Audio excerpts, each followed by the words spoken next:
All right. You guys should see me. Well, here in a second. You guys should see what's going on here. All right.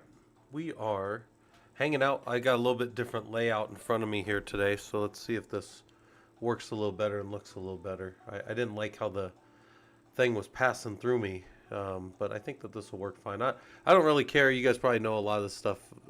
I'm much more concerned with getting the information out than looking like some super professional streamer. But anyways, let's get the information going. We are building on our Socratic method. We're learning how to do Linux from a standpoint of somebody who wants to kind of ask themselves questions and figure out if they know these things. Kolkus, how's it going?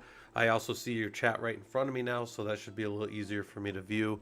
And then we've got different stuff going on, but we're going to go through and we're going to keep asking ourselves questions. And the first question, again, would be, what are all the interfaces on the system? This is a little bit of a review from yesterday. We did IP adder. IP adder is good. If config works pretty good. It gives you good information. IPBR adder, that's the one I really like because it's that. You also have NMCLI con show. Should show you connections, and device show on modern Linux systems. They give you a fair amount of information about things. So there's a lot of stuff. And we're live. Yeah, sending grounds. Yep. And I moved that little thing over so it doesn't go through me. It was like going through me on the, like right here.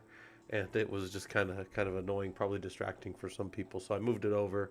I think it looks a little better, a little bit better of a layout than we had been doing. So these are just some things that we can do to see what's going on in the system. And how's it going, Johnny man? Yep, it's Friday. We're hanging out. We got sending grounds here. We got Kolkus. We got all the usual suspects, and there's Ranger. We're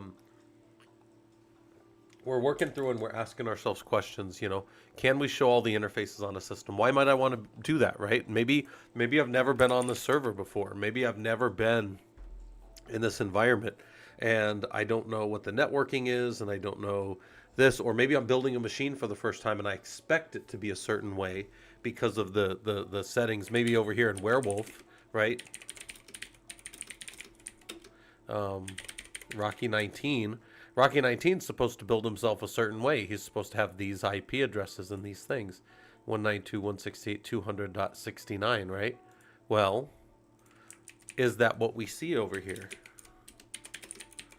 Like, is the box configured the way that we use the tool to get the box set up, right? These are things that we can ask ourselves, and we can then go. I tell you guys all the time, there's only two things you do at a command prompt. There's only two things you ever do.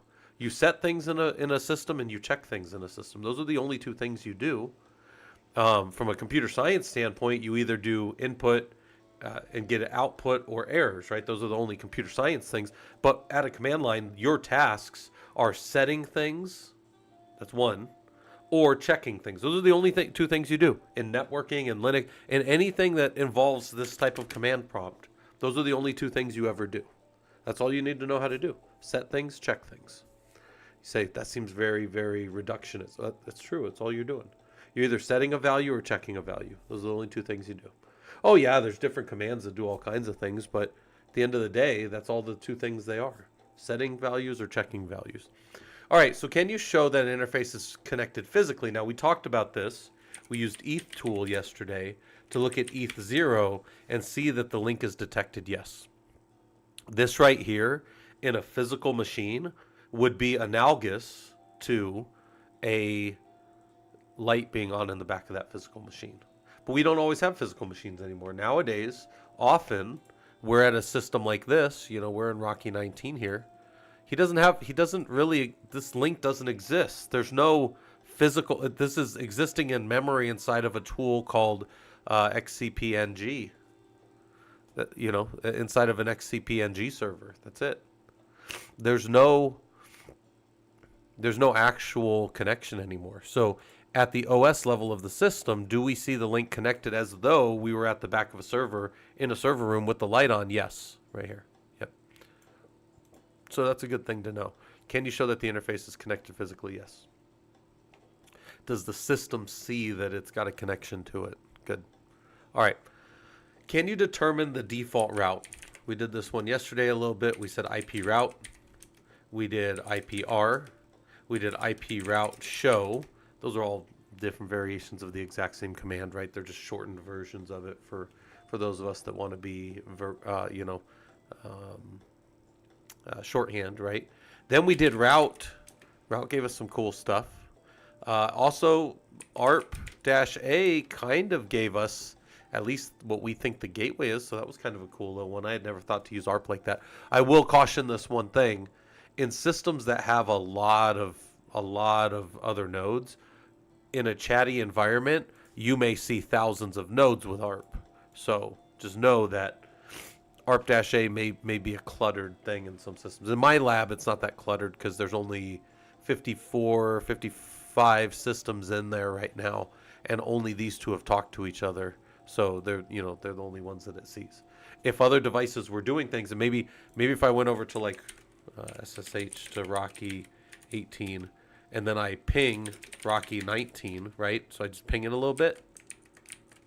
Now over here on what happened here? I made a new screen on accident. Then I was on Rocky 18 and I pinged Rocky 19, right? I come back to Rocky 19 and my ARP-A should now show that, because once you've communicated with each other, even with something like ping, you're going to see that pop up. So that's kind of a thing to think about and that. So can you determine the default route? Yes, I think we could do that. All right. This thing's spinning. All right. Can you ping the default gateway 3 times? We saw that. We said ping 192.168.200.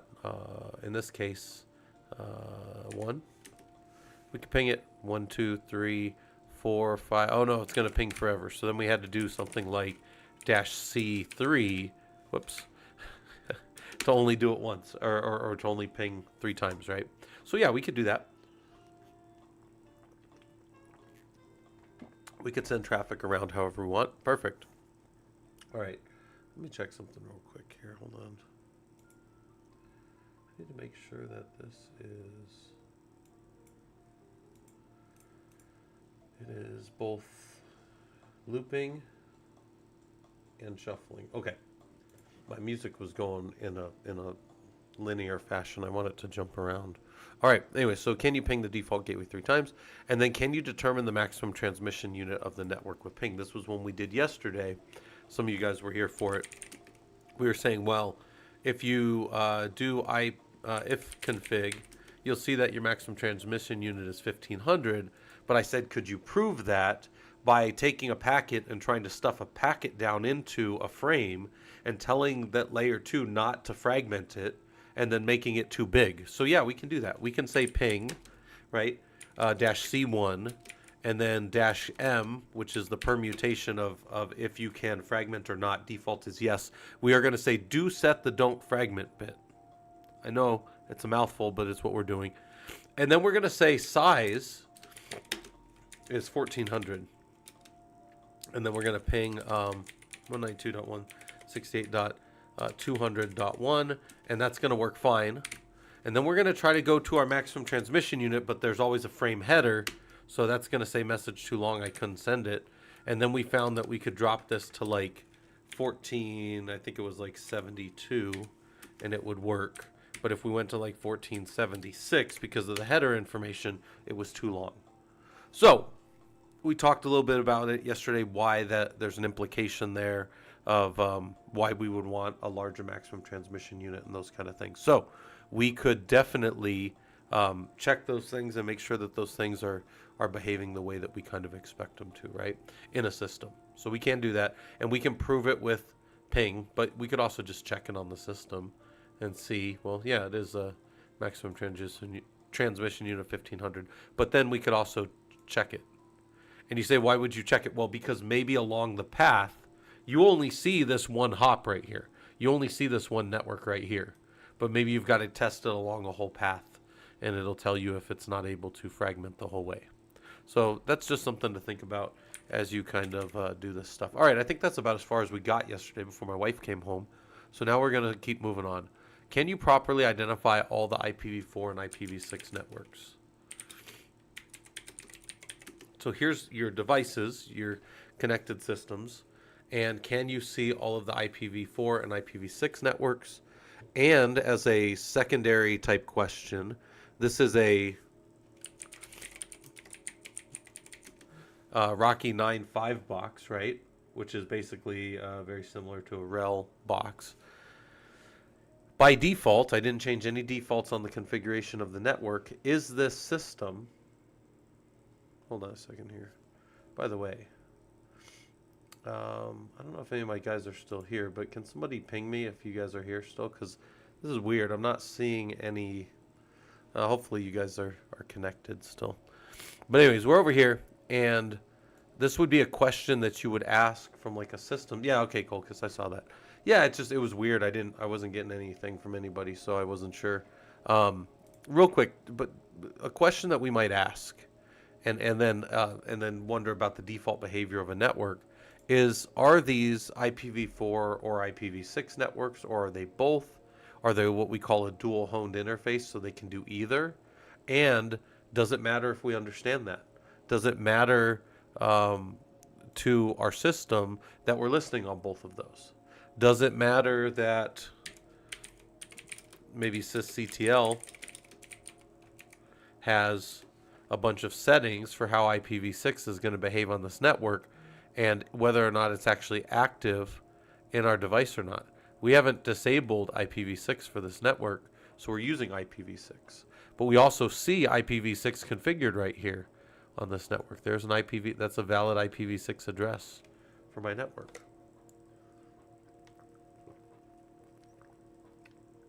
All right. Data lore, how's it going? Kolkus, you said you're over here learning about Perl, such a cool language. Yeah, I used Perl for years. That was the language I cut my teeth on in sysadmin. Bash and Perl. I wrote everything more complex than like this. Right? Everything more complex than this I used to do in Perl. So I used to like pull in files and chop stuff up. I even have some stuff that I've written. Like I have my little cheat sheets for Perl that I use for a bunch of little stuff. Right here. This is like some of my notes in OneNote, right? These are just some things that I use Perl for, like if I want to check something, or if I want to rip something up or split things out or whatever. But most of this stuff I've committed to memory, but I can read things and pull a file, apart and that kind of stuff. So yeah, Perl's a great tool. It's not really the reason I stopped using it. I told some of you guys this was I was on a team of about 8 engineers of all levels, varying levels, and there were kind of 2 of us that were more senior, and I was the lead. And this other guy, Jason, he's like, "Hey, do you write Perl?" And I go, "Yeah, I write Perl." And he goes, "Yeah, I've done all our stuff in Perl up to now, but I don't think any of our junior members are ever going to learn it." And I said, "Yeah, it doesn't seem like that's the thing for them." So we moved everything, and everything that he and I built from then forward, when we talked, this was about 2016, was Ansible. We did Ansible like pretty much the whole time. So nothing wrong with Perl. It's a great language. It does all kinds of cool things, but it's just not a lot of people are using it anymore. It's not really. They've been promising, I think, Perl 6 forever. Also, man, I'm leaking like a faucet over here. Shit. All right. Yeah, so let's Control-C. Let's clear this up. Can you list your open ports? So you've got an SS command, which will do it. And you've also got a netstat command, which will do it. And the question you might want to ask is, yeah, you can list your open ports here, but also, what does that mean? What does it mean that you have open ports? Hey, how's it going, D. Roten? Hopefully this stuff's useful to you. Yeah, again, I'm just like, I don't feel sick at all. I'm pretty sure it's just allergies, but like my face is just leaking right now, so it's wonderful.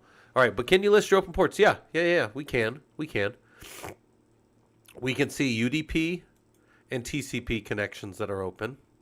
We can see the process ID that is associated with something being open. So maybe if we had like port 22 here, and we could see that the SSHD daemon is PID 839, And then if I were to do something like PSEF, well, there's a few things we could do.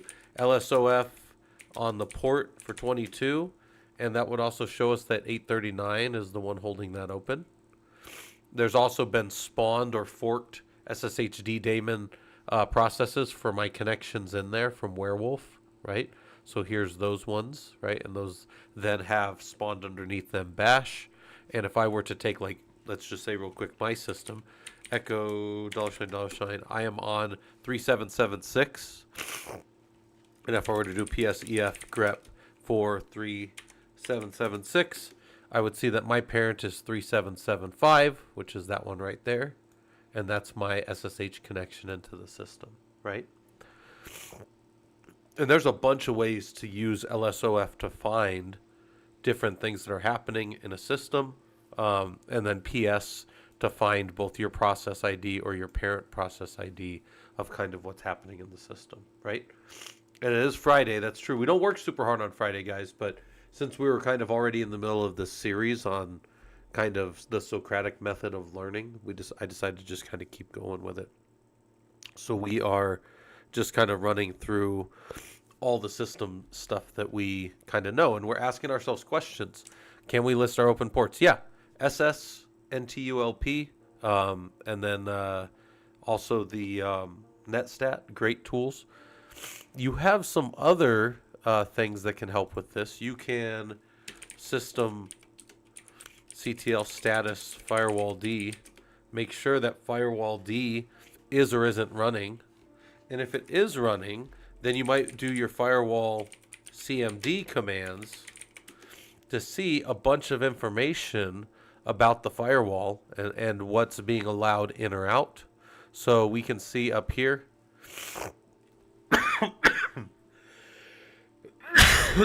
Excuse me. Oh, man.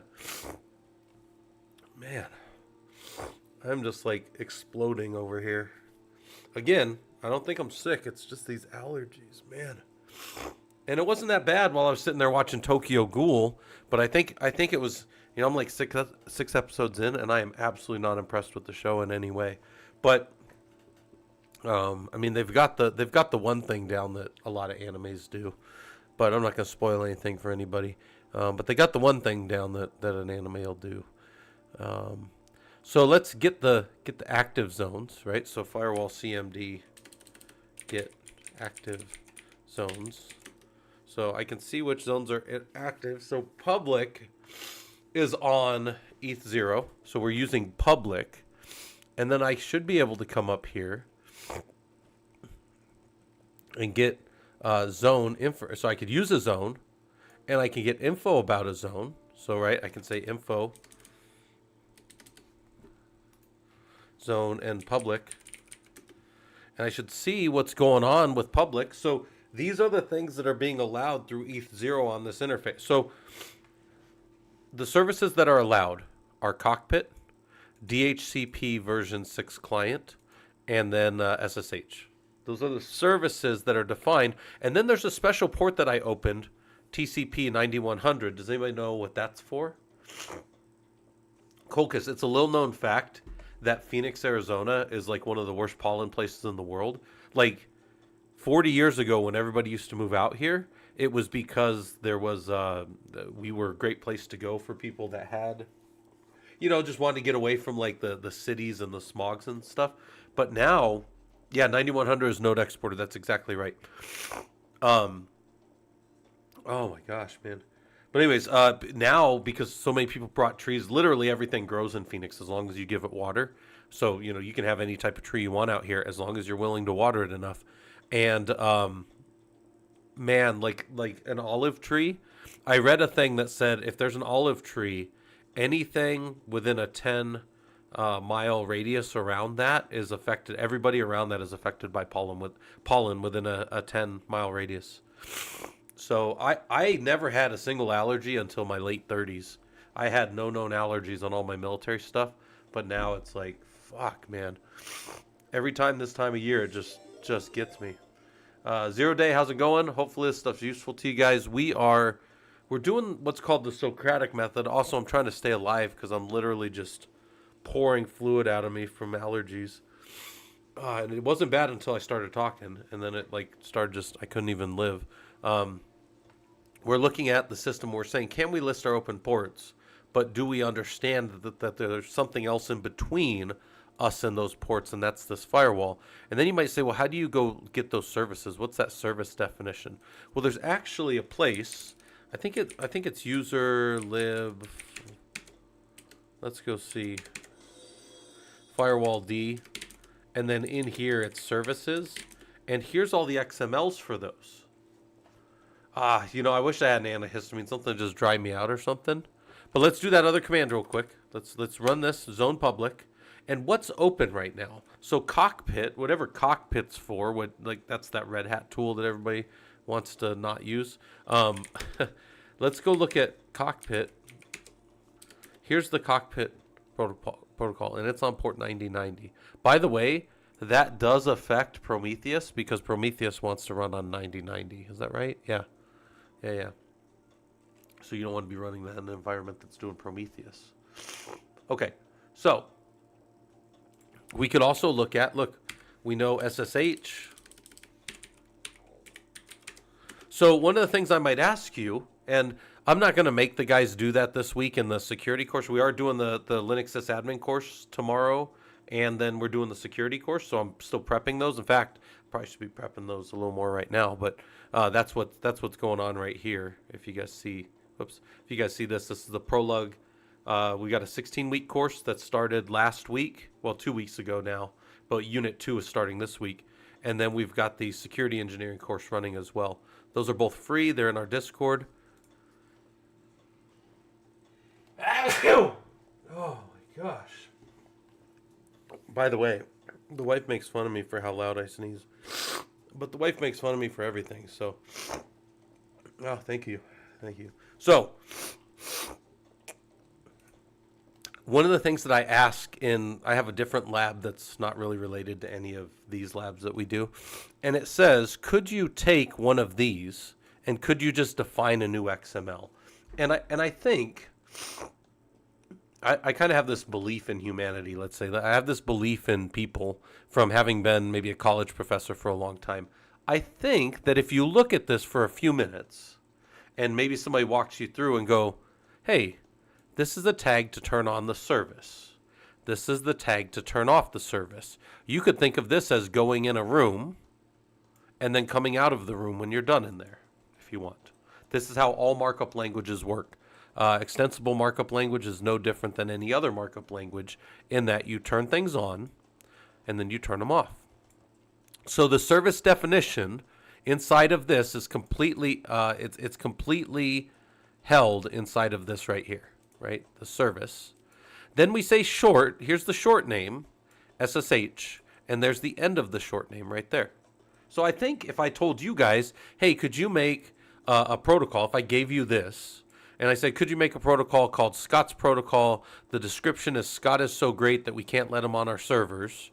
And do you think you could modify something like this? By the way, here we break the rule a little bit. This is some markup languages, especially HTML lets you do this. XML lets you do it too. You can say port and close port in the same one and then give definitions, in this case, protocol TCP and port 22 within the port designator, but without doing all this other loose stuff.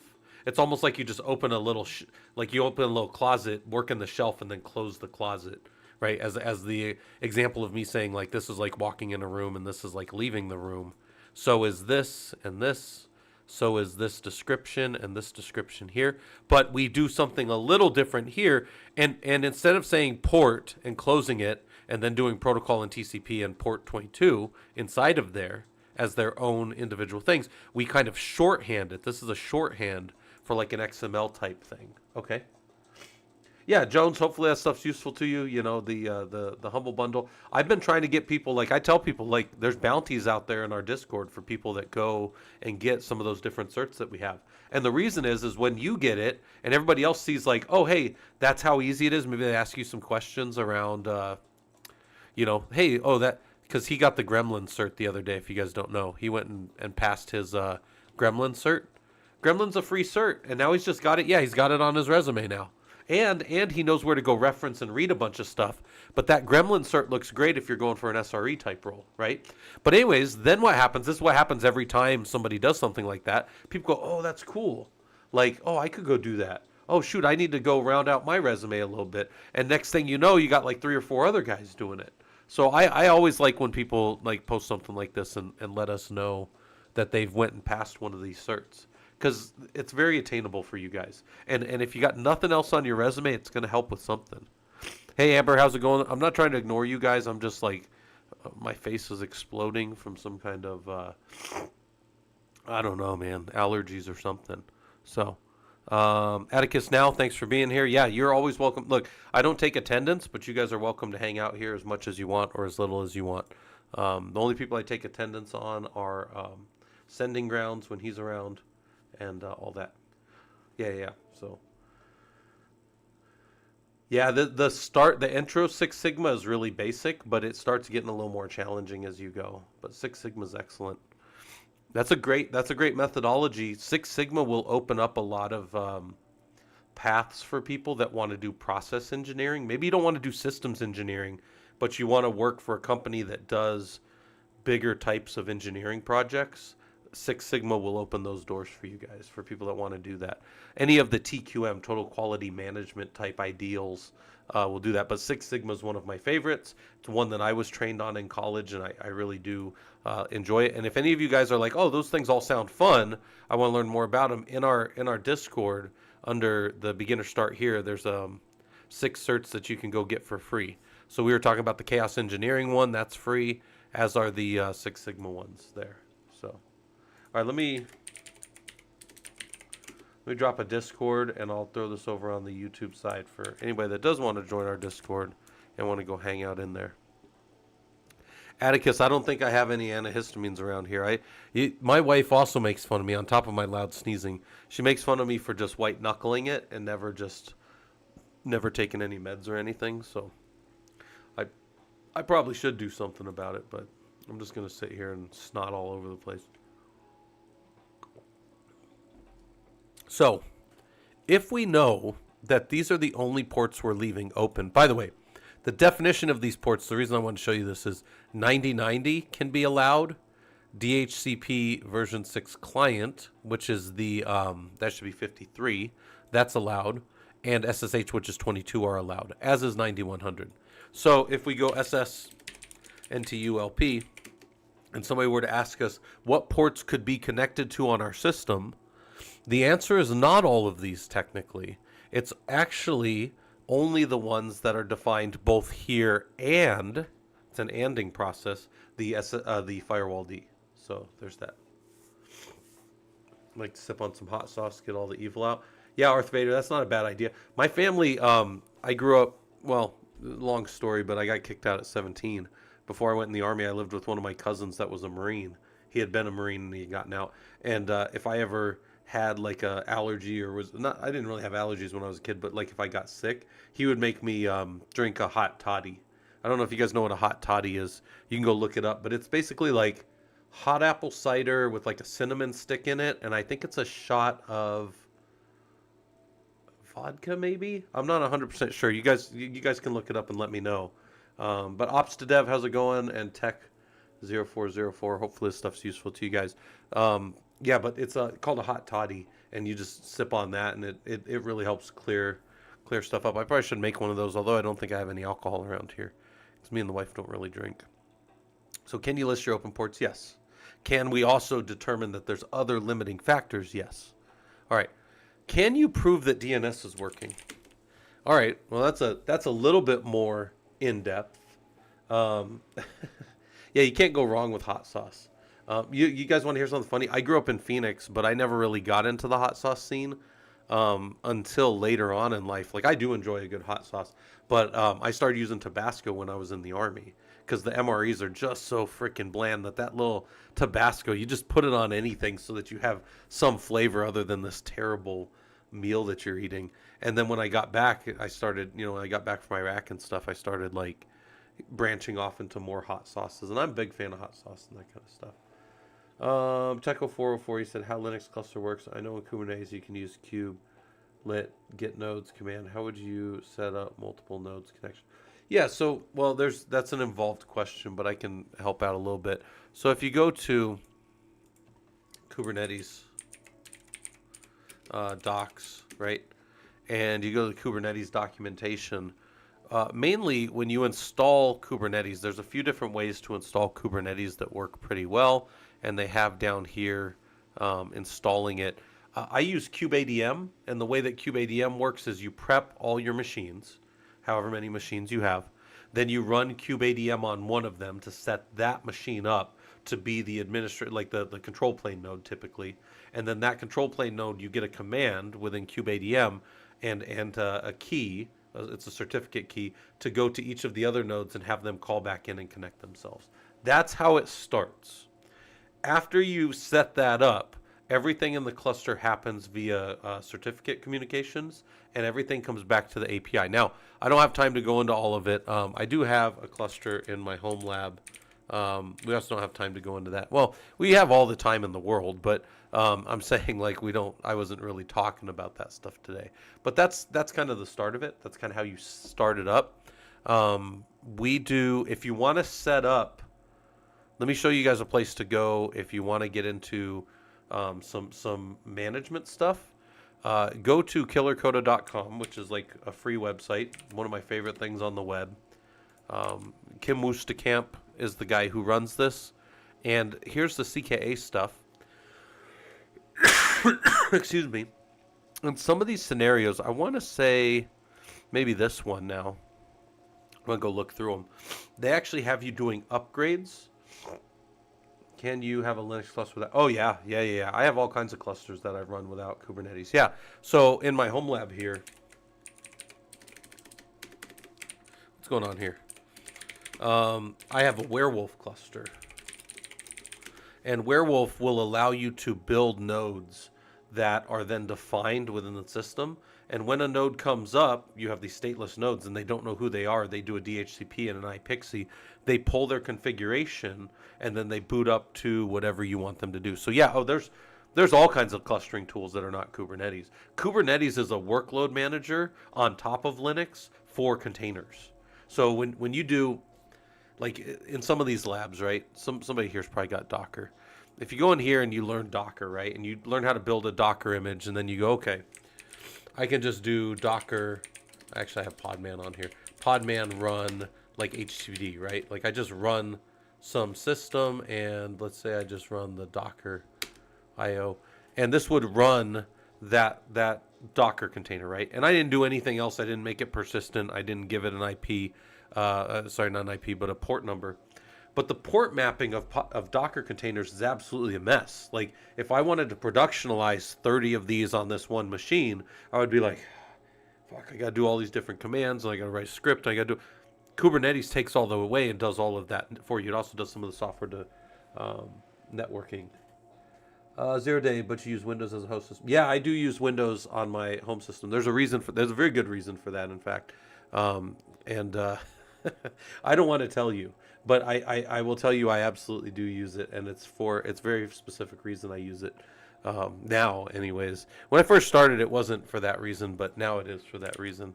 Anyway, so we could kill that. We could also background that with a -D daemon, and anyways, there we go. So can we prove DNS is working? Well, we actually just did prove DNS is working there, but suffice it to say, there's the cluster management tools that I use are, and again, I wouldn't even call Kubernetes a cluster management tool because that's not really what it does. It's an orchestrator for Docker containers, or images and containers. Don't have to be Docker, but anyways, I would say Werewolf's one, XCat is one, HPCM is one. And if you say those sound very specific, yeah, they're very specific to the high performance compute stuff that I do. So it is for the subtitles. It's also, well, and I know 0 Day's not saying this, so I'll just tell 0 Day the reason I do it. Normally I do it to find the person that's too smart to be here, because typically what happens, I know you weren't asking in this way, Zero Dev, but a lot of times people come in here and they'll be like, ha, ha, ha, you can't possibly be doing Linux unless you're in Linux all the time. And I go, I'm a pro, man. I could fucking work on Linux from my phone. I could do it from anywhere. And if that sounds like a Chad thing or like a super like arrogant thing, I've been doing it for 22 years. I can literally do it from anything that can connect. So where I go with that is sometimes people come in here and they're too smart for the room, and I'm like, oh, you know what? You're probably too smart. I can't help you guys, right? And then those people have to move on and go do something else. But for the people that want to be here, it doesn't matter what I'm in. But yeah, I am in a Windows system for that. Yeah, I don't have the beard either, but we do have a bot down in the chat that has a long beard, and he will trash people as a Unix admin if they ask him the wrong questions. So I can't grow a beard, man. This is all I get. So. I think I told some of you guys that have been around know I was in the Army at 17. So I was shaving all the way to 22. And then I got out and I'm like, yes, I'm going to get me one of these beards. And never happened. Never happened. I thought I was going to have this thick, luscious beard because I literally shaved every day. And my dad had a beard. Like my dad could grow a beard by like 5 p.m. My dad had like the whole 5. But no.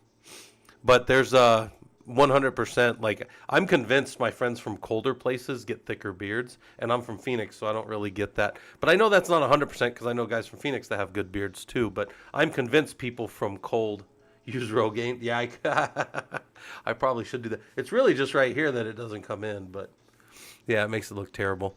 So, anyways, can we prove that DNS is working? Why do we want to know that DNS is working? Well, one of the tests for a system when we're troubleshooting the full OSI stack is to check, like if I ping www.google.com, that's maybe one of the easiest ways because DNS resolved that name.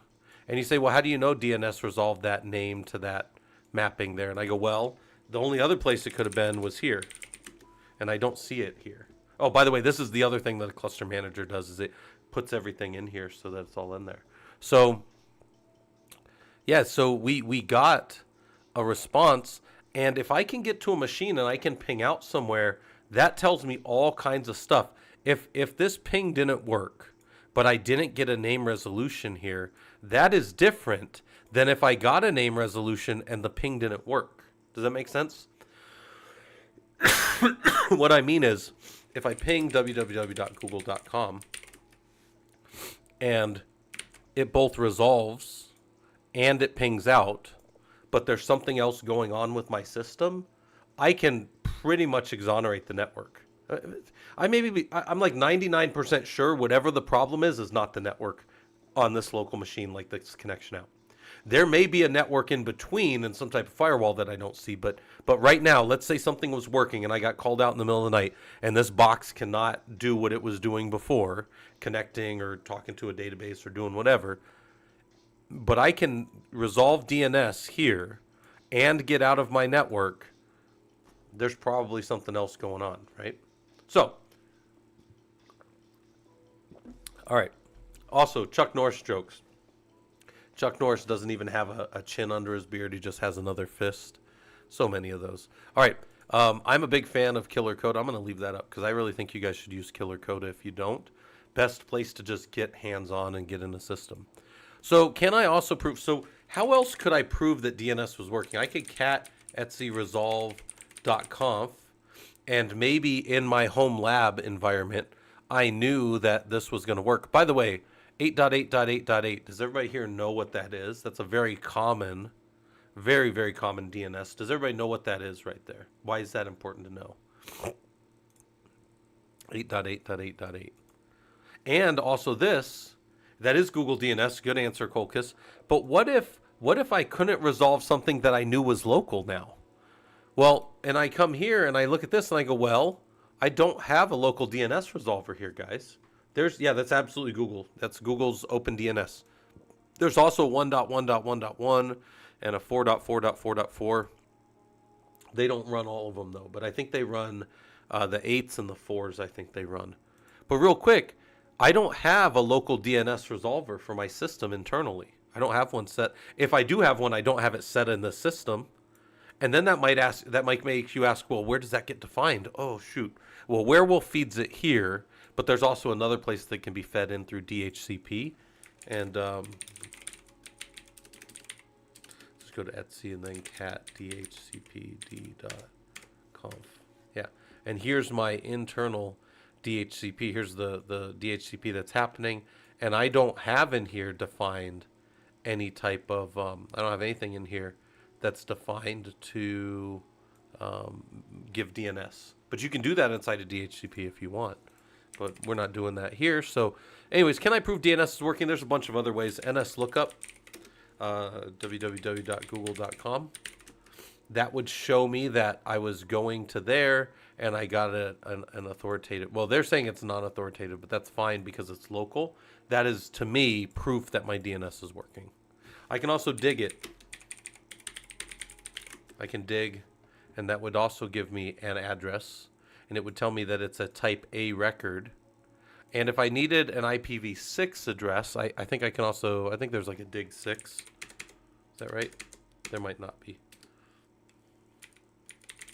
Dig may have a help, and you may be able to say that you want IPv6 responses. Maybe not. By the way, IPv4 is A records when you map a name to an IP address. IPv6 will also be quad. There will be 4 A's, so it'll be called a quad A record. And I think I can do, let me see.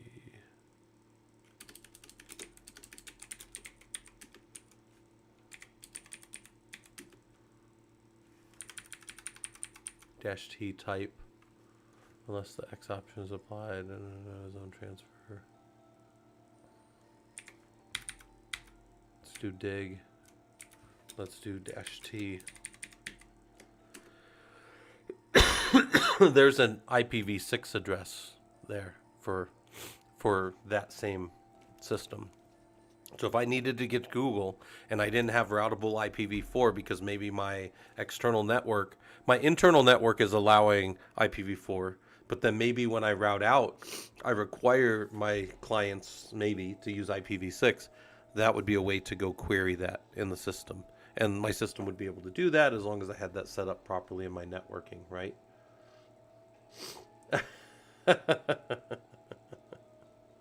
I like that data, Laura. That's pretty good. A is DNS. Double A is a battery. Triple A is a battery. Quad A is DNS again. That's pretty good. I feel like that needs to be put up in the Discord. I think that's a pretty good one right there. All right. Sorry, I'm drinking water here. That one's pretty funny. So we did host. So we did NSLookup and we did dig. We also have host. Host www.google.com. And you might not get all of these commands on all of your different Linux systems, but you do have these commands available for you, well, at least on the systems that I have. By the way, the Rocky boxes and the Hammer boxes are available for people that are part of the group and people that are doing the ProLug courses. So if any of you guys are like, oh, hey, I didn't know that I could get in those servers, you can absolutely get in those servers. You just got to come to one of the groups, come hang out and listen a little bit, and you'll find out how to access those. There's actually a drawing right here that shows you how to get in there too. That's the connection, but you need to make sure that you have the password too, so that you don't get kicked out forever. Oh, don't want to get you kicked out forever, because my system will kick you out forever if you try to log in more than a few times. All right, so that was how do we prove that we have DNS working. We did a whole bunch of commands, right? We did we looked at our resolve.conf. We pinged and got a resolution by name. Just ping a name and it'll resolve if it can. We did a NSLookup, a dig, a host, a bunch of different, and we did dig specifically for a type of record if we wanted to. So there's a lot of stuff you can do if you're on a Linux box. And again, sometimes you get called in the middle of the night and the server is down, and you're just going to it like this. You're just at this is like a terminal connection to the server. I'm at a console, right? I'm sitting in the server as though I was sitting. I'm sitting in this server as though I was sitting at a terminal, right? That's what this console connection is. It's like I went in the data center and actually sat down. Being here does not mean that my networks are up.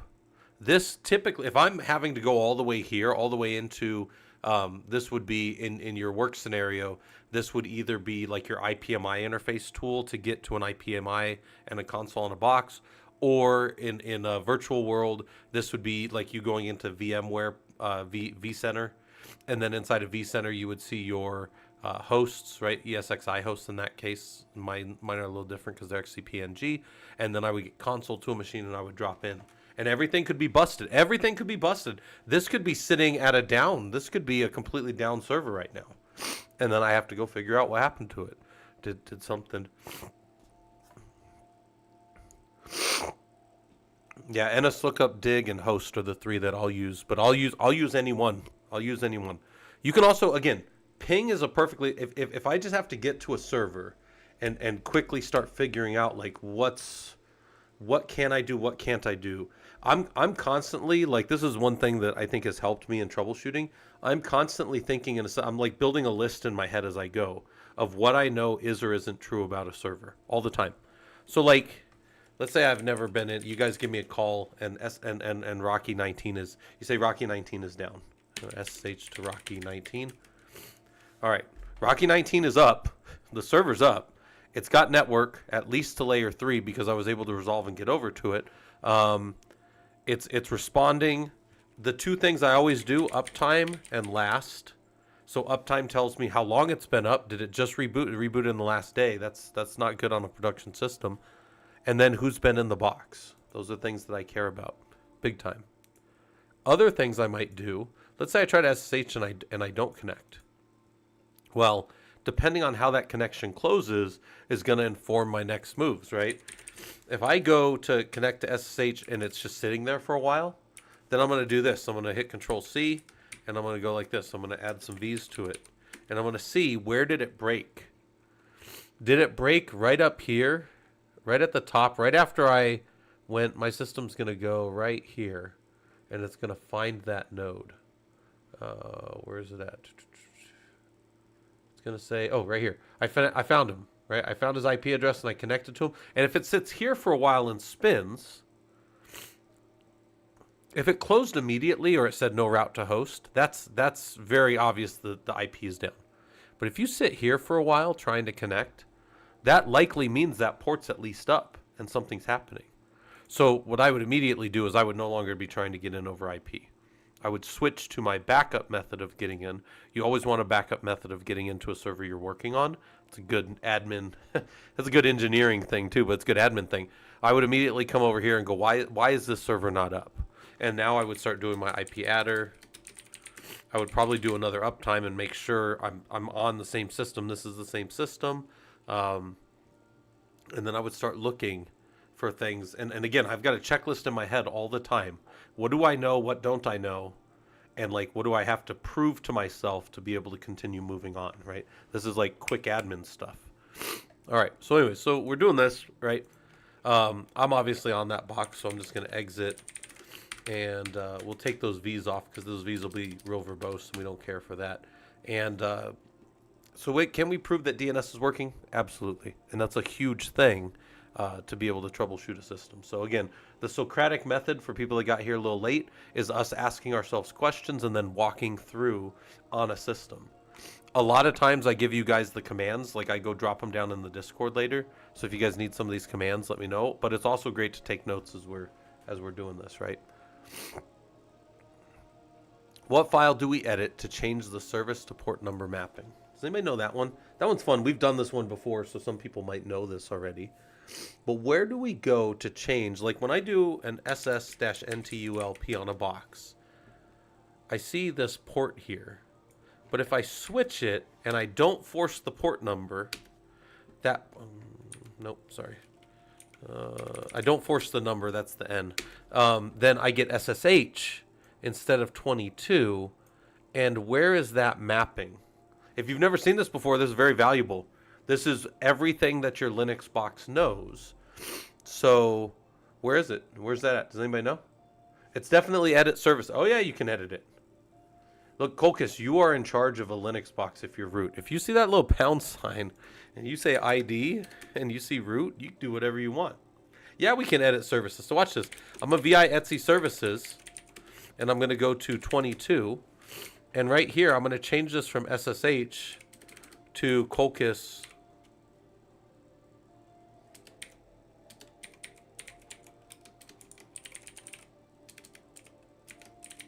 Like the Scotty doesn't know that I always get.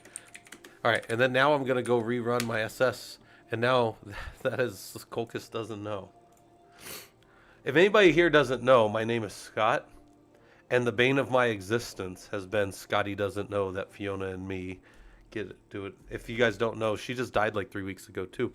But the movie Euro Trip came out in 2004. I don't think probably a month has gone by that I haven't heard that song in my life. That could be like the Rick rolling other people. You could like Rick roll me with that. All right, let's go fix that. By the way, I did a bad thing. You don't normally change a service like this without making like a backup. That's fine. Does anybody here know what the Doom port is? This is a fun one. I always ask this, so some of you guys know this, but what's the Doom port? Doom is an old game that used to be around. Yeah. So that's grep Doom from Etsy Services. It's one of my favorite. Yeah, they have the 666 port. It's kind of funny that they grabbed 666 early on. Now, look, strictly speaking, could you use any port you want? You do whatever you want in a network, guys. It's your network. Typically, we don't play around between 0 and 1023 because they are known as the, what? Does anybody know what the 0 to 10, well, it says it right there, 0 to 1023. There's a name for them in networking. Those first ports, you typically don't, they're reserved here. There's another name that we have to just give half of it away. They're the well-known ports, right? So we tend to not do stuff, which is why a lot of times you'll see like APIs just written in like 5,000 because do whatever you want at 5,000. Most clients start connecting, like clients can give any port back as their source port. Like I connect out on port 80 to a website, but then I leave port 6,000 open for them to connect back to me, right, to send traffic back. Most clients will start around like 6,000 or something, so there's a little bit of play in there. But you can go look at all the different ports in your system. You can go modify them any way you want. Yeah. You can go muck that whole file. You could write something that just messes this up on a server and just pisses off all the other admins. Your system will not care. Your system will still run. It's just it's the same like if you messed up all the UIDs. Your system would still run just fine. In fact, if you deleted users and didn't have their UIDs anymore, the system would just use the UID number in the file. It doesn't care if there's not a nice mapping. So Darth Vader, yeah, I don't know if there's I've never heard them called privileged. Maybe there may be some things. It's normally for me, it's reserved or well-known ports for those. But maybe, look at that. By the way, speaking of privilege, look at that dog. That dog does not care. He does not move. He does not do anything. All right. So what do we do? All right. Can you connect to another server and test for an open port? So we know that there's a Rocky 18. And I think I set this up so you guys could send messages across if you wanted to. I think I set this up where, no, maybe I didn't. I thought I gave access for you guys to cross connect. But I know that port 22 is open, and how could I validate from my box to another server that port 22 is open? Or any port. How do you connect to another server and test for an open port?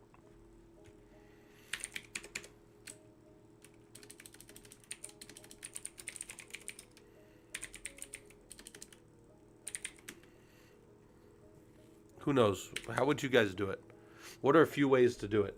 I'm a big fan of Netcat. Netcat will do it. Yeah, the Doom port is always so good. So, what if I did NC to Rocky 18, and then I tried to just connect on port 22? It'll give me a header back. Oh, that's cool.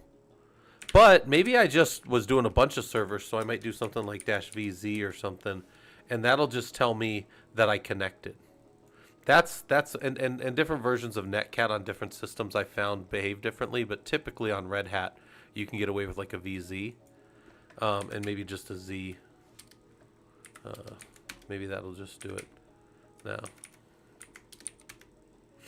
Yeah, I do VZ typically, and then it'll just tell me that I connected. So was everything working?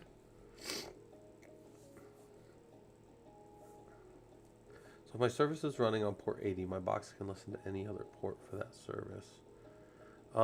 If you're talking, so if port 80 is open on your machine's accepting connections on it, and any other machine, as long as there's no other limitation in way, can get to that on port 80. And then your machine, the machine that connects to you, will give a return, what we call like a source port. And that source port would be like 6,000 something. And then, yeah, your machine would then connect back to that. That's how it would send return traffic back to that source port. So this is one. Also, you got Telnet. Telnet Rocky 18 on port 22 should tell you. And then, these just, if not, it's tilde dot. There you go. But also that's not going to connect anyways, but that'll at least show that it is open. So those are a couple ways to do it, right? Two services share the same port at the same time. Neo Geo, no, they should not. In fact, there's an old tool you can go look up if you want. There's an old software. It's not typically installed anymore. It's XINetD. I'm not going to actually install it.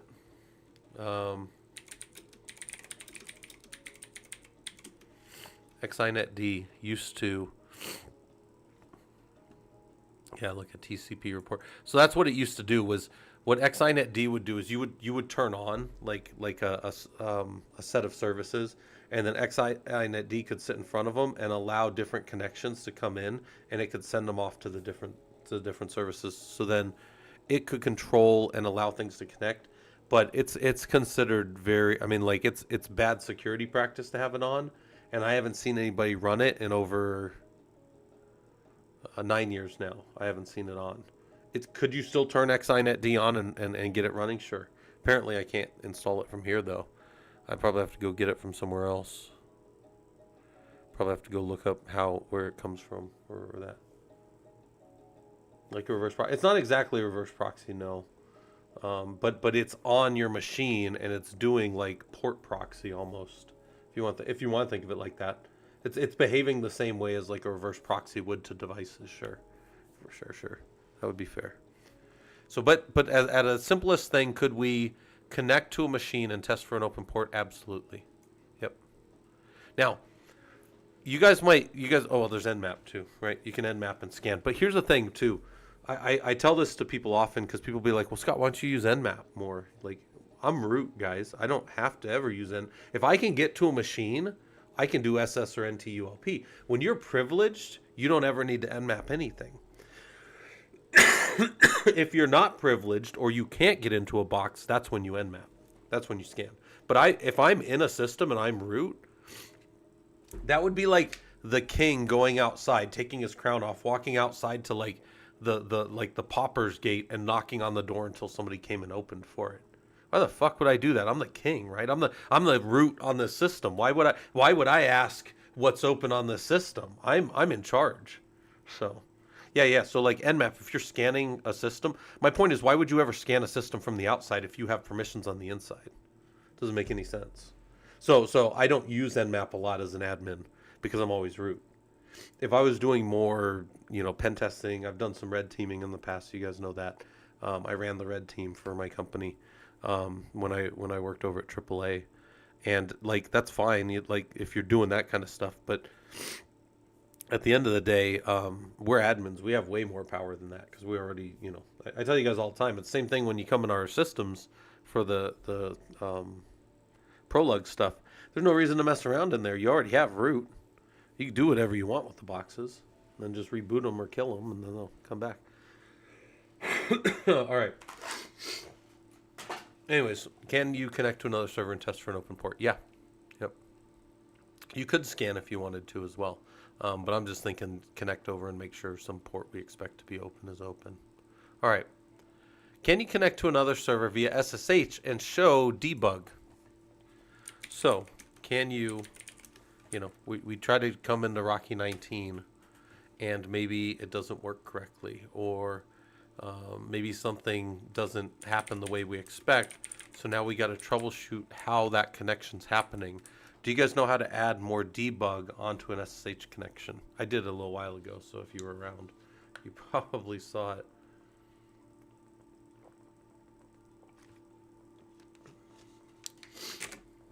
Also, is that working? No, that's not working. I got to go off of studio mode for that to work. Got to go like this. I got to go back to studio mode. For money, I can answer that for money. All right. Anyways, that's one of my favorite little jokes. Yeah, you add a bunch of E's, right? So, and then Rocky, and you'll get levels of debug that will show you information about this configuration. You'll see information about the keys that were passed and accepted, and how the connection has set. And this is much like a lot of these things I tell you. If you SSH over to a box and it works, then who cares?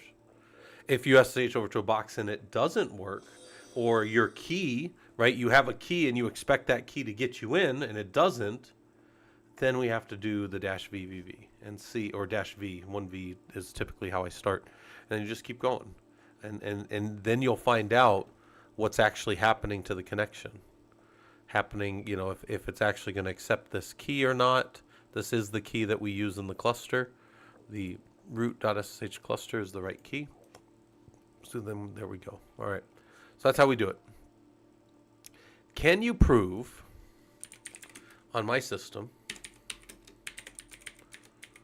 can I prove that I have nothing blocking port 80 to google.com? So nothing between me and Google blocking me from pulling down port 80. Is there anything that's blocking me from going out on port 80? How might I do that on a command prompt? Obviously, I just go to Google on a machine, but I don't do any. So in my professional life, I don't do any adminning at a GUI. I do everything right here.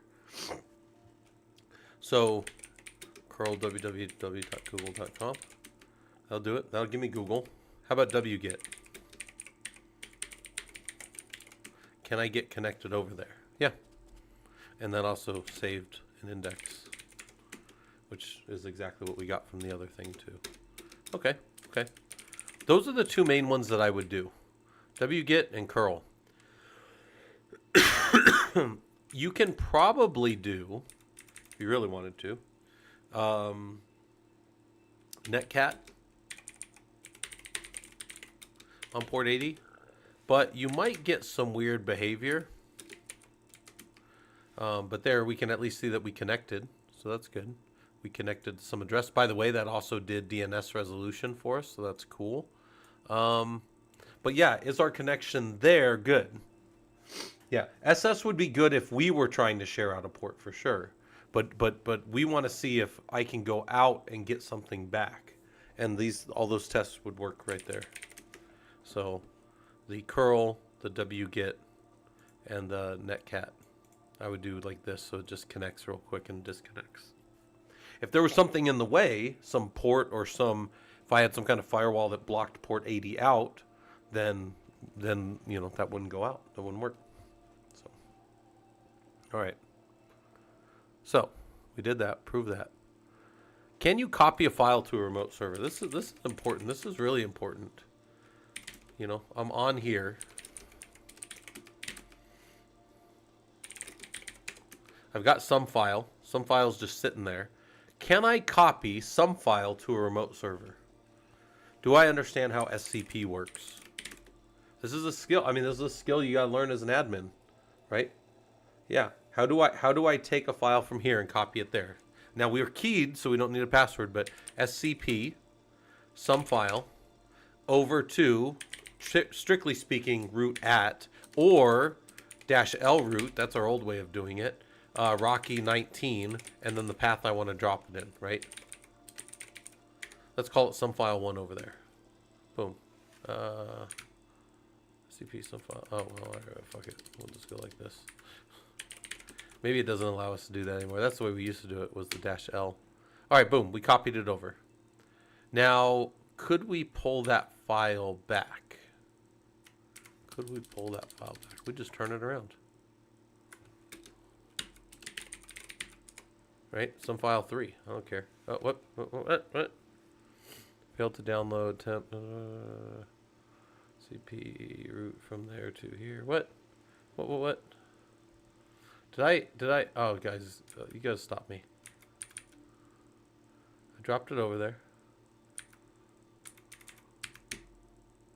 I don't really need the root at Rocky 19. Temp some file 1. Fuck it.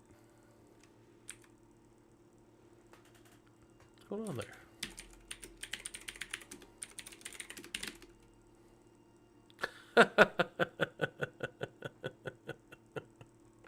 That name's not going over there very good. User domain. Yeah, I just drop it over. That's actually really funny. I've never seen that happen before. That's funny. Let's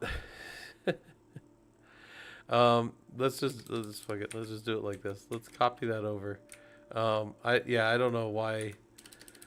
Oh, it was doing it like that, but we'll just go some file over to that server. Right? That'll copy it over. If I SSH over to Rocky 19 CD temp, it'll be sitting there. Some file 1. Why is that doing it?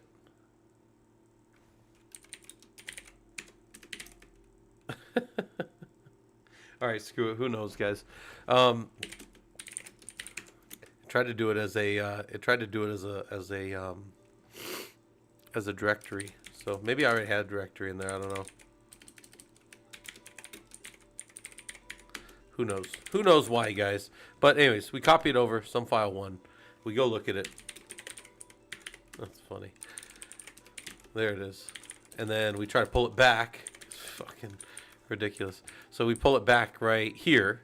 Some file 1 to some file like 3, let's say. And then there it'll be there, some file 3. Right? And then some file 3, they're the same exact file. So you could push files, you could pull files. You should also learn not just SCP. Oh, wait, hold on. Not just SCP. SCP is a great tool, but also a lot of people really like rsync. Rsync's a great tool. Somebody was telling me that SCP was deprecated the other day, and I'm like, I don't know. I've been using it forever. So, yeah, I would. I mean, rsync has the reason I would use rsync. Because rsync has a lot of archival features where it'll only do things that changed. And SCP has some kind of functionality in there, but it's nowhere near as good as rsync. So if you're moving like big data, like terabytes and terabytes of data, and you want to just do the differences every day, rsync is a lot more robust for that. And most people I know use rsync for that kind of stuff. I don't use rsync for any of that because I just use tools like Bacula. Bacula is how I do most of that kind of stuff. So you're only allowed to pull networking engines, so use SCP. Yeah, you can also use not just SCP, but you can get away with spend a little bit of time learning how to use SFTP and TFTP. And you say, why would I want to learn TFTP? Well, if you're using Werewolf, it's already built in. So on my Werewolf box, I have TFTP open. By the way, anybody know how I would know what TFTP is?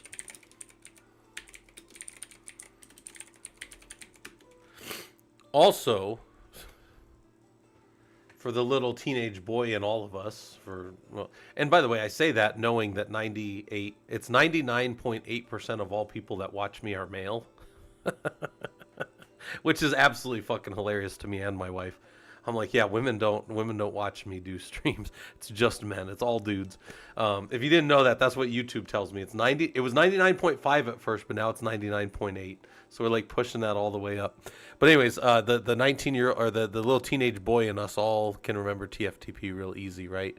Because we giggle at all the dumb stuff. But yeah, anyways, there's TFTP by default right there is port 69. So, right. Get your giggles out, guys. Get them out. All right. Anyways, can you copy file server to remote? Yeah. Can you pull a remote file to this server? Yeah. You got to be able to do that, right? Yeah. Nice. All right. Can you capture all the packets on an interface, and then can you capture them all to a file? So, where am I at here? Hold on.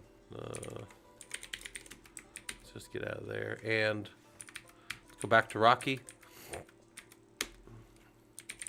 Can I dump, as it were, everything on an interface? All the packets on an interface, could I capture them all?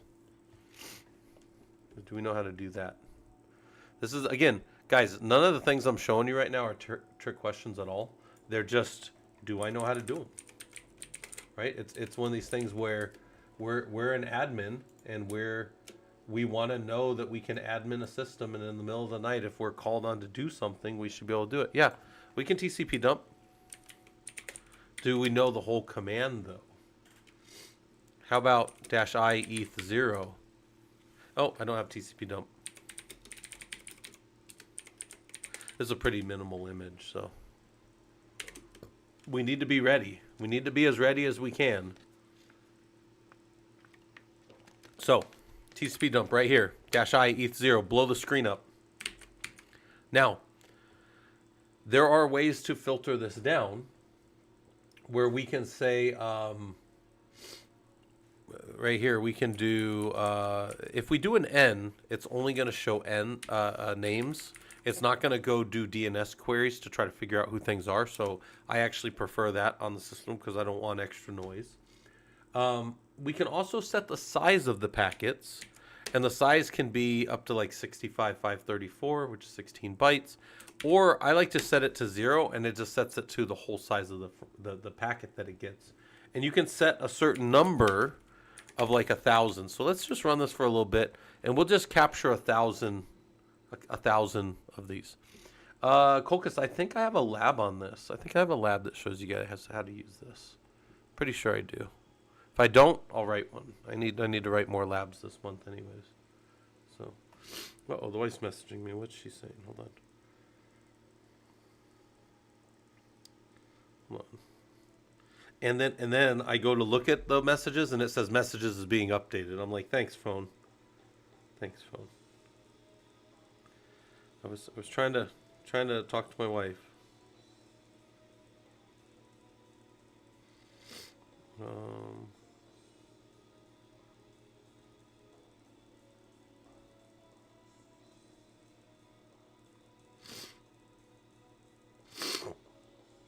Maybe she'll get me 2 egg rolls from QT. All right, so we captured that. And then I said, can you capture all the packets and on an interface into a file? I have not messed with Selector at all as an AI PCAP tool. No. But let me show you guys some other stuff. We can throw this to a file. So temp, some file.pcap. And what? Oh, it's W. I don't know why I typed X there, guys. My brain's busted. Now, there's not going to be a lot of traffic, though. So I'm going to come over here, and I'm going to ping Rocky19 for a bit. That's going to generate some traffic. Because you might say, why isn't it generating 1,000 traffic like it did real fast earlier? Well, because these were all coming to the screen, so they were traversing. So we were, this was like us generating our own 1,000 things real quick. Yeah, you should use SFTP. TFTP is fine, though, inside of a network where you're passing controlled data. Like, if you know what you're passing, you can get away with TFTP. And if you're in an air-gapped network, you can get security to sign off on it. But this is also one of those things where it's like you have to understand the risk to use TFTP.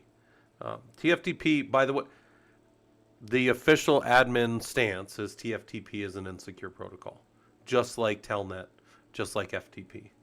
But TFTP has a place in standing systems up quickly and then never being used again. So, So something to play with. All right, let me. Where's my time at? I am. This should be done soon. It's got to get all the way to 1,000 though, so it's gonna take a little while. When that's done, we're gonna have a file called temp sumfile.pcap. We can't read it anymore on the system, but we could pull it down. Oh man. Oh, we could pull it down and look at it on my Wireshark, right? And by the way, as a if you are going to be just a straight Linux admin, you don't need this tool. Nope. But if you tell me, hey Scott, I'm going to be a network guy as well, this tool is huge to understand right here. If you say, hey Scott, I'm also going to do some networking, this is a really important tool to understand from this. Oh, there's also T-Shark. Okay. You can capture things. You can go look at your IP. And if any of you guys have been in our Discord and we've been in there and looked at some of this stuff, there's this book that I've told you guys about before that's super, I think it's super useful. It's in the networking section up here. Oh, look, we got stuff's blowing up in networking topics. If you go up here, there's a bunch of things that I've done as like little, for people to work through and understand. So on Wireshark, you can use remote capture through us. I didn't know that. I've never used that. That's actually kind of interesting. But let's say that we were, I'm constantly jumped over into systems that are 2 or 3 steps removed as far as like air gapped and then bastioned. So I probably have to pull my PCAPs out of just about everywhere. But if you are local to a system and can do a Wireshark directly to it, that's awesome. I think I didn't know that. That's an awesome update to the tool for sure. Because I've been using this for a long time, but I just use it for like analyzing. Like I showed you guys, there's some really good, you can just get in and get your statistics of things, and you could just know like who we were talking to and what our traffic was, and you can just go in and start really digging into like what's happening and where your systems communicate and where your traffic's going. And you could do that. I mean, I would highly advise people that are on the network side of things to do that, right? But for us, we're just capturing this. I'm going to come over here. This is going way too slow, so I'm going to do something else. I'm going to say for I in sequence 1 to 1,000, do ping Rocky 19 -C20, and then just like an ampersand. Bam. What? Oh, C20. Oh, do. Right, there we go. Over here, that should finish. So that finished. That captured all the things that it wanted to capture. And then ls-lh on temp sumfile.pcap will tell us that it is about a 90K file for those 1,000 packets. So you got to think about how much size you have and how much space you have. Yeah, I was testing you guys, Colchis. I was testing you guys. That's, if I ever make a mistake, it was always a test, and you guys passed. Now TCP dump is great if we're going to feed it out to some other team. If I got to give it to our storage team or our networking team, or even if I'm going to evaluate it myself in a call. But sometimes you're the only ones that have the permissions to go generate these. So I would tell you to know how to generate these. And yeah, I definitely have some lab somewhere that makes you guys do some TCP dump. I didn't make you guys do that in the sysadmin course. I might have. You might just have to practice it, right? It's one of these things where, but there's another command, ngrep. Let's see if I can just install ngrep. Ngrep is your network grep. And network grep will allow us, it's not by default on this system, but man ngrep, it will do all of the grep common features, but apply them to the network layer. So you can just do ngrep against an interface, ngrep eth0 like that, and it'll just pull things down, and it'll tell me about traffic. It looks like I'm pushing data out to Loki, which makes sense because my system pushes logs out to Loki all the time. I can filter down to just specific traffic that I want. Only stuff for VLAN 1. Only stuff that's going to other places. Um, yeah, get rid of SSH. Yeah, absolutely. So that's real interesting that he said not SSH, right? Because VLAN X just said I regularly append not. So how do we, like in our TCP dump, I didn't make us do this, but let's go look at our TCP dump real quick. We have a thing called a PCAP filter that can be applied here.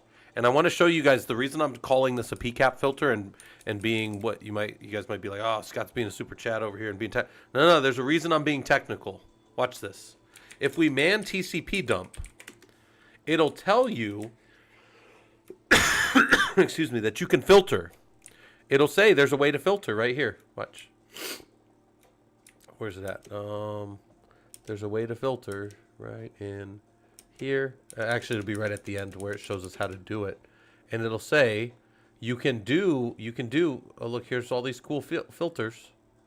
But then it says I can do IP host, and I can do host, and I can do host, and I can do net, and then I can do and port or FTP data. So those are going to be filtered out through my Etsy services, right? And then it says some other things, and it tells me and not net, local net, and it shows me all these things. Excuse me, but it doesn't tell me how to find those definitions anywhere. I could just keep looking through here, and I may be able to find the word PCAP. That's what you need to study if you want to learn your different PCAP filters. So man, PCAP filter. So this is where you go in and you say, I can do destination host, destination or source host, Ethernet destination host. So that's MAC address, right? Ethernet source.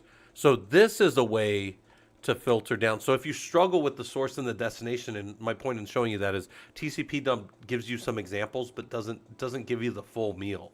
They give you like this is a couple of ways to do it, and you're like, it's not enough. I need to figure out this thing. So this is how you can do and not destination port, DST port, or source port of whatever type. If top, I might have to add it, but if we get to the process, we did processes earlier, so we might not get to processes again because we're going through just this is up in my Discord, by the way, guys. If anybody wants this and all the answers that we have from before, we have literally like hundreds of lines of answers to this because we've gone through the Socratic method before. But again, Socratic method isn't to trip anybody up. What we're doing here, guys, is we're looking at a set of things and saying, can I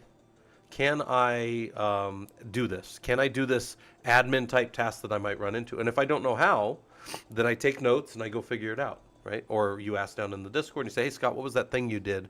And I might guide you to the list that we've done, or I might show you this is just a PowerPoint. Not everybody likes PowerPoint, although you can open it in LibreOffice, which is open source. So, all right, there we go. Boom. So can we capture all the packets, and can we capture everything going on? Yes, I think we can do that. And do we know how to go reference more? Yes, just remember your TCP dump, if you don't want everything, is using PCAP filters. So go read the man page for PCAP filters to really learn it. That's how I learned most of it. Again, guys, I'm going to tell you one thing that if you don't know about me is very true. I don't memorize everything.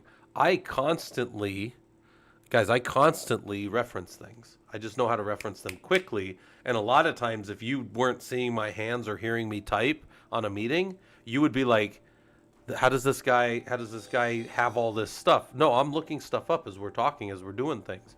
I'm constantly, squirrel, trying to figure things out. So these are things that you can do.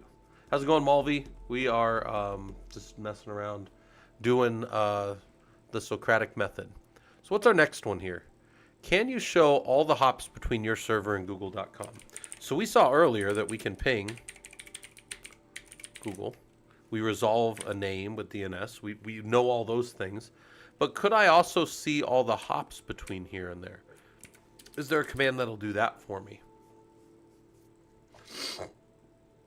Is there a command that'll do everything? I like traceroute. I don't have it. What's another one? MTR. Let's try MTR. Let's do traceroute first. There's traceroute. Boom. Now, sometimes devices are configured in such a way that they don't tell us anything about themselves, and you're going to find that. I don't think that stat probably won't do it, Neo Geo. I don't think you'll get. You might get the next hop. You might see that you're connected to the next hop, but you definitely won't see all the hops there. Okay, we got that. What's this MTR? I don't have it. DNF, what provides MTR? There we go. DNF, install MTR. Let's get some MTR going. Let's do it. Yep. No other dependencies, huh? It's just a little tool. What'd you guys say? MTR-N and then...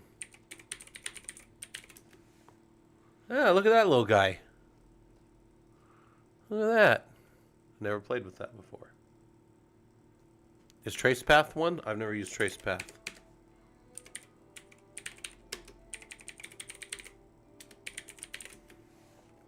There you go. And do not resolve. I like that.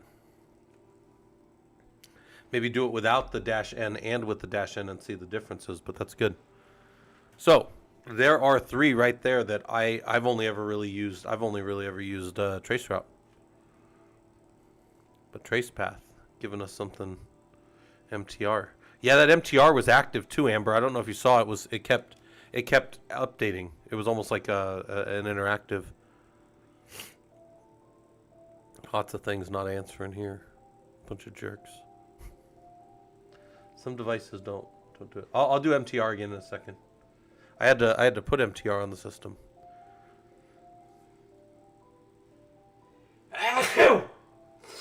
Oh my gosh, guys. I blame one of you for getting me sick. No, I'm just kidding. I'm not sick. I'm just I got some allergies. Which is just, allergies they are what they are, right? Never had them until I was in my late 30s, and then now pollen starts coming and the tree rape starts, and it's just terrible. Oh, it did say tree rape. That's funny. I didn't think it was going to say that. All right. Too many hops. Here is MTR with -N so that it doesn't resolve. And it looks like I could do O. Shift O. Maybe.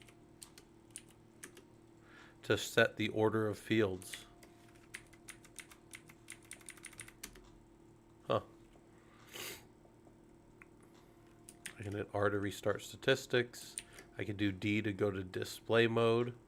Oh, look at that little guy. Oh, that's super fun. Those are probably the times that it responded and times that it didn't respond. Look at that little guy. Look at him go. It's like a little race of Mortys. Look at him go. If you guys want to know about that joke, where's that? Hold on. I'll tell you all about that joke. Where did I get that joke from? Who am I talking about? I can answer that. For money. All right. That's who knows what that's from? What's that from? Look at that little guy. Look at that Morty go. Race of the Mortys. All right. It is Rick and Morty. Yep. All right. Hit Q. Get out of there. So, can you capture all the traffic? We did that earlier on the primary interface. Can you capture it and send it to a file? We did that. Can you test the speed between your system and another system? Anybody know what tool we would use for that? By the way, I got to set that back up because in, I want to say like week 11, I have you guys in the sysadmin course. In week 11, I have you guys connecting to a system with like iPerf. Yeah. I'm a big fan of iPerf 3. It's a great tool. I don't think I have it on here. Maybe I do have it on here by default. Yep, I do. And I used to have a system sitting out there open. Who held it open? Who was the device?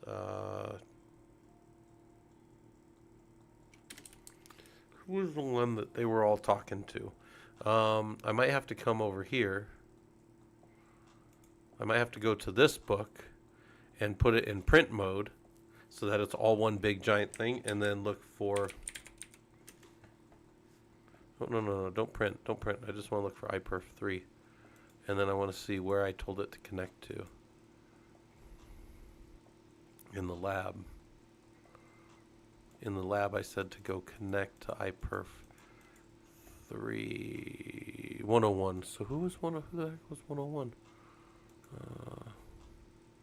Oh, that was the red, shoot, one of our servers who I don't think is up anymore.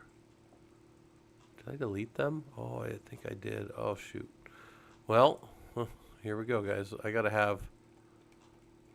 need to set up.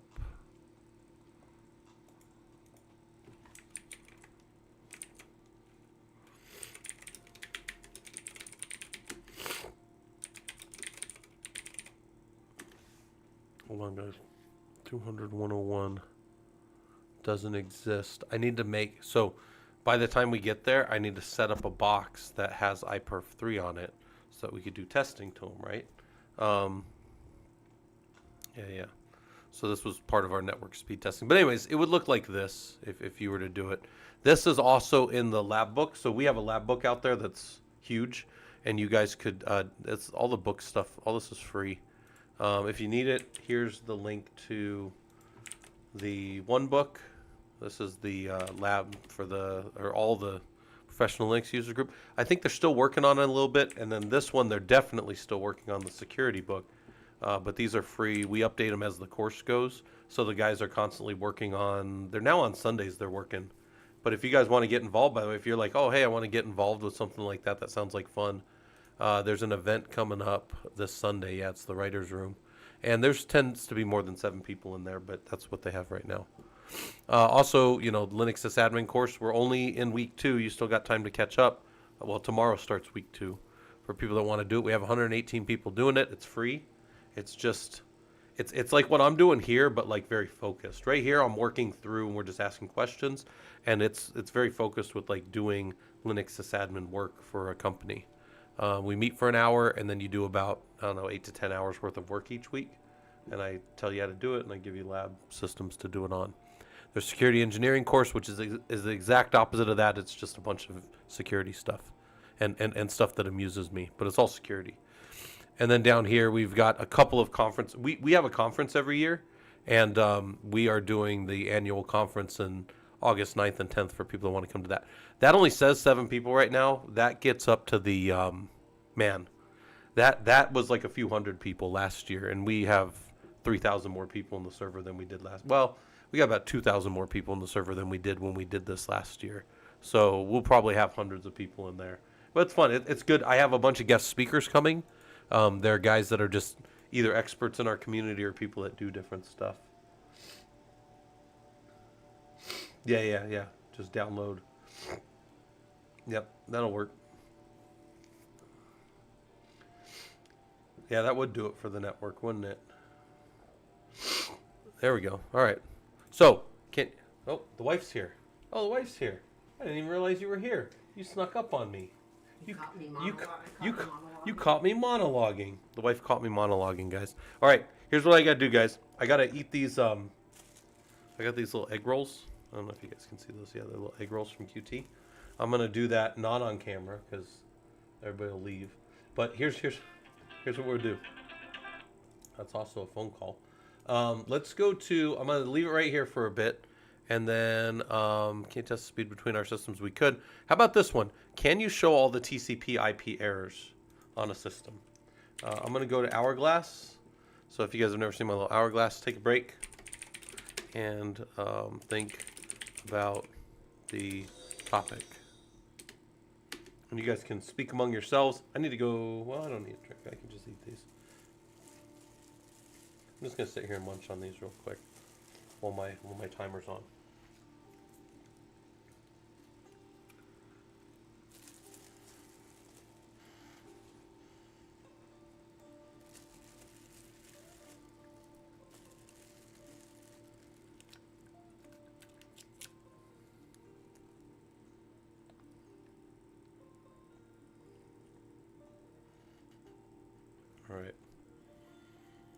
Also, thanks for the follows, guys. Hopefully, this stuff's useful to you. We are working on Linux.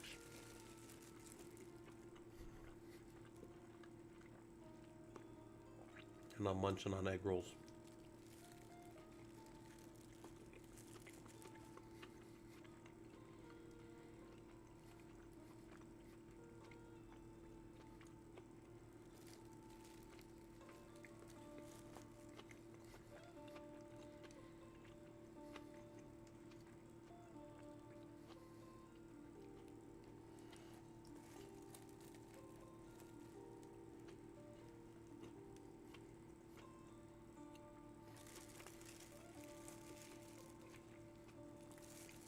I should probably stop that Nightbot from saying that since that course already started.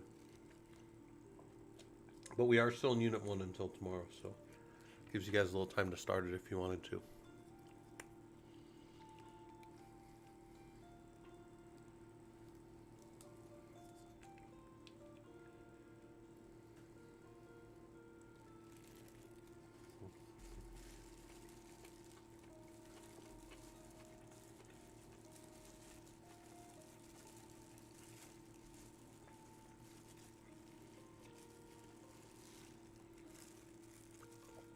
I've moved to my second egg roll, guys.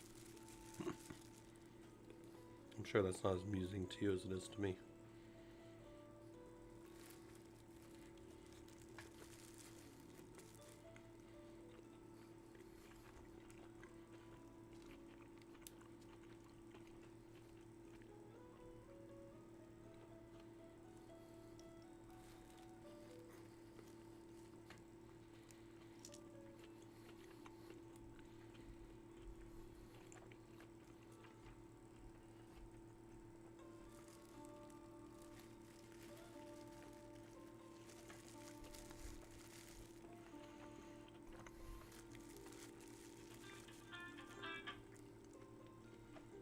That's weird.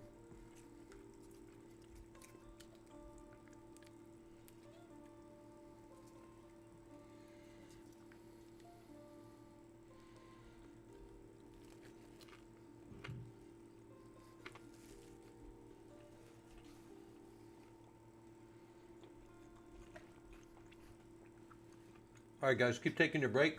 I'm going to go wash my hands and I'll be right back. I'll leave Colchis in charge of everything.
come back.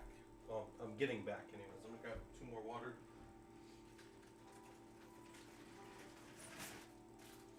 You guys were on break. I was on break. You're still on break for 3 more minutes. So you can do anything you want for the next 3 minutes. Well, most of anything you want. Let's see. Alright, my camera looks good. Also, something I'm doing today that you guys probably haven't seen. Oh shoot, I don't know if maybe 3 times ever on stream I've done. Maybe 4 times ever. Anybody know what it is? Anybody take a guess. What am I doing today that I've probably only done, I don't know, maybe 3 or 4 times ever in 4 years of streaming?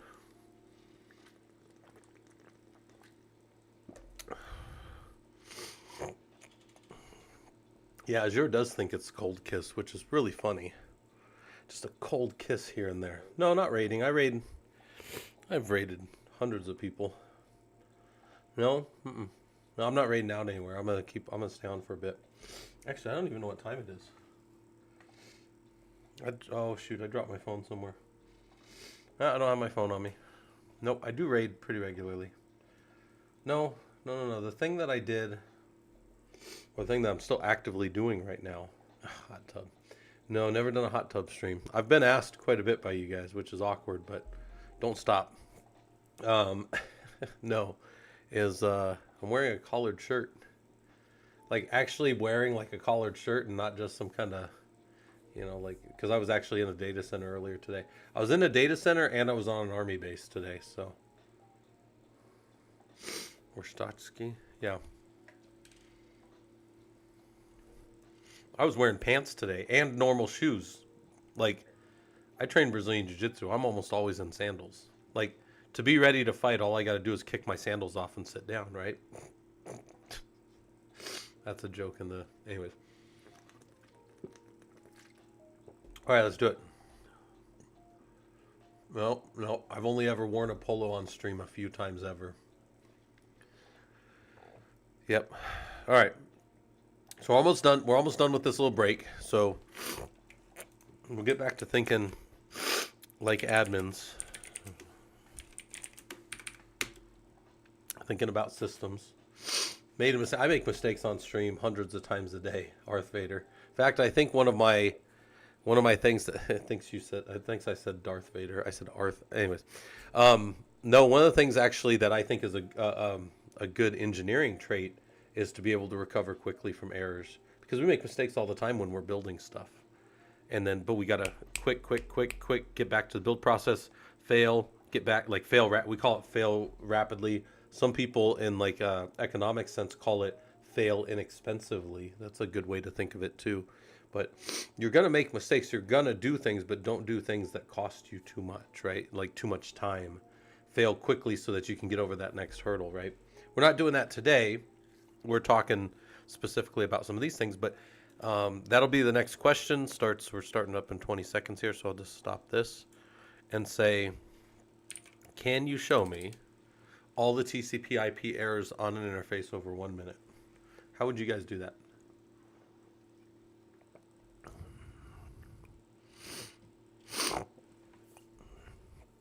Amber, you created a Bastion host today and made it an Ansible. Nice. Just basic apt update playbook. But yeah, hey, anything that starts you down the path of doing admin. I just touched this for a second and it busted. Uh-oh. Hopefully I didn't just break my microphone. Oh, no. The microphone looks like it's good. I removed it, and now it said subtitles are not available. Can you guys still hear me? Hold on. I think I lost you guys for a second there. Get this out of the way. Get this out of the way. And that sits in the background. That's the magic, right? That's the magic sitting behind all the other magic. What was the thing up top? This. Okay. It was weird. I moved the microphone for a second, and then it said, nope, nope, we can't hear you anymore. So, all right, let's turn this back to spinning, and we'll come back over here and say, can you show me all the TCP? This is actually not a trick question, but it's not a TCP command. So, all right, so we will do, I use sar-n TCP. Yeah, TCP and eTCP. Whoops. It might be dev. Oh, what is it? Lowercase n. I might have to go look it up, guys. I don't remember. Yeah, there we go. So, sar-lowercase n, there it is. So that's the command we need. And sar-n TCP eTCP, so we only want the error of TCP. And then every 1 second for the next minute. So that would work. By the way, if you say, Scott, you said exactly 60 seconds. All right, I can do that. This will run for exactly 60 seconds and then it'll stop. We're not getting any errors on this interface, by the way. In case you're looking at it and going, well, there's just a bunch of zeros. There's no retransmits. There's no errors. Which kind of makes sense because this box isn't really doing much, but that is a way to see all the errors on an interface over, and actually that's across all interfaces right there. But we only have one interface that matters, so that's fine. So there we go. Now watch, is going to go exactly 60 seconds. And the reason I know that is because the timeout's set for 60 seconds. So timeout on a command will only allow a command to run for the time you give it. And it's super useful for, like, if you're connecting to a bunch of Linux boxes. This should fail right about, what was it, 40? I don't know exactly what the second was, but it should be failing here in a second. Let's see. When it gets 60 seconds, it's, yeah, there you go. So that was 60 seconds of that. So if you were like, Scott, you said exactly 1 minute. Well, there you go. But I'm piling commands on top of commands and stuff. Yeah. So this is, I am wireless right now. In fact, not this box. So this box is all wired. All my lab equipment is all wired in the other room, which actually makes this room's a lot cooler than my old office. Because normally, if you guys saw behind me now, like if I move my little green screen, this is just a wall behind me. I'm not in the server room anymore. My server room was my home lab room, right? I'm actually in a different room in my house now. So I moved the room over, and this is much cooler. It's not above the garage. It doesn't have all that heat from those 4 servers. It's very, very much nicer as the summer starts rolling around. All right. Can you list the Doom port as your system defines it? So, well, we already showed earlier, but how do we know that we're on the Doom port, or how do we know the Doom port? Where would we find that? How would we list the Doom port? Some of you guys were here earlier, so you already know it, but where would that be? You Google it. Well, Google maybe. Guys, you don't always have Google. I know you'd be like, you're that teacher with you don't always have a calculator. No, I go to Skiffs all the time and I don't have, that's SCIF. I go to Skiffs all the time and I don't have access to a phone or the internet. You just have to be able to look this stuff up. Yeah, that'll work. There you go. There's the Doom port as my system defines it. Can I change that? Absolutely. I can absolutely change that if I wanted to. But that's the Doom port in my system. 666. All right. Can you read from port 22 and see the banner information of the connection? So what does that mean? What does it mean to see the banner information? Maybe I RPM -QA grep for SSH on my system. There's my SSH version, 8.7, right? There's my server, 8.7. If I come to this other server and I just do an nc-vz for Rocky 19 on port 22, it says it connected. But I'm not even there. I don't see the header information necessarily. But if I just did Rocky, I'd see the header. There's the header. There we go. How's it going, Fix It 42 Unwinding? Hopefully this stuff's useful to you. We are just hanging out and doing Linux stuff here, so welcome in. I don't expect anybody to find their favorite Twitch streamer here, but I do expect you to find one of the most maybe informative, because I definitely try to teach people. So I'm not here to infotain anybody. I think I'm funny, but nobody else does. So thanks for coming in here.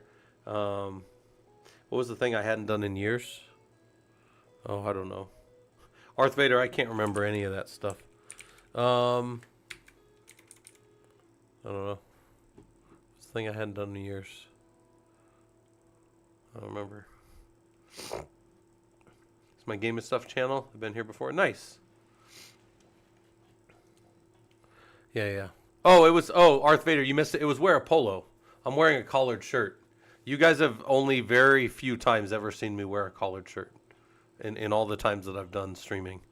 Very rare for me to be in a collared shirt. Very few times, I can't claim I'm wearing pants. I was wearing pants earlier, but I can't claim I'm wearing pants now. So can we see the banner information for the server? Yeah, you could do a netcat over there. You can also do, when you do your SSH to Rocky, just add 1V, and you'll actually get the banner information at the start of the connection here at the top. So there's the banner. That's the banner connection information for SSH on that system. Actually, sorry, this is the local client. The banner information from the server is after this. Here's the local version string. So that's the OpenSSH on the far side. Here's the remote one there. Boom. There's his banner. That's what came out of that other system right there. So, it's useful to know how to do that. It's useful to, sometimes, man, I'll tell you guys, you'll run into the weirdest things. I tell you guys all the time this, and you're probably like, oh shit, I'm going to get called out every Saturday night. All Scott ever talks about. No, 22 years of getting called out on Saturday night. So when I talk about getting that late night weekend call, it's because it's happened to me, but it's not that common. But you'll get to servers and something just will be weird. Somebody happened to update a server that they shouldn't have, or they kicked off something that wasn't supposed to start until next weekend, or you staged the packages a little bit early for a set of servers and they got caught up in some random patching that you didn't know as an engineer. Maybe you're one of the dev guys over here, and then the prod guys had stuff just running every night to pull packages, and you're like, oh, that's not a great thing. Now we got to worry about that process later. But where I'm going with that is you'll just find weird stuff, and sometimes you're just looking at a mismatch of clients. There's another one. This is not part of this, but I think it comes up in the security later. Could you tell me exactly when this server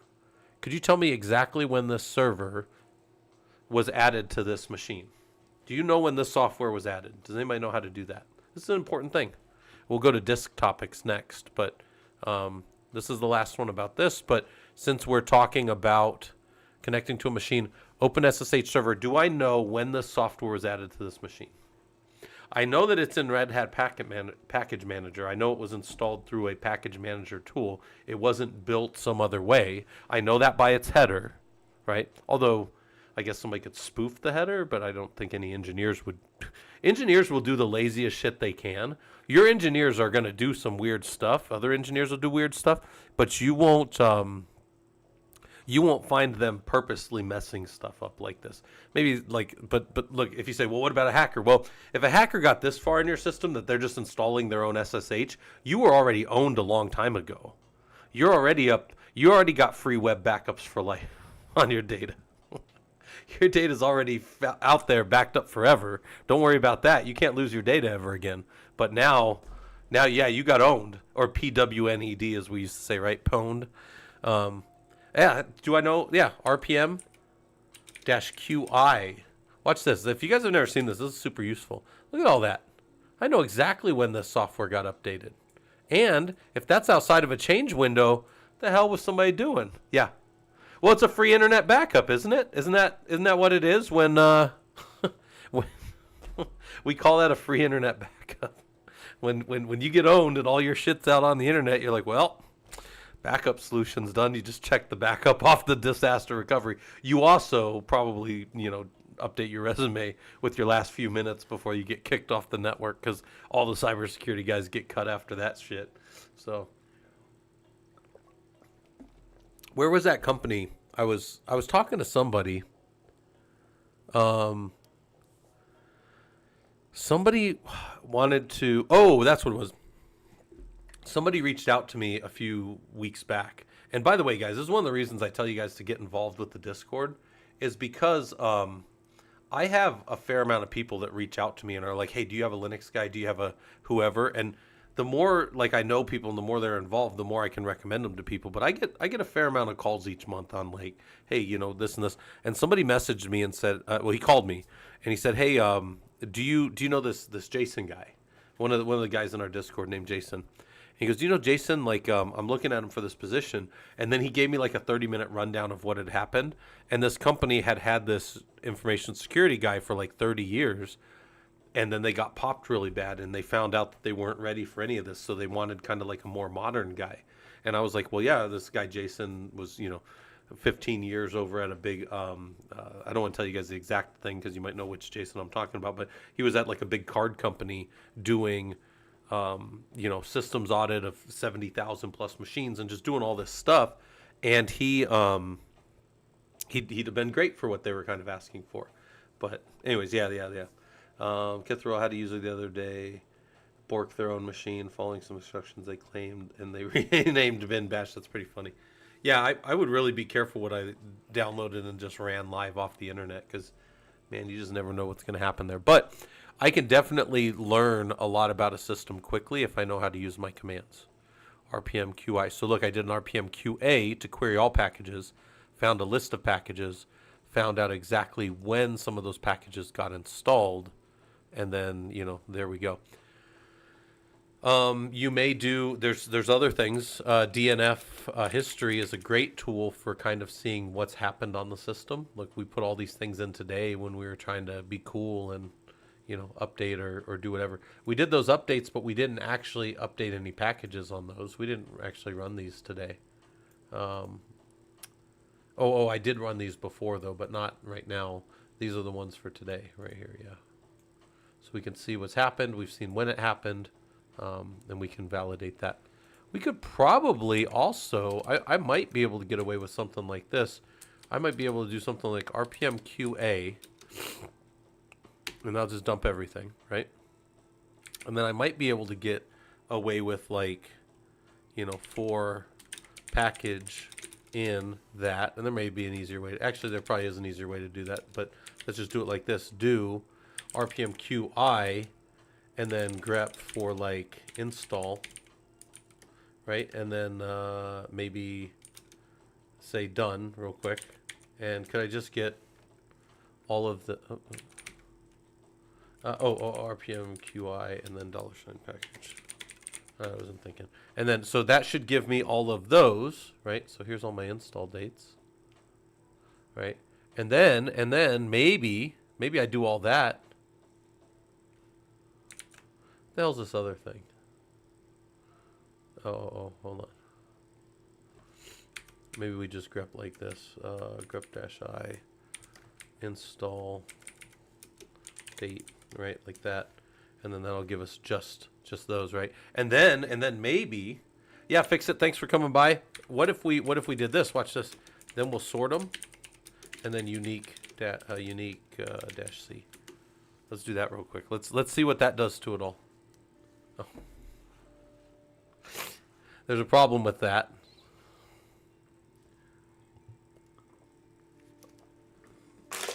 We got to clean that up because that's that's not what we wanted. Hold on. So we need from this original one here 1, 2, 3, 4, 5. So we need 1, 2, 3, 4, 5. We need 4 and 5. Right? So we want this one, and then out of this, after we grep it, we're going to say awk print $4 and $5, and then we'll sort and unique it. So this will be done, and then it'll give us What? Sort unique dash C. Wait a minute. Lock print 4 5 sort. Why is it doing that? That's not right. Oh, hold on. Oh, so it's because I'm doing it for each one. That's my fault. The sort unique C has to be outside of that.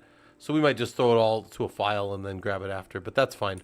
It doesn't really matter. It's the point is we could figure that out, right? We could just dump that all to temp some file, something like that, right? And then we could just do that after.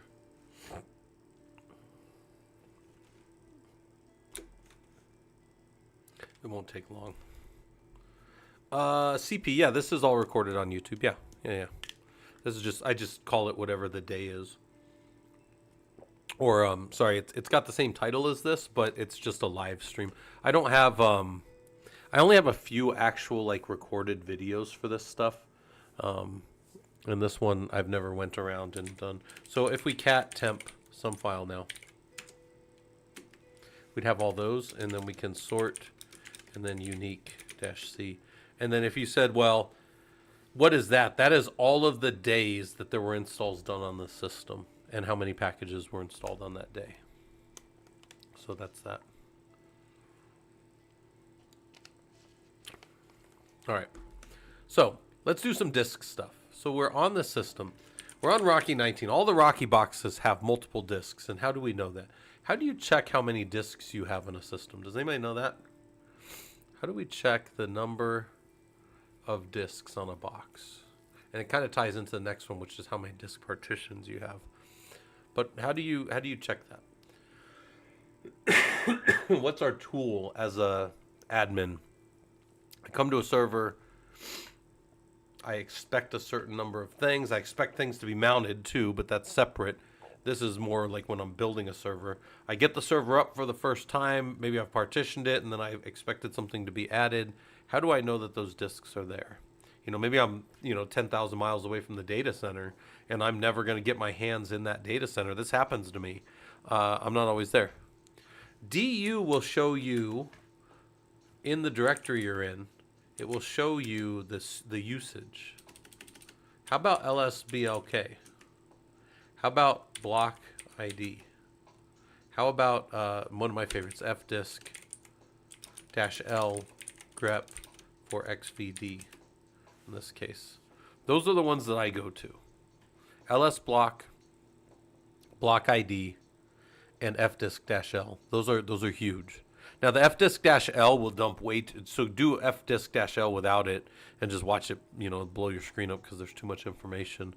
But those are the ones that I normally use to see which disks are here.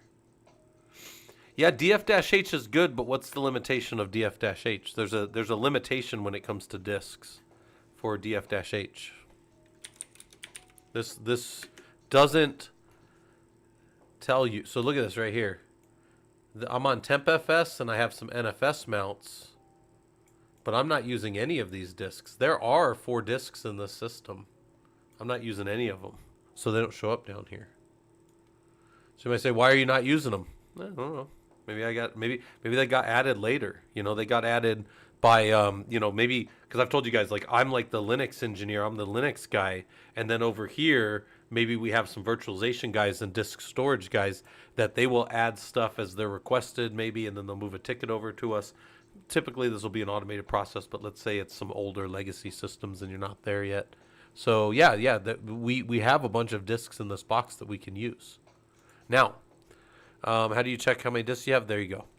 Can you check how many partitions are on those disks? Well, there's only one partition. That's this one right here.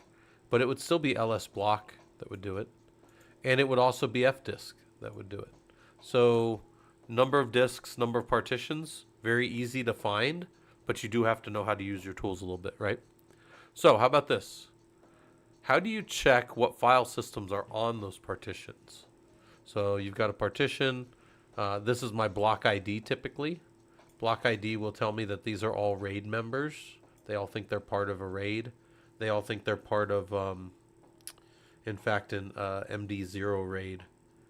right? That's what's here on them. They think they're part of a RAID 5 with each other, except for this one, which I wiped, and then I made a new partition on the other night. I think we were doing that the other night. I was messing around on here. But it says, can you check the partitions that aren't even mounted for their file system types? So XVD1 is here. He does not have a file system on him, so let's put a file system on him.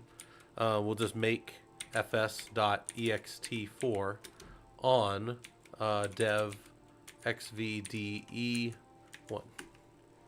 And then now if I do a block ID on dev xvde1, we should see that he has an ext4 partition. And if I know from up here that he is about 3 gigs, he's the whole size of that file, that disk that we have, I should be able to mount dev xvde1 on MNT, and then if I do a df-h on my system, I should see that there right at the bottom. And if I do a mount and grep for mount, I should see that he's mounted right there as an ext4 with whatever defaults I have. I didn't do any special things. Now I can put data in there. I can make a 1 gig file called secret file, let's say. So touch, let's make him a 1 gig file. So we'll dd in file will be equal to dev0. Out file will be equal to mnt secret file. Block size is equal to 1024K. And count is equal to 1,000. Right, so we'll make him a 1 gig file. Boom.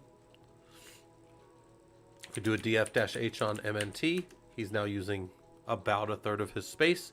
And if I umount MNT and I ls in MNT, there's nothing in there anymore because that is no longer its own file system. Now it's just packed to the root. So now you might say, well, did you really hide that file? Well, I kind of hid secret file. It doesn't really exist to the system now until I remount that, and then it'll be there again. That is not a way that I would try to forensically hide anything, guys. That is not going to stop. Like, if there's any, like, person coming in with forensic tools to, like, look at your system, they are likely not booting your system up from its normal boot process anyways. They are probably taking those disks and opening them in some kind of analyzer, like Ubuntu in Linux, or one of the members of our community made Malbian Linux as well. So if you guys want to go mess around with Malbian, one of the members of our community made that. You can go look them up if you want, right? They have a bunch of information there, and they did it because they were working on malware analysis and reverse engineering. So, is there a chance to override that file? What do you mean overwrite? We could absolutely overwrite that file. I can also DD and delete that file out of there too, yeah. I can reformat that disk now too. But for now, we could mount it back over. Now, that's another thing that also doesn't secure your system in any way.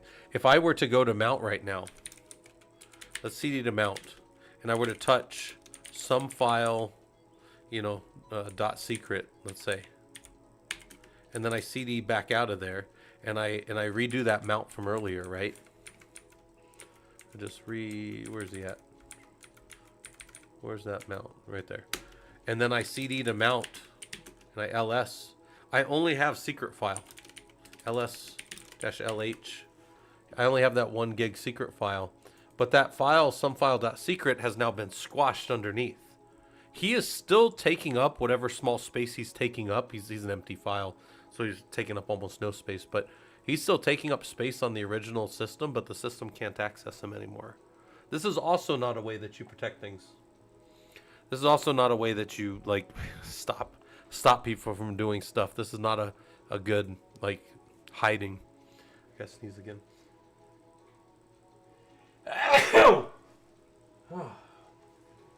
Oh, man. Yeah. So you don't hide things like this. I'm just showing you guys that you can squash a file underneath a file system. And then you would be very confused because you'd be trying to find, why is this thing using so much of this in root, but you wouldn't be able to find it through your normal commands. And that would be a hassle for people. So Don't do that. I mean, what I just did, I wouldn't normally do. I wouldn't squash something underneath a mounted directory, but you can do that. Yeah. Easy money over on YouTube. Thanks. And then Anthony, I think the df-h was probably for just the file systems. And yeah, it's a good command to know how to use, right? Okay, so oh, I've been running. Yeah, we checked that. How about this one? Can you check disk I/O over time? So I've got a box here. I've got a bunch of disks. How would I check I/O over time to these boxes? What's our method for this, guys? Again, by the way, for people that came in later, we're not doing this. This isn't combative. This is us doing what's called the Socratic Method. We're sitting down, we're asking ourselves questions, seeing if we understand the system like we think we do, and then we're, if we don't, we need to go spend more time with it and learn how to use some of our tools better, right? But I'm just giving you guys things to think through and asking stuff. I love IOStat for this. IOStat does two things by default, though, right? IOStat gives you the CPU and also the disk. So if you do an IOStat-C, it will only be the compute. And if you do an IOStat-D, it'll only be the disk devices. Now it's devices technically, but so now we can say IOStat-D 160, and for every second for 60 seconds, this will let us know if our system is under any kind of high load. I would say, just looking at this, and when I say high load, I mean I/O load to the back-end disks. I would say very much it's not, which makes sense, by the way, because there's nothing mounted on these disks, right? Well, I guess XVDE is mounted, and we just wrote a gig to it. But other than that, there's nothing else mounted, nothing doing anything right now. Oh, man. And for people who got here late as well, I am also like, I'm not sick, but man, if I don't have like some allergies going, I'm just blowing up out of my face. It's not great. It's not great. So can we check disk I/O over time? Absolutely. Are there any other tools that'll do this for us? I think we got some other tools that'll read disk stuff. How about there's an IOStat XE. Sorry, XV? XZ. There you go. XZ. IOStat XZ. What is that going to do? How does this look different than the other one? This one's interesting. Can I also set that to D? Hold on. So what is this one doing? How is this different than the other output?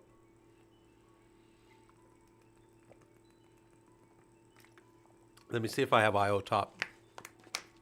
What's this one doing that's different? Who knows? Compare this to this. How are those different over time? What was the difference there? I'll show you this one again for 10 seconds. 10 seconds of this. And the same exact activities under this one for 10 seconds.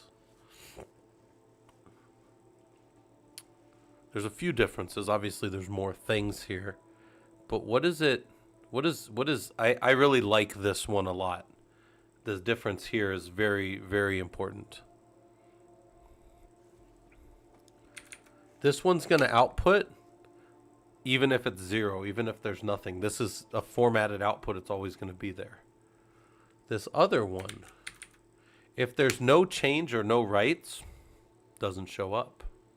So if I had one or two hot disks that were really getting a lot of reads and writes through maybe somebody was accessing something and only a couple of disks were getting reads and writes because of how the data was set or partitioned or whatever, this would be a way to find it because it would only be showing me the disks that changed. Now, you might say, well, couldn't you see it on the other one, though? You would just see it only on the two. Yeah. How do you want to see your data?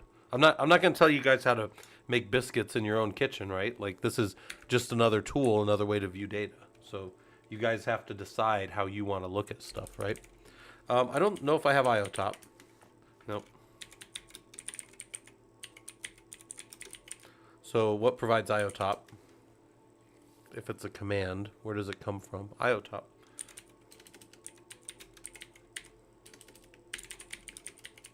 By the way, if you know a command name, like 99% of the time you can just do the name and it'll do it. But sometimes, like with systat packages, I always use the what provides because it'll tell me, hey, you didn't do it right, buddy. Yeah, here's IOTOP. Here's what's going on. And I should be able to see, yeah, there's my disk read and write on the system. These systems are chilling, guys. And these systems don't read to they don't actually read and write to the disk unless you mount them anyways, so it doesn't matter. But yeah, this is all the things that are happening. So if you needed to drop in and figure out what was really smoking a box, IOStat would be a good, IOTOP here would be a good one, right? If you start up a system or you start to let a system take the load from behind a load balancer, these are good tools to keep an eye on, right? Now, a lot of this stuff also gets reported out through like other tools, and then we can look at it. We want to look at something like this and see the CPU usage of a system over the last like 30 days or something. What is this? Normally this is 7 days. Oh, shit. Last 7 days is normally how we look at this, but then you could see like there was high load or whatever. This is a more handy way to look at some of this stuff typically, but you can use different tools down at the command line as well. One of my rules of thumb on this is this stuff over on the left is stuff that I want to feed out to if I have a NOC, right, like a network operations, or if I have a SOC, security operations, and they can go look at dashboards for me. I'll let those people look at the clean dashboards. This stuff is for those of us that are doing the Linux sysadmin stuff and the systems engineering stuff. But you can't give this to a user. Fucking kill them. Their head will just fall off. Like they wouldn't know how to use it even if you showed them, right? And you'd have to give them root, so that's already too much, right? So we use other tools to give them visibility into things, but sometimes we got to go check stuff live. So anyways, can you check the IO disk over time? Yes. Can you verify your disk read and write speeds? Well, we actually know that if we do it on this box, it'll crush the box. But typically we do that with like DD commands. So I think over here, if I go over to this server, I'm going to go back to print mode because then it puts it all on one big page. And cancel. Go here, DD in file. And here's some write tests. So you just write a bunch of stuff and then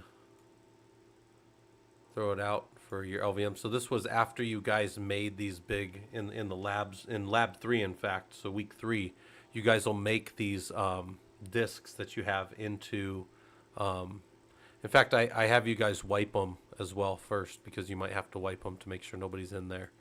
And then you come down here and you start doing some write tests and some read tests to see how fast you can read and write data off the systems. So that's unit 3. I gotta sneeze again. Oh man. Oh yeah, sorry guys. All right. Can you verify the read and write speed? It looks like this over here, and there's a little lab for it. But yeah, it's really just here's your write speed, DD in file 0, and then out file into some file, and then 1. This is a 1 gig file over and over again. We keep changing the names so that there's no file system funny business.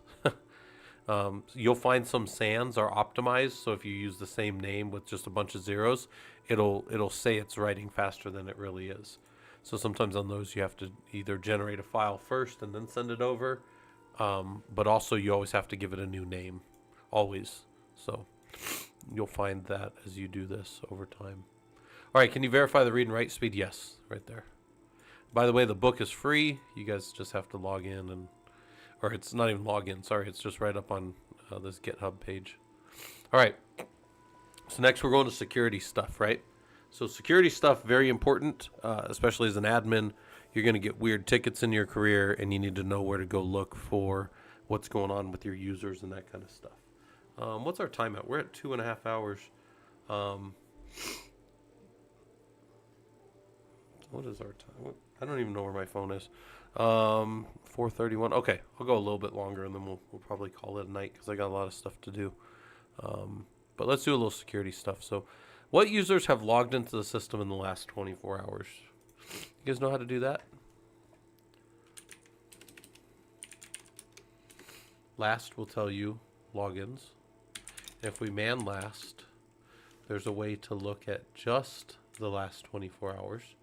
Since, so we could use since, and then we can use a time format. But there's also some short names that we can use. I can also say since yesterday, right? So I can say last since yesterday. And that should show me only since yesterday, right? But I didn't know exactly how to do it. I knew where that data was, and I knew what I kind of wanted to do, but I didn't know exactly where that was. But there's this. There's all these time formats that you can use, and then there's also some keywords that you're allowed to use. So you just got to go read the man pages and then feel comfortable with your tool. What I use this for is in the home lab here. I have well, so I guess I did bust my stuff. But if you come down here to Sandbox, and then you look at, is the bot busted again? Oh, it's old stuff. If we look at the boxes that are down in our environment, here's the ones that have had people logging into them. And the way that this check works, right? This is an Ansible check in my environment, and then it writes out to a webhook. The way the Ansible works, anybody want to see the Ansible? I'm sure you guys do. By the way, this stuff's, I have this all out there for you guys on Discord if you want it. Where does this happen?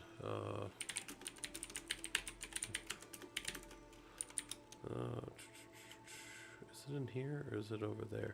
Well, here's how you tell. Cron tab -L. All right, here it is. Here's our lab check. So it happens every night. So if we cd down into that directory,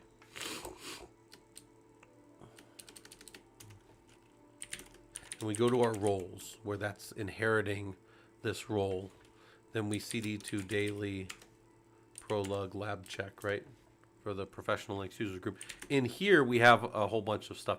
And by the way, if any of this looks like, oh man, there's all this stuff going on, the Ansible part of this, once you're familiar, is like, it's like blazingly simple. You'll be like, oh, Scott just generated all that with one command. He just did an Ansible Galaxy. He doesn't even use most of that. Mostly he's just in the tasks and some of the variables. That's true. It's true. I don't. Main.yaml right here. This is where it runs. This is the thing. And I did last since. This was the old way I was doing it. Last since, and I've got this long stream. But I wonder if now, oh, you know why I have to do that? You guys might say, Scott, why the hell are you doing all that? You could just say last since yesterday. You know, I probably could. Because I do everything difficult, guys. And I must have referenced it, and this was the way I saw to do it. Oh, God, that's terrible. Anyways, so, yeah, I could just do last since yesterday now. Anyways, and then we push out the template. And templates, if you've never seen a template, looks like this. That's how I generate this right here, is this template. Super easy. It's actually interesting. This is not the one that's coming out here, though. Hold on.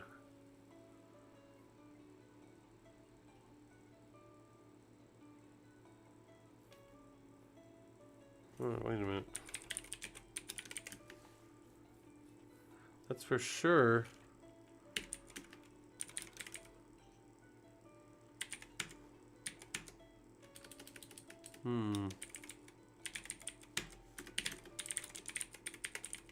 What the heck? Hold on.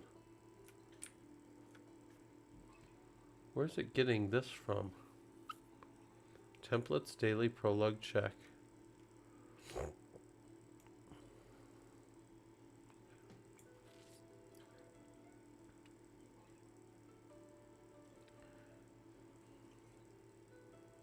That's right. That's all right.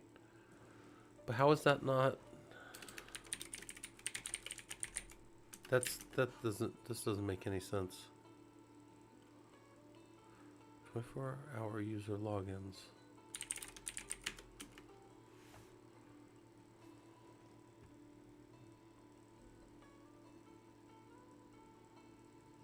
Yeah, so I lost my mind. Well, it's very possible I've lost my mind.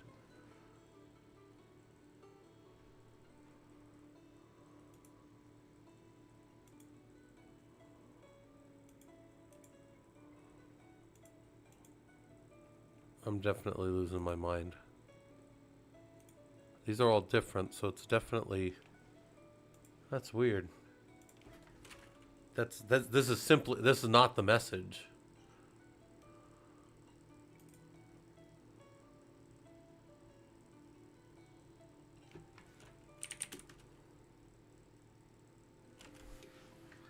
Oh, damn it. I think I went to the wrong one.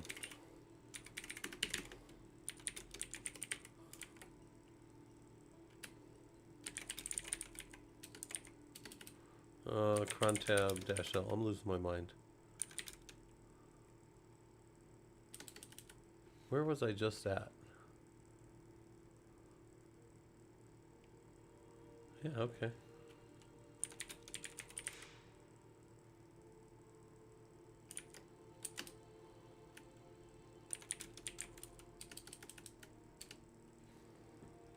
Okay, cat this file real quick because I'm losing my mind. Daily prologue.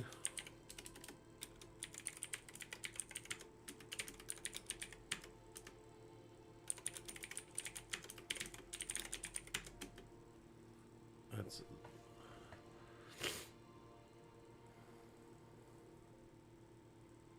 It's definitely not the right one that it's... That's super weird, guys. All right, well, I'll unscrew that later, I guess. All right, we did the users. All right, can you tell me what PID was listening to port 22 on the system? We'll mess with that later. The point is that comes up every day. I just don't. I'm like losing my mind. That's not the right message. Yeah, I need to. I feel like maybe this allergies thing is affecting my brain or something, but. So can you tell me what PID was listening to port 22 on your system? So how would we know that? We have port 22 here, and here's the PID 839. But how else might we tell that? We could do system CTL status. We know it's SSH, and we see that's 839, so that maps. What other ways might we be able to find out what's listening to port 22? Can we do, what's another command that might work? What's another one we might try? What other commands might you guys do?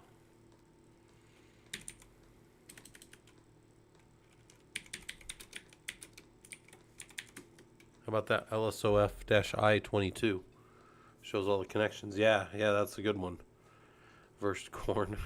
Versed acorn. Yeah, that's right. That's 100% right. LSOF will do it. And you can also, once you knew the PID, you could do LSOF-P on 839. And that would also show you that it was listening on port 22. Well, SSH anyways. Which maps to port 22, and you know that from your Etsy services file. That's where it's getting that mapping from. So there you go. It all comes full circle. So can you tell what PID is listening to a port? Because maybe you got to close down a port. Boom, kill 839. I'll close all the connections down to this Bastion node so that nobody can be coming through it and getting into my system. And then I'll clean out my system and I'll reopen the Bastion when I'm ready. That's how we use Bastion systems, right? Can you tell me how the SSHD daemon was started? So we know that it's there. We saw that it was PID 839. So if I did this, if I was just forensically on this system trying to figure something out because it's late at night, could I do something like ss-ntulp and see that port 22 is open? and see that it's a PID 839. And then I say maybe PSEF grep for 839. And see that that's SSHD. Good. And then I see that it was started, its parent is 1. Now, I've asked you guys this before, but what are the implications that a process was started by PID 1? What does that mean on the system? What's PID 1 on a system? What does that mean? If you're PID 1, or you were started by PID 1, who's your parent? Who knows what that is? Who's your parent? In it, system D. Yeah, it's system D. So I should be able to say system CTL grep for like SSH and see all the SSH-like services. And I'd probably guess that it's this one, if I didn't know. And then I'd say system CTL status SSHD, and I'd get that same 839, and I'd know this was the one. But that's not what's being asked here. They're asking us how was it started on the system. So I know it was started there, but system CTL cat SSHD will show me the actual system file that was called, and the environment, the exec start is right there for the system. Now, going further, we can do system D, so system D analyze, and we can do critical chain for sshd.service, and you got to do the full thing when you do this. And these are all the things that had to come up from bottom to top left. This is the order of all the systems that came up to get SSHD started on our system. So if I expected SSHD to be running, and it happened to not be, I could come in here and validate SSHD did start or it didn't start, or it was a broken chain, or something didn't start the way that I expected it to. Something, right? These are the things that we have. Okay. Can you list the kernel modules? Where are your kernel modules at? Anybody know those ones? What kernel modules do I have? What's plugged into this kernel that's potentially something that could be compromised? It's potentially something that could be deprecated or getting older. How would I know what modules were in my system? Who knows that? Oh, Ranger? That's my dog, Ranger. Ranger Cam. Oh, Ranger's not on his bed. I don't know where Ranger is. Yeah, Ranger's not on his bed. LSMod is definitely our tool for this. LSMod. LSMod will show us the modules over here on the left. And then, if there's any things that are using it, they'll be over here on the right. And this becomes really important if you ever have to remove a module. Like if I have to remove this async XOR, I need to get rid of these things first before I can just remove this one. Also, you'll make weird behaviors if you remove things that you don't know. But there are times when you're going to need to remove modules from running systems. Like if you're building, especially like InfiniBand, and you've got a bunch of InfiniBand drivers that'll be down here, and maybe you've got to update a system, or you're working down in a test system before it goes over to like a prod environment, and you'll be over here, and maybe you have to remove some of those packages. There's a couple ways you could do it. You could also tell the software not to start and don't load and all that stuff. But one of the things that I'll do, I'll come in the system and I'll remove the modules that I don't need. But you can't remove ext4 because you're using it, and you can't remove certain things. But a lot of times, especially if you have like a console connection, you can remove a lot of this network stuff, right? NF underscore whatever are all of your network type things. Mod info.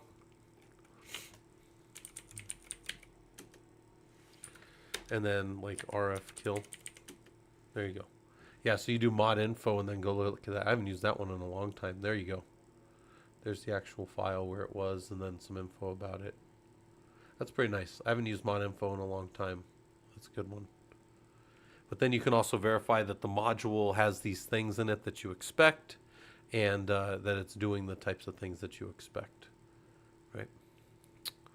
All right, so that's your kernel modules. Can you verify that a file hasn't changed in the last 3 days? So, cd to temp maybe. And I want to verify that some of these files haven't changed in the last 3 days. Some of them have for sure. Well, how would I check to see that they hadn't changed in the last 3 days?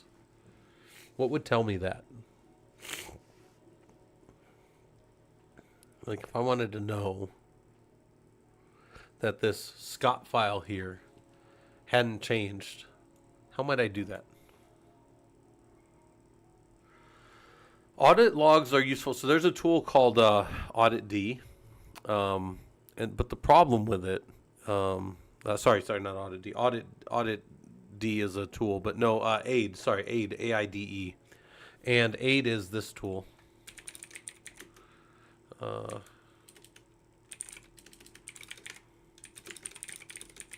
If I have AID, I might not have AID on these boxes. No, I don't have it. I might have it down here.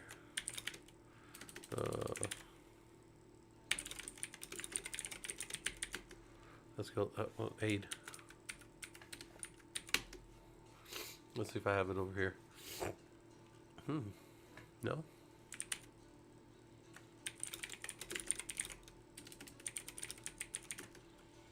Let's see if Moodle's got it. Moodle's a newer build, so it might have. All right, so there's AID. So what AID does, we'll man AID real quick here.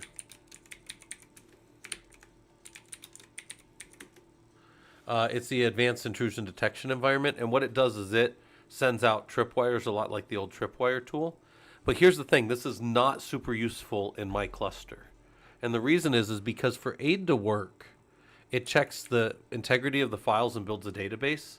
And then when you reboot and it comes back up, it'll recheck it. It'll also recheck it every so many hours if you want it to.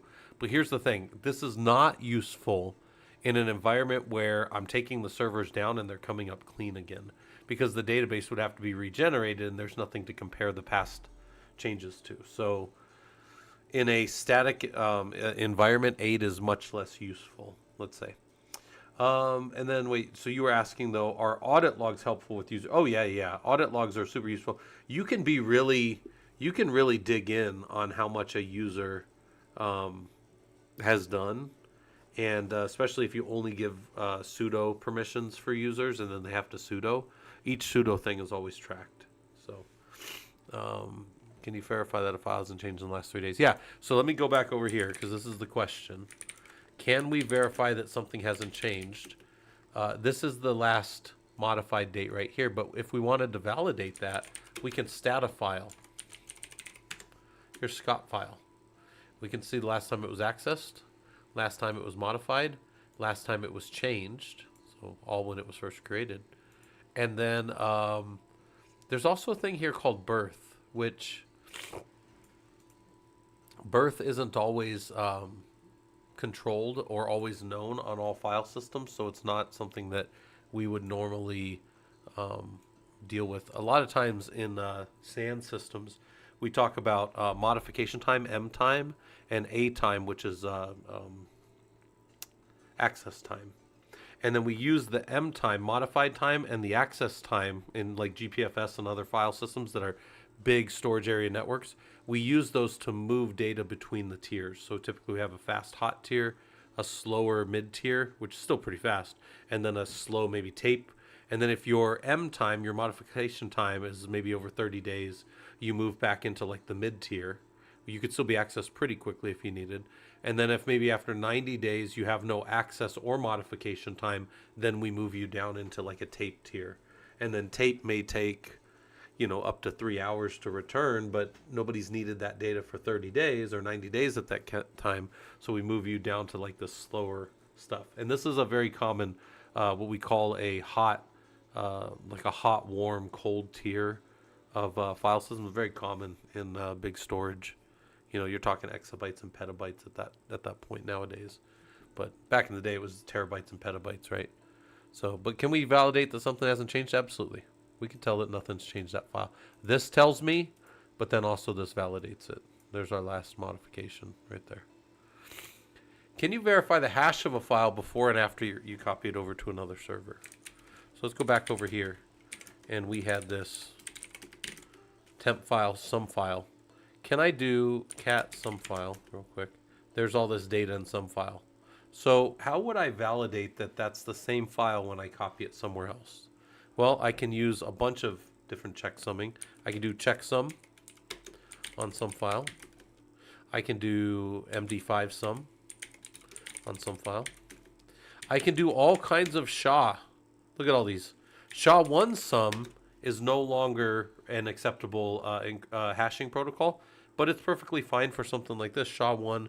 You will typically get like a SHA-256 sum from somebody, and then, you know, you do that on some file.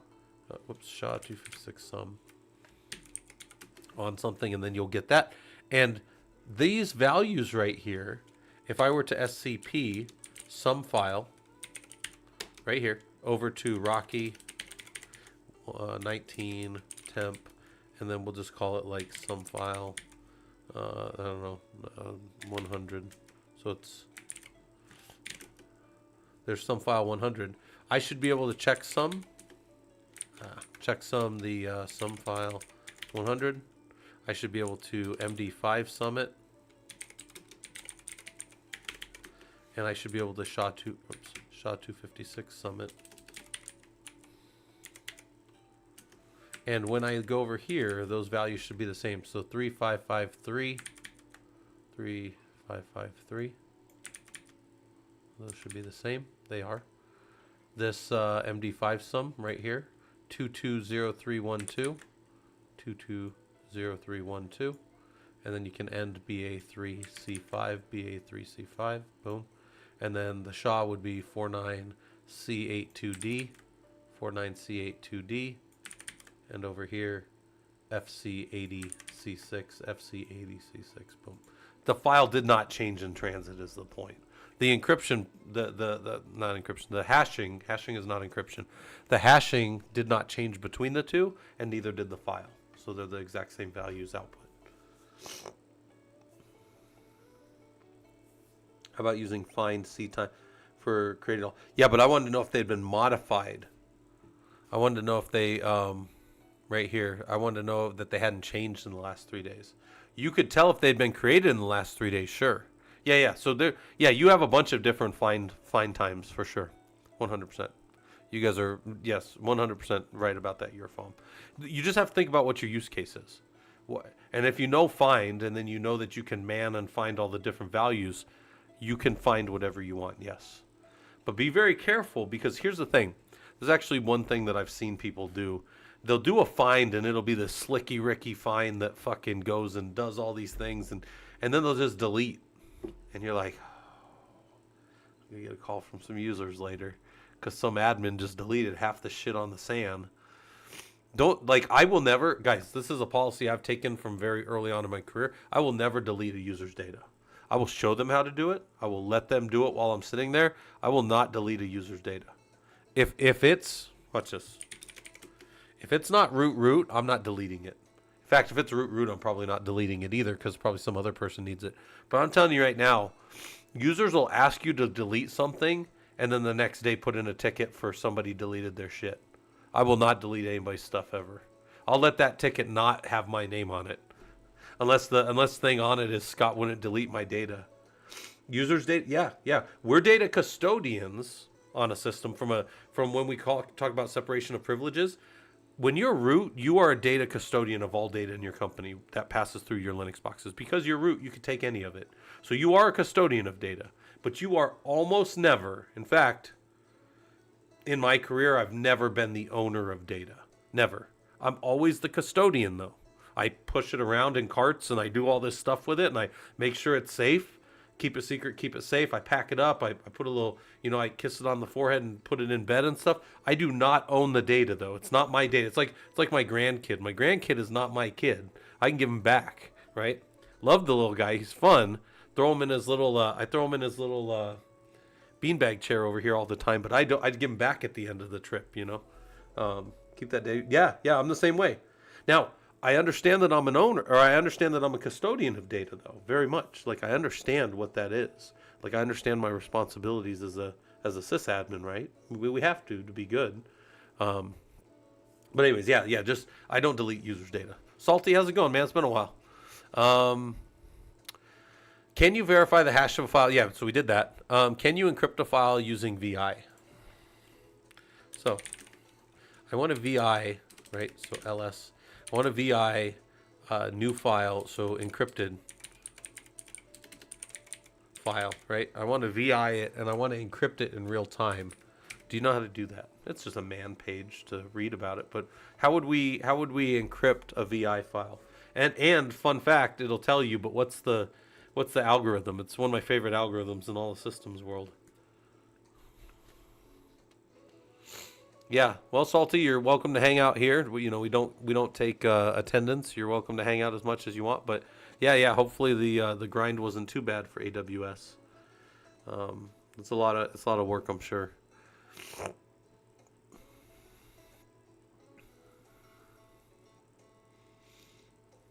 Root dir equals find that in root dir type m time. Yeah. That's fine. That would actually be good.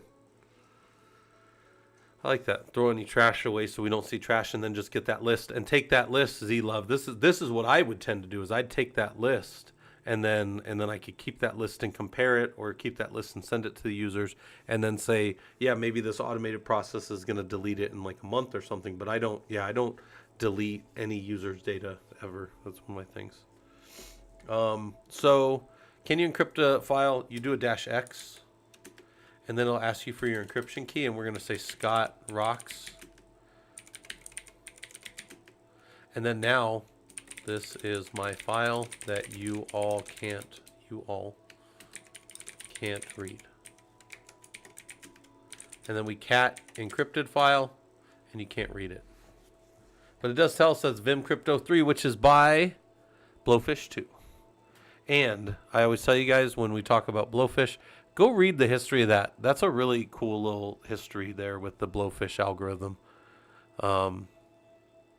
There's some cool stuff that happened there around that algorithm and why that's used in open source space and stuff. But go read about it a little bit. There's some good stuff around that. So if I want to read that file, I would VI -X encrypted file, and then now I can get in there with the right, and then you can't read it.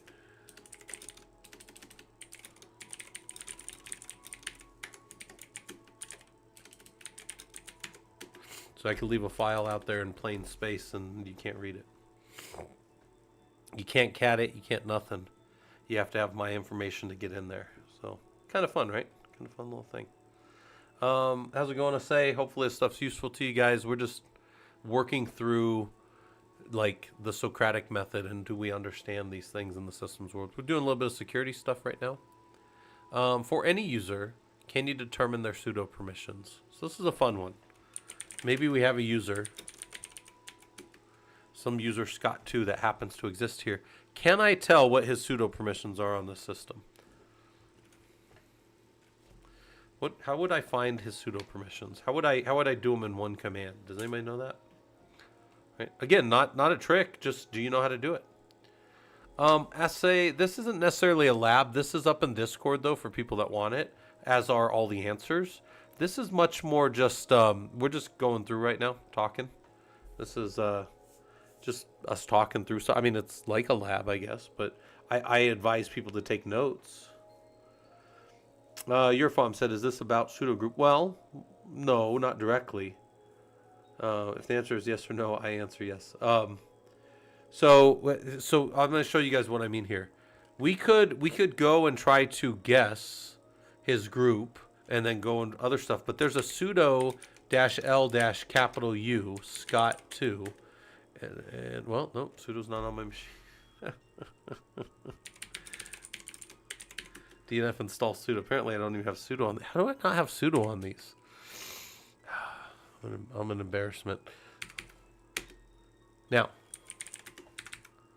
the user Scott is not allowed to run sudo on this box. Now, let's cat etc sudoers, and we see that if you're in wheel, we're going to allow you to do everything. So then I say vi etc group, right? And I /wheel. hit enter, and then I go over here and I add Scott 2 right here. And then I run my sudo -l-u, and it says that guy can do whatever he wants. There we go. So that's one of my favorite commands I've learned in my years of doing this. Instead of trying to run down sudo permissions, I can just say sudo -l-U user, and it'll tell me all the permissions he has. There's a lab. I got a lab on this. If you guys want to get better at sudo, go to Killer Coda. One of my labs. It's under the, hold on a second here. It's under Het Tanis. And then it's a Linux lab. Oops. How did that move over? I don't know how any of those things moved. And I'll send it over to you guys. But it's actually, there's something weird happening in the system. And what's weird that's happening right here is the user is trying to unusual user behavior, attempted login, and then attempted sudo. This is an old lab. We've had this lab a long time. I'll link it to you guys. But this lab is free over on Killer Coda. You guys can go out there and use it.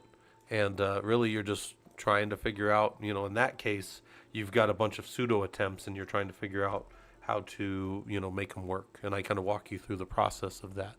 So we're not going to spend too much time in that now, but we can determine the sudo permissions of a user with sudo -l-U and the user's name. All right. For all users, can you list a count of what default shells they have?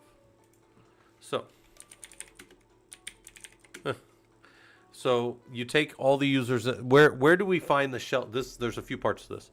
Where do you find all the shells of all the users, and how would we go about listing them all out?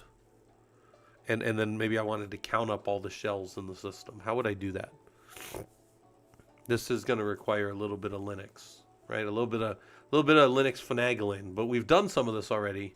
But I'm not trying to trick you guys. I'm just saying, if you got asked, could you tell what all the users on your system are capable of doing? Right? What are their shells? What are their default shells that they log into? This actually feeds into a bigger security question. Also, I don't know. I literally don't know where my phone is still. There is only one default shell, but sorry, this is all the shells in the system. So for all the users, can you list a count of all the default shells that users have? Let me show you guys what I mean. So if we cat etc passwd, it'll drop all the users in our system. And the 7th field for all users is always their login shell. Or in this case, it's a failed shell. But what I could do then, if I know that's true, could I cat etc passwd and then awk out the 7th field based on a field delimiter of colon? Could I do that? Yes. And then could I count them? Yes. There you go. Grep password, cut delimiter, split, sort, and unique. Yep. And then unique-c is one of my favorite little things I learned, where you can just do unique and it'll give you all the uniques. But if you do a unique-c, it'll count them for you as it squishes them all down. So yeah, that's a nice one. How's it going, Minsu? Hopefully this stuff's useful to you. We are just going through Linux, right? We're just doing Linux. We are asking ourselves questions, and then we're making sure, like for all the users, you list a count of all the shells. Here's all the shells in the system. How about this next one?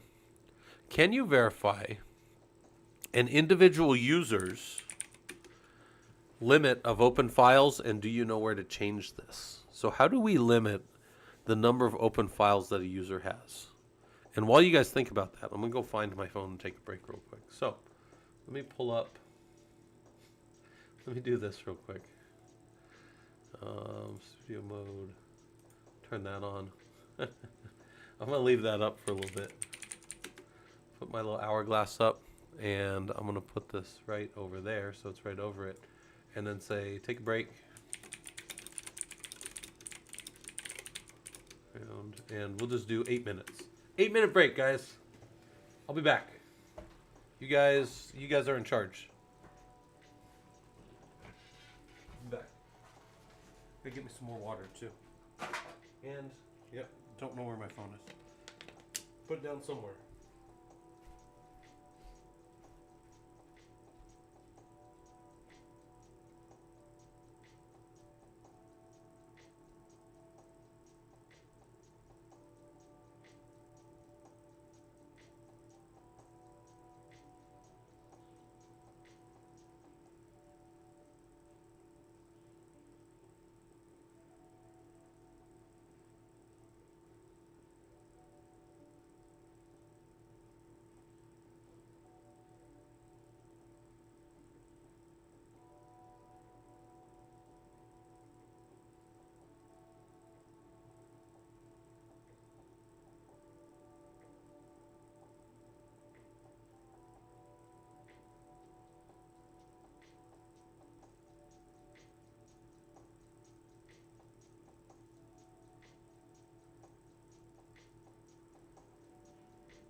All right. 3 minutes. Well, 4 minutes. We're at about 4 minutes.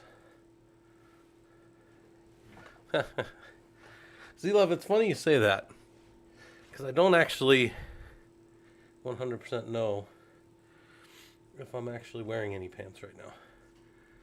I am very much in a all right, good.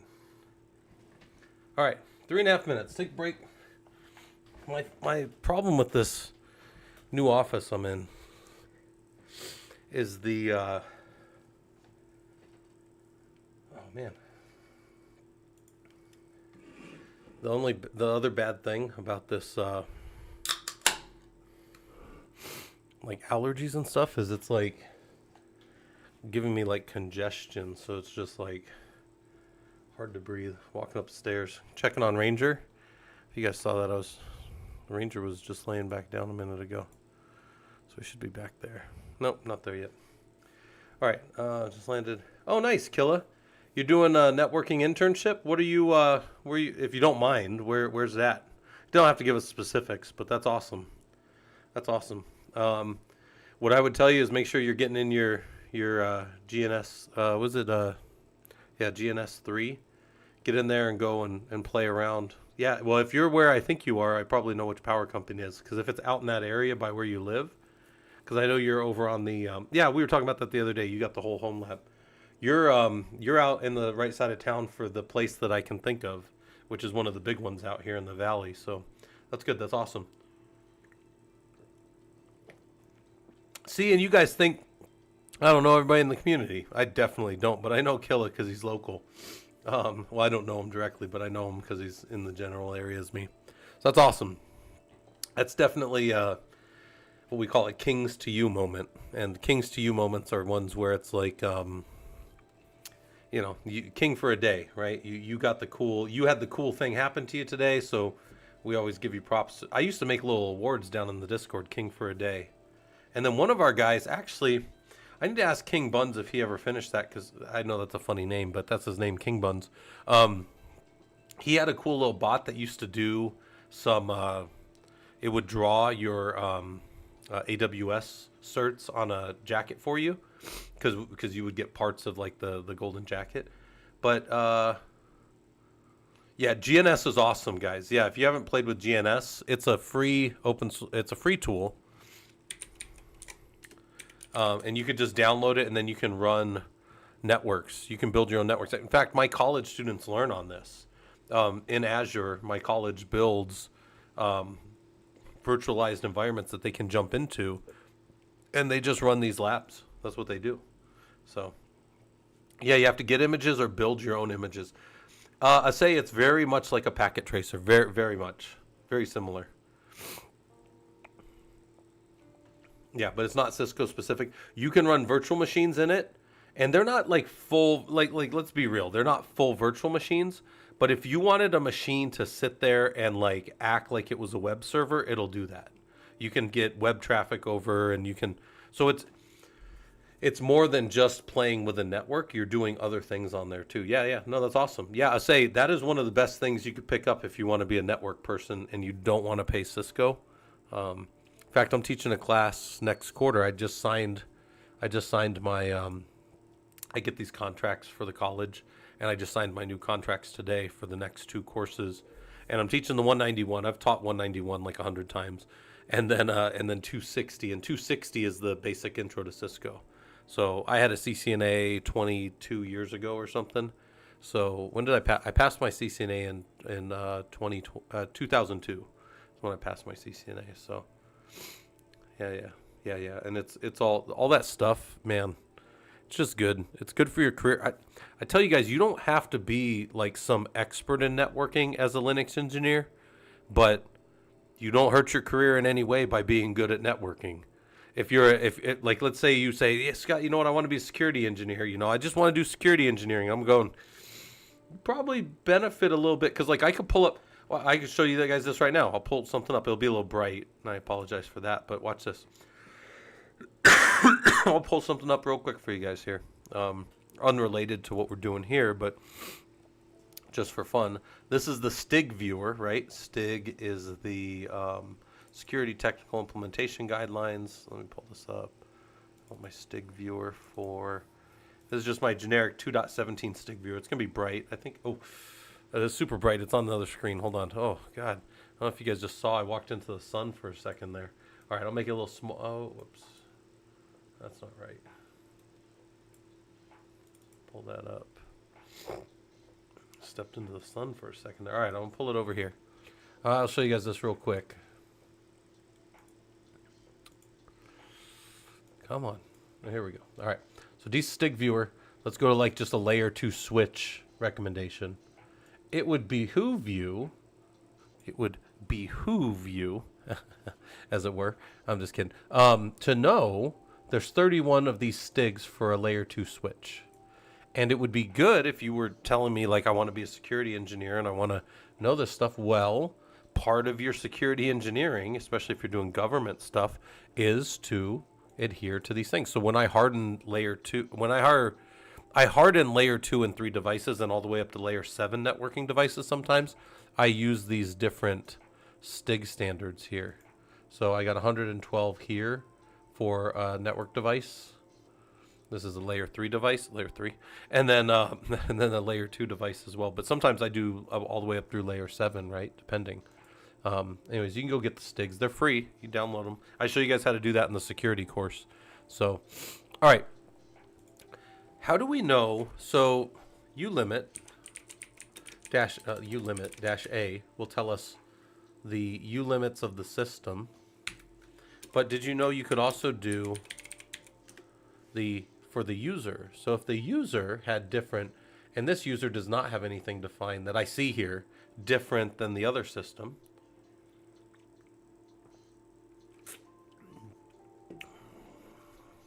Yep. Yeah, Kithrill, I actually show people how spanning tree works in that class. I show you guys sometimes too. I have a networking primer that shows you guys that a little bit too. Oh, Killa, yeah, I'm real good at spanning tree, yeah. Yeah, I could talk all day about spanning tree. Blocking, listening, learning, forwarding. Yeah, I could do all that stuff. And then rapid span. So you'll be using rapid spanning tree in real life. I mean, spanning tree is dead and gone, but RSTP is the newer way. Yeah. Yep. Okay. So here is, I can see the list of open files right here. That's how many open files this user could have. Could we write like a little fork bomb that would try to do that? Yeah, I mean, I don't do that much, but I think with Perl I could just open a bunch of files and cause myself a problem, sure. But for suffice it to say, I know that this user Scott2 is blocked off at 1024. And so is my root user, in fact, by default. So where do we change this? Limits. That's limits.com. So here's the default place, the securitylimits.conf. Let's just do like a tail, like 20. There's the last 20 lines of that file. But that's not the only place. There's also a limits.d, and in here, you could have any number of files that would then be appended to the end of this file as well. So you might say, Scott, why would I want to have... I love when there's a .d directory. And you say, Scott, why do you care that there's a .d directory? Because let's say I wanted to make a file that was going to just for Scott2, or a set of users that were under the Scott2 permissions. I don't know, maybe Scott2 is a program we're running. And I would put all their permissions down in a file in here called like Scott2. And then it would be super easy to deploy, because then when I deploy the user and create them via Ansible and all those things, I just use Ansible to copy their permission. And it's not even their permissions, it's their limits file. You got to have a .conf on it in here. And it would just accept that as part of their limits.conf. There you go. Yeah, and Killa, if you need help too on networking, I was doing a lot of stuff in the networking section for a while there, but nobody was really participating, so I stopped doing it. But in our Discord, for people that haven't been around, if you go up to like in networking, I had been just putting questions here, and I really do think this is a great book, this red book right here from IBM. I think this is a great book for, let's go, STP. You want to know how the original STP worked? Should be in there. Oh, maybe they don't have STP. See if we can find spanning. Oh.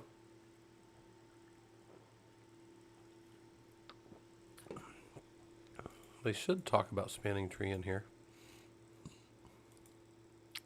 A little bit dated book, but it's still pretty good.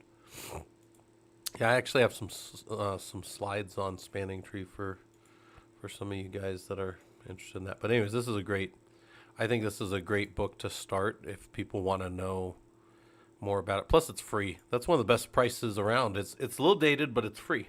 So, all right. Anyways, there's a bunch of stuff going on. Looks like people are saying hi and stuff down in here. And then yeah, the DNS. What's our time at? You guys were just down here talking. And then yeah, we were just talking about GNS up here. So boom, there you go. All right. So where were we at? So yeah, that's where we would change it. One of those two locations. All right, so now we got some general system questions, right? And again, I tell you guys all the time, we're not being combative here. I'm not like, oh, you guys aren't smart enough. No, that's not the point of this. The point of this is do we understand our tools? Can we do a thing? We're going to find some of these questions. I mean, I wrote all these questions, but there's still going to be things where I'm going to be like, I don't remember how to do that. And I'm going to have to go look it up. But you guys will get to see my process for looking stuff up because I do that all the time, right? Anyway, so general system. Can you tell me how the system was booted by Grub? These systems were not booted by Grub, but if I knew that the system was booted by Grub, like one of these, how can you tell me how it was booted? Like what was called, what were the command line parameters passed to the system as it was called by Grub? Do you know how to do that on a running system? I obviously you could reboot it and look at that, but did you know you could see it on a running system too? How do we do that?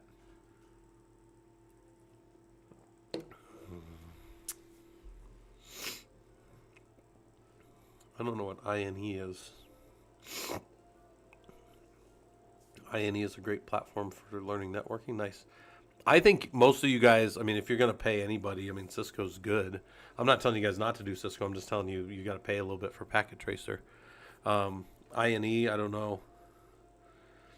I'm rubbish on Grub. Well, let me show you some stuff. It is under boot. That's where the menu is. But did you guys know you could cat proc CMD line? And CMD line will show you how the system called, how the system was passed, all the kernel parameters by Grub. So these are all the kernel parameters that were passed to the system. Now, I can also do a dmessage head 10, head dash 10, sorry.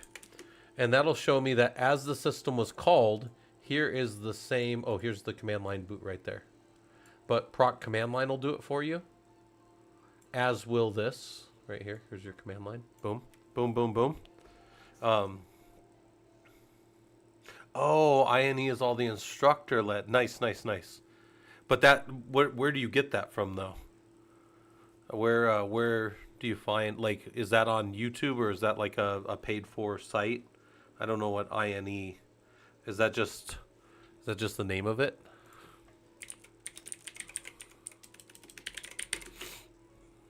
Oh, it's just okay. It's literally INE. I see. All right. And then they do cybersecurity too, apparently. But is that INE networking as well? Yeah, sorry, Jones, it doesn't come through. Yeah, okay. All right. That's interesting. Look, guys, I tell you guys all the time, when I was younger, right, growing up here in Phoenix, there was this ad that used to always come on for. Apparently in the 80s and 90s, people were way more stressed than now because literally this ad came on all the time, and it was Charter. Charter was this place that you could check yourself in if you were going to hurt yourself or whatever. It was like a mental health facility. And they always said at the end of their commercials, if you don't get help at Charter, please get help somewhere. That was this thing that they always said. And I feel like that same way with this. Like, I tell you guys all the time, if you can't listen to me for one more second, find somebody you can. Like, go get involved with a group. If you like our Discord, hop on our Discord. It's popping right now. We got, man, I haven't like looked at Discord for like 2 hours, and look at all this crap going on. There's like all kinds of stuff going on. People are even down here talking. There's good stuff. I think people have been working on their resumes the last couple of days. So you got a lot of stuff going on in there. But if it's not us, find somebody, right? I tell you guys, like, hang out with us if you want. Go hang out somewhere else. You know, like, I would just tell you, whatever it is, get started, right? Do something. Get into, man, this is one of the reasons I like Killer Coda so much. You don't even have to build a Linux machine. You just get right into Linux nowadays. I joke around, but it's true. When I started Linux, that somebody just threw you a DVD and said, install Linux and come to talk to me when you're done. And if you couldn't do it, you couldn't be a Linux guy. That was it. It's much, the bar to get into this is way lower now. So,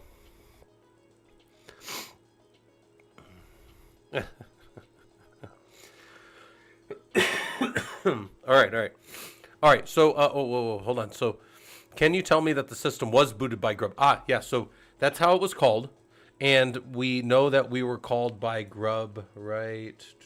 Well, we can see Grub in boot. There's Grub too. Also, I think this comes up later, but can you tell me how many versions of the kernel we have? Yeah, a whole bunch of them down here. Looks like 5 are staying on this one. But yeah, there's Grub. We can go look at the Grub menus.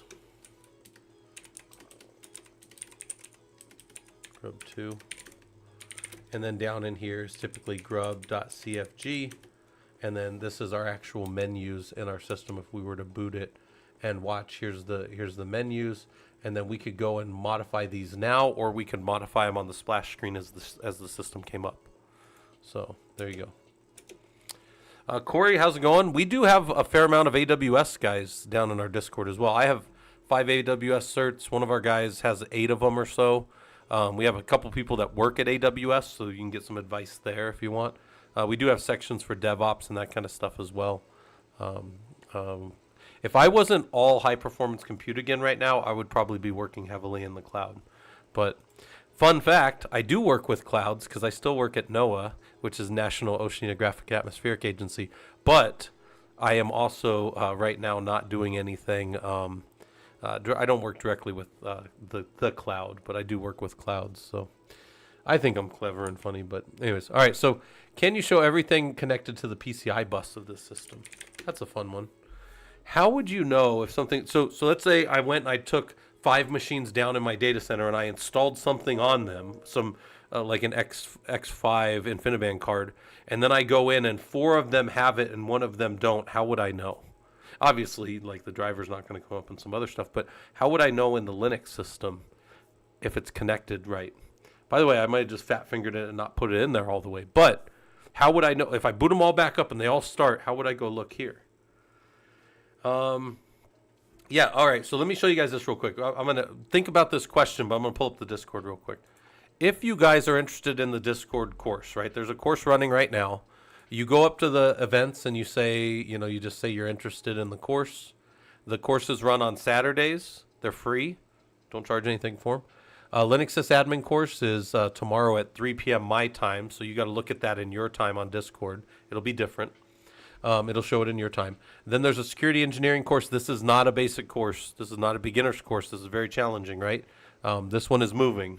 So that one is also free, but it's tomorrow a little later. And then there's all kinds of other stuff kind of going on. And then if you want the material for the course, you come down here to Prolog Projects. And in Prolog Projects, you get these links that are kind of going across my screen, the books that are free. There's 2 free books. Excuse me, the guys are still working on them, so they're not completed yet, but they're there.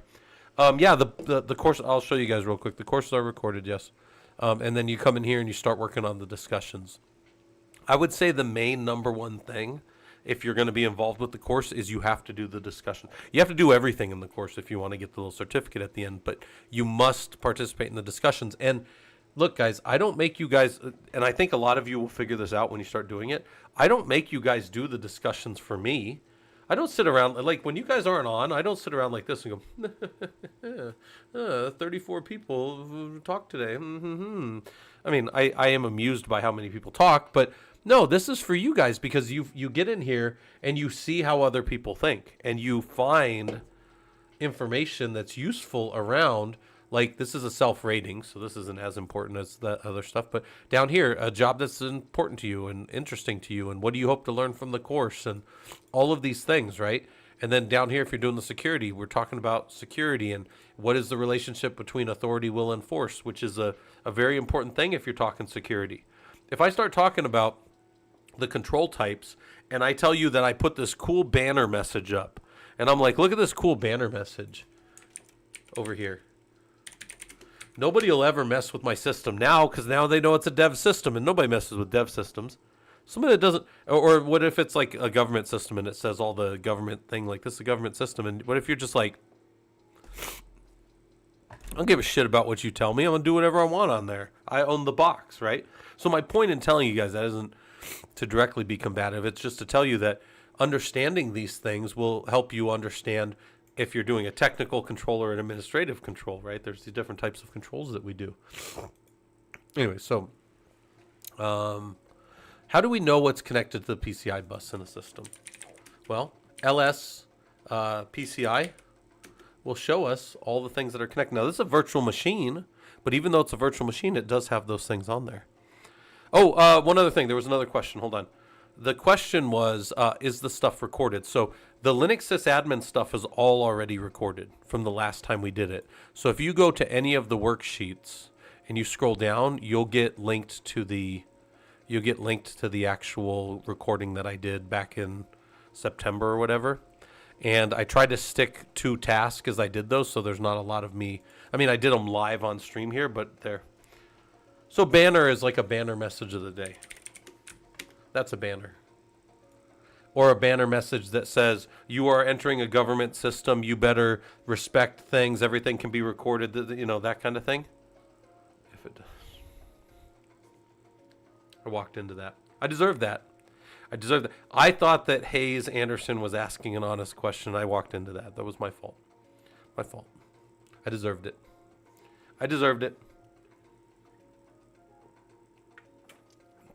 I'm not a doctor yet, guys. Next year I'll probably be a doctor, but not yet. And when I'm a doctor, I'll be that type of doctor that when somebody says, is there a doctor? I'll be like, I'm a doctor, and I'll immediately make whatever the situation is way worse, because I'm not that type of I'm not the type of doctor you yell for. I'm the type of doctor that you hope builds your systems right?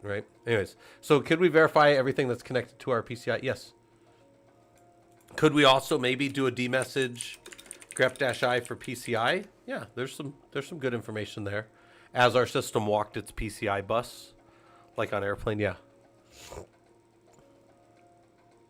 Yeah, actually, that's one of the things that started me working on my doctorate. Was one of my buddies was working on his doctorate in economics, and he said, yeah, Scott, I'm really just doing this because one day somebody's going to shout out, is there a doctor? And I'm going to be able to say yes, and then immediately make the situation worse. And I'm like, that's a good goal. That's a good goal. Yeah, Hayes, Fridays, like I don't work too hard on Fridays. I've been working a little harder today than normal because I'm trying to stay like on task and keep us moving and stuff. But yeah, I wanted to show you guys that you can do this stuff. You guys can find useful things. All right, so can we show everything connected to a PCI bus? Yes. Can you tell me the running version of the kernel? How would I know the kernel on the system?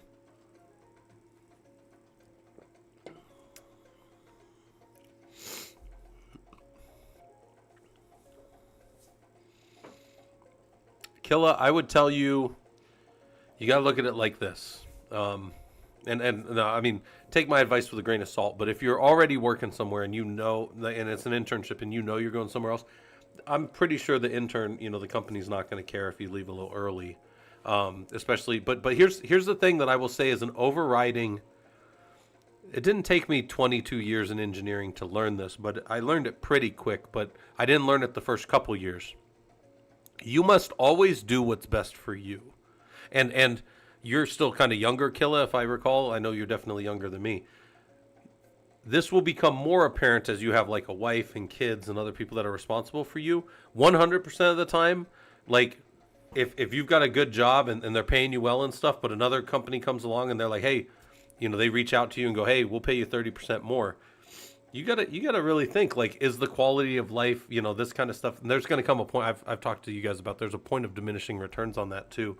Where, like, if you wanted to get me out of the company I'm working for, you'd have to pay me, like, probably, like, 50% more. I wouldn't even think about it if it wasn't 50% more. But that's neither here nor there. My point is, you're making intern pay to real pay. You have to do what's best for you, right? And I don't think any legitimate company or manager would ever fault you for that, especially if you're in an intern role. Like they're, they're not going to, like, say you're unhireable. I don't think anybody's going to tell you that. So, it's another internship. Well, I mean, you gotta. Again, I mean, this is how I would weigh it. Is I've never burned a bridge. I've never been like, I've never been asked to leave a company, and when I have told people I'm leaving, I've never had root taken from me. They're always like, Scott, this guy does good work, and he's going to keep doing our stuff, so we'll just leave him as root until the end. It's always happened to me, right? That being said, though, yeah, you got to do what's best for you, man, right? Like, so if it's another internship and it's moving on up, I think the other people will understand that. So, yeah, you're moving from, yeah, desktop support's great, but you gotta move to your actual career. So, also, oh, Killa, can I tell you another thing that you don't know yet at 29, and I know this because what you just said. When you leave a place and go to another place, always take a vacation. So when a company says, "Hey, we'd love to hire you. How long do you need to leave this other company?" I'm very busy, probably about a month. Go to the other company, say, "Hey, I got I gotta go. I really like working with you guys. I'll turn everything over in 2 weeks, or maybe give them 3 weeks because you like them." But always, give yourself that break, man. Give yourself a break. That it's your vacation. And by the way, I always if I have vacation banked, I always sell it back. Like I always just take the cash out. So, always 2 weeks notice. Always, always, always. Because here's the thing, I would rather be up front and get let go, which again, like I said, has never happened to me. Never once in my career. They have always been like, "Scott, we'll keep you to the end." And I'm like, "All right." Because I'm a pretty, I'm just a chill guy. I'm just a guy that does a bunch of Linux and tries to show other people how to do Linux. So what do you do? Just go in and let them know. I would write, Killa, this is what I would do. I would write a nice email that said, I would write it out. I would think about it. I'd write out a nice email. Say, "Hey, I've had good time here. I've accomplished a lot. I've learned a lot from you guys. Thank you. Be thankful. This is me. Be thankful." And then say, "But it's time for me to move on, and this and this and this. I'd like to close out my tasks and document everything I've been doing and complete my last day of work by 2 weeks out in the future," whatever it is. Right? That's how I would do it. That's what I would do. Yeah, that's my advice, Killa. But you got to take mine with a grain of salt. But again, I've never burned bridges. I've went back to places I've worked before 3 different times now in my career because people are like, "Scott, just come back. We don't care. Come back. Just come back." In fact, and I would always do it as an email because you won't say the things you want to say and you won't sound the way you want to sound if you go do it in person. That's me. I may sound like I got it together on here, but that's not true. And I'm fine in front of a group of people or whatever, but like, no, like face to face is that. Yeah. So that's good. But yeah, that would always be my advice to any engineer. And I've mentored a lot of engineers in my time, and I've trained over 5,000 engineers as a college professor. And my one overarching always true thing is that you should always do what's best for you, right? Again, like you and your family. Like one of my brothers, man, he's been working for a company 20 years. He's got 2 more years and he's vested, and then he can leave. And he was there a long time. It's an insurance company. I have 2 brothers that work at insurance companies, and I used to work in an insurance company, but all in tech, right? And this brother, he tried for like 5 years, my brother, to get into data analytics. And they just kept passing him over. And then he finally got in, and he like rocked everything. And they really love him. He just had, last week, he just had 3 job offers internally. Well, one was his team trying to keep him, and 2 other job offers, and one was for like a 30% raise. And it just takes, sometimes it takes time to get there too. But like, he's not going to be like, "Oh no, I got to stay with this other thing." He's like, "No, like, I'm going to do what's best for my family, right? Like, I'm going to do." So anyways, all right. I'll stop hammering that. Can you tell me the version of the kernel? You guys were right. It's uname-a, uname-r. You can also do a dmessage and then head, and you should see the version of the kernel right here. There's your Linux version of your kernel right there. Other ways you might be able to find that, DMI decode might show you. Nope, doesn't have it there. Where else might have the version of the kernel? I'm trying to think of other places I would look. I'd normally just do a uname-r, right, for the version of the kernel. But can you tell me the running version of the kernel? There we go. Uname-r. Very important. Can you tell me how many versions of the kernel you have available? So uname-r, and then where would my other versions of the kernel, if I had them, be on the system? I don't have a boot directory because this is a stateless node. So let's come over here. Here's all the older versions of my Linux kernel that I could go to. Also, on a Red Hat box, you tend to have this tool called Grubby. I love Grubby. Grubby default kernel. And it'll tell you the default kernel that the system wants to go to. This is super useful for this reason right here. So you do a uname -r, and then you do a Grubby for the default kernel. And if these are different, that means that when the system boots, it's going to go to a different kernel than it's on. So, I think I have it in my patching playbook.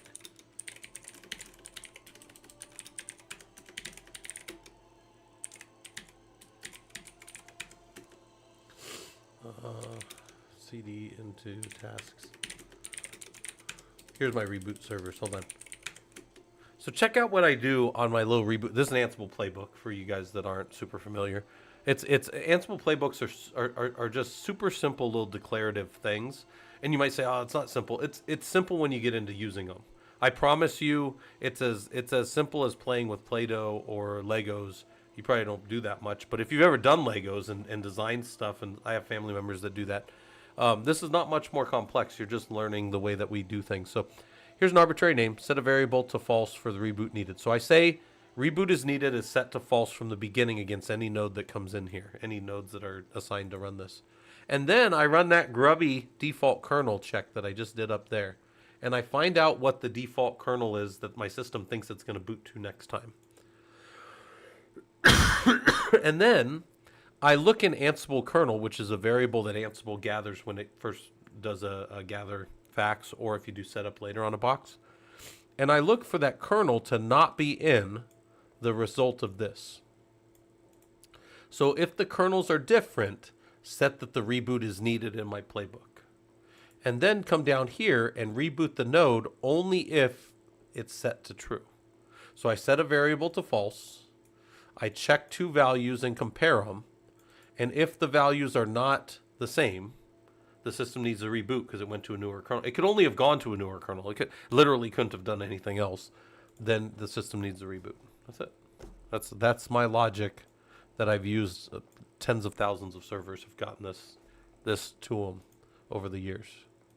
And this is all up in the Discord if anybody needs it. Like, I tell you guys all the time, if you see something here that's useful, steal it. I don't care.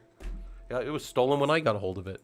Actually, I wrote this one myself. But that's neither here nor there. Steal it. I forgot that I wrote it. So, yeah, this is 100%. In fact, a while back, I said something about my patching checks.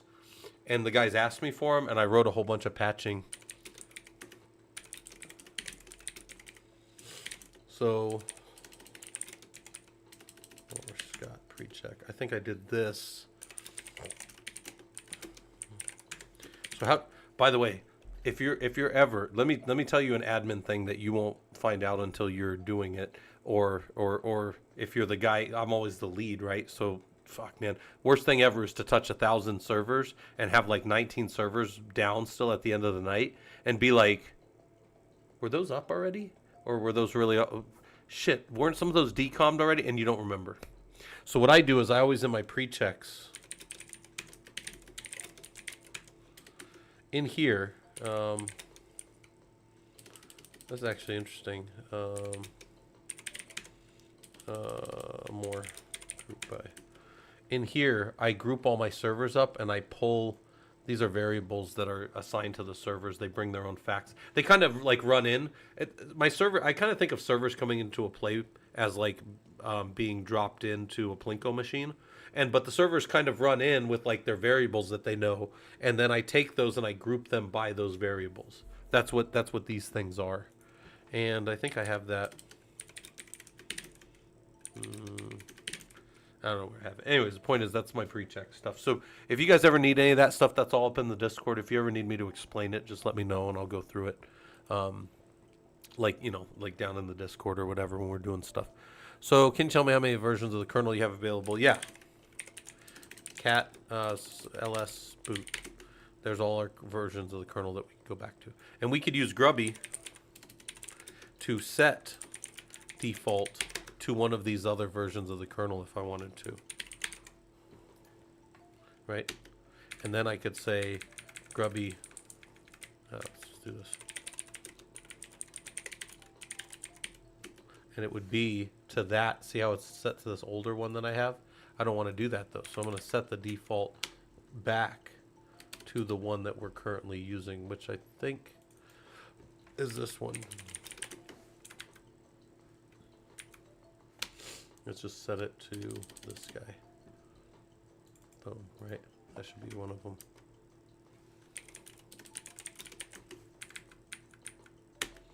There we go. Boom, same kernel. Yep, same kernel. Because you can't change a running kernel. Like you can't change the kernel out while it's in there. So while it's running, you got to always install a new kernel and start by booting to the new kernel. Would DNF also be a method? Yeah. Another way I might do it, Alpaca, would be this. I would use RPM QA grep -I for kernel. But here's the thing. It's very possible that the kernels are so old on here. Some of these are so old that the package that brought them isn't even installed anymore. And the headers, man, the headers might not even be here anymore. Therefore, like, you really can't boot to a system where you don't have the headers because you can't really do. So, yeah, kernel header. We only have kernel headers for the current one. Let me check. Yeah. So, yeah, you can't do anything else without the kernel headers because you can't compile. Like if you're doing InfiniBand, or you're doing like what's that? Like Mellanox OFED drivers for InfiniBand, you can't do it without the kernel headers. You can't actually generate the one, and you do have to generate every time you change a kernel, which is very important to know in a high performance compute space because you'll fuck your systems up if you're just changing kernels. You'll break things bad. Yeah, the Alpaca. This box is this is him right here. This is the P01 Jump 01. He is a CentOS 7 box. He is the oldest of the old. Yeah, I definitely need to update him. Yeah. In fact, that was the thing, was P01 Bastion 01 is probably going to take over his role here. So, yeah, that's coming. All right. So, how many versions of the kernel? Can you show that the SSHD service is running? Come back over here. Well, we SSH'd in, so we know it's running, but let's system CTL status SSHD. That's good. SS-NTULP grep-I for SSH. Now, by the way, some of you guys might say, well, Scott, you know what? Oh, I got to sneeze. Hold on. Some of you guys might rightly say, I've been here for a while. I've literally heard you say SS-NTULP like 150 times, and I'd say, yeah, it's the same command over and over again. I don't do super slick, tricky things in the command line. I do the same basic crap over and over again, you know, and the managers just keep going, Scott, keep the system running. And I'm like, but really, I'm just sitting around, you know. All right, so can I see that it's running? Yes. Can I test it? Yeah, SSH in. Boom. I can see it. We're good. I'm like Michael Scott getting that award, and I'm like, but I really don't know what I did to win the award, right? Perfect coverage for some stuff I'm doing. Look at dynamic kernel mods with DKMS. Yeah, I've turned DKMS off for... DKMS always, for me, has had to be turned off on NVIDIA. Like when I do big machines with a lot of GPUs. Like I do systems with like 1,000 GPUs in them. It's wild. And we say like 1,000, I mean like multiple A400 or A100. A100 cards right now I think are like $100,000 each or something. I just, some of these, I think I was telling you guys, there's an 8U server is about this big, right? An 8U is, it's 8 times 1.75 inches, right? So just under like 6. So it's a little longer than a ruler, but a little short. So this is like an 8U. Maybe this is like a 6U server right about here. There's a server that I was working with on one of our customer site that if I were to pull it out of the rack and run away with it, it was worth about $450,000. It was about that big. It just had so many. I think it had 8 A100 cards in it or something. It was just mad. Go look up what an A100 card is and how hard it is to even get a hold of them. Oh man, Kithrow, I've had to, trust me, NVIDIA. Don't even get me started on some of the shit I've had to do with NVIDIA. I've had to do stuff with NVIDIA where I feel like it's like one of those movies where like the guy is like shamefully going in the back room and like looking and closing the door. I've had to do stuff to get NVIDIA working that I'm like, I wouldn't run this shit at home. But just to get the damn thing working, just to get the box up. I've had to do stuff. We've had to do firmware, kernel, UE. I mean, we've had to do so many massive amounts of things to get some of that stuff right. And then almost universally, we'll have to go over to like the open source drivers because some of their stuff won't work with some of the other system configuration. It's wild. I've had a lot of problem with NVIDIA stuff, but once you get it running, it's like when you get a rocket straight down in like the salt flats, and oh yeah, the world record for land speed is 760 miles an hour because the guy had a fucking rocket strapped to the back of his car. It's the same kind of thing. But if that rocket was off to the side a little bit, it would have ripped him to pieces, right? It's the same kind of thing. Yeah, the alpaca. Yeah, I've switched between. I've done so many things to try to get NVIDIA boxes up sometimes on werewolf clusters.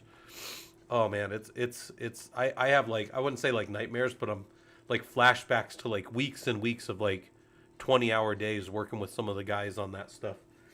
And then not even taking the weekend off. We would just be like trying to build these systems to get like for some of the customers that we have. So, but then we take, you take those lessons forward and then it works better the next time. And that's how engineering really adds value when you don't have to do that thinking again because you've documented it properly and you save yourself, the work. So we can see that SSHD is running. We validated it. We've looked at it a few times today, so we don't need to look at it again.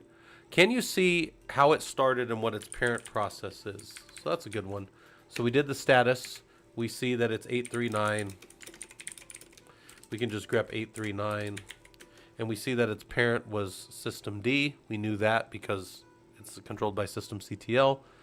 We can see how it was called. This is how it was called at the command line, right? That's how it was actually called. We can do a system CTL cat SSHD and see the actual, this is the service file that was loaded to start it.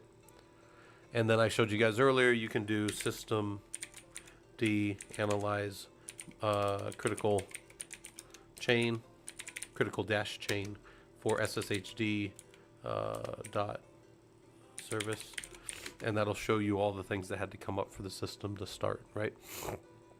That's the critical chain from the start of the system all the way up to SSHD coming up, right? There you go.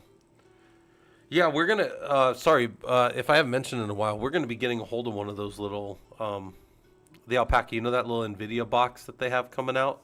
It's not a Quattro, it's a, what's that thing called, guys? A Digit? I think it's called Digits. We're going to be getting one of those for the lab. I'm going to get one of those and hook it up in the lab, and then people will have access to it, and we'll do something. I think it's called Digit, D-I-G-I-T, all caps. Isn't that right? Is that? Hold on.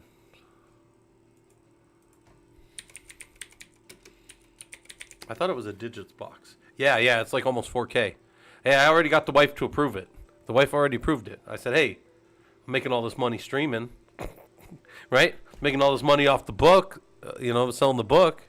I'm not really making that much, but I would definitely run this for us. Yeah, it's a little box, but we would just turn it into wife approval, nice. Yeah, you're not gonna retire streaming unless you're one of these guys that's infotainment. Yeah, look at all this stuff. This is a wild box. The stuff in this. Yeah. Got tensor cores, RT cores. Yeah, we're gonna bust this thing up. Got 10 gig Ethernet for local stuff. I can go real fast. I might even be able to. Memory bandwidth's good. Yeah. This thing will be the box. Now your local LM needs to be wife-proof. Yeah. Actually, the wife has been moving slowly into my office here because I just got her a desk that I put together yesterday and a laptop that came yesterday, and then she's gonna run like all the shop stuff because I put together a little shop for us, and then I'm gonna put more and more of the Prolog stuff up. Prolog AI model, yeah. Colchis, I bet the first thing that would happen is we'd have to upgrade Fisherman's Bot and let that run on there. Because if you guys don't know, there's a bot in the Discord, and if you try to talk, let's see, you just go to like off topic here or something. What's going on in off topic? Oh, stuff's going on in here. Ask, what is a Unix? Let's say, what is a Unix module? Right? And then now the bot will tell us. The bot is a grumpy old Unix admin. It's one hell of a useful library, dynamically loaded at runtime. You can extend your program's capabilities without recompiling. Now go use it. All right. Anyways, we'll update that bot and give them some other stuff in there. All right. Yeah. And so we found all that stuff on S6. How about this? Can you edit the file that changes the kernel the system boots to? How do you edit that file? Where's that at? Now this system doesn't have boots or grubs, so how do we edit the file that changes the kernel the system boots to down here? How do we do that? What's that one look like? I'm getting messages on Slack too. I don't know if any of you guys have ever heard Slack dings, but that's a Slack ding. All right, this is a bit older box, but I can VI at, you typically won't do this manually, by the way. We used to do this manually, but you don't do this anymore. Grub2 and then grub dot CFG. And down here, we should have, these are our menu options. But a lot of this, we don't manually change anymore. So here's a menu entry for one of my kernels. And then here is the command. This is the command line argument that's given. And if I wanted to remove quiet because I wanted this to be more verbose, oops, I would remove quiet right here. And then now when I booted the system to that, I could go ahead and not have quiet. Quiet does an interesting thing. It quiet causes you to not see a lot of system messages as the system comes up, and we can turn it off. And there you go. Quartz, when you missed the Slack ding. Yeah, if you guys heard that, that was definitely the Slack ding for sure. All right, so I'm going to hit escape : Q because I don't want to change that, but that's where I would go change it here. In modern systems, you should have an etc grub grub2.cfg, and then this one is the one you'd actually edit, and then it says this is automatically, so etc default grub, that's it.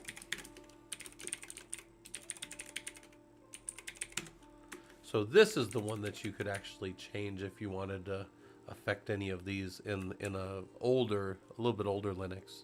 Now, we're kind of working in a weird environment. Look at this, wwctl node list -a Rocky 19. Look at this guy.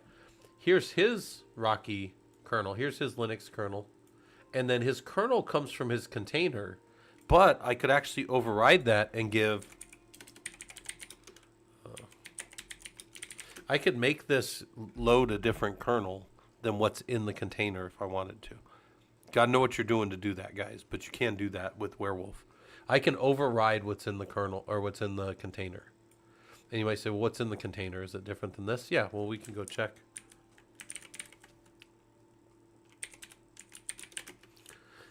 .514, 427, 42.1. 427, 13.1. We're in a newer version here. So this is an older version back here. But we've updated the kernel. We've updated the container, so we're a little farther along. So can you edit that? Yeah. You just go edit down in Grub, right? Nowadays, though, you would use Grubby, and Grubby will do a lot of that for you. All right. Can you tell me the version of Linux you're using? So we got a Rocky box. He's some server out on the network. How would I know the version that I'm on right here? What would I do here? What would it be? Corey, you said you're finishing up the course and planning on taking the Solutions Architect. Solutions Architect's a good one. Associate or Pro, by the way. Associate, I would say know as much as you can about everything, and I would also say make sure you read all the frequently asked questions about the AWS services before you go in there. That's one. And then if you're doing a Solutions Architect Pro, you need to know your well-architected framework, because the well-architected framework's by far the most important thing. Like, the questions are all right. All the answers are right for the questions on the Solutions Architect Pro. The difference is that they ask you from this perspective, we want to be like the most green, or we want to be the most cost effective, or we want to be the most, rapidly deployable. And they give you these different scenarios that you've got to know. So I miss it. I apologize for missing that question earlier, Corey. If I haven't, that was probably a while ago that you asked that. But yeah, Solutions Architect Associate from AWS and Solutions Architect Pro from AWS. I have both of those, and they're good to study for. You have to know the breadth of their services, know how they're integrated, and know how you secure them. That's what I would highly advise to you, because even if you find a service that you didn't know and they try to hit you with a question, the securing of things through identity and access management is always the same. Like, only give the permissions you need to, lock it down. These things don't change. Hayes, you're starting to look for a new job. Nice. There's a bunch of stuff going on right now, Hayes, down in the Discord. All these guys that were down here talking, they're all working on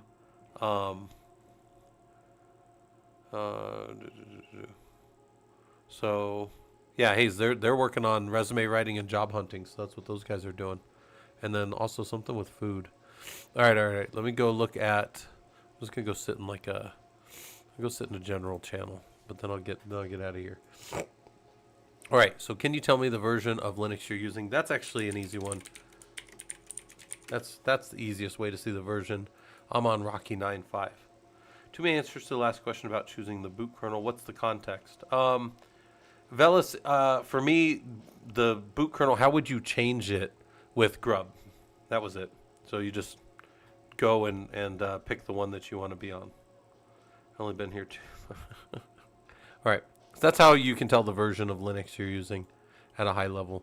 Now, if you want to know what's actually happening here, because I'm actually looking at, this is just globbing over a whole bunch of files that might exist. And what happens here is, the reason I show you guys this is because in probably 98% of modern Linux, this will work, and it'll tell you what you want to know. But if you really want to track down what you're doing there, it's ls-l etc splat release, and you'll see that most of these things that you actually checked were actually just etc Rocky release. Here's the actual file.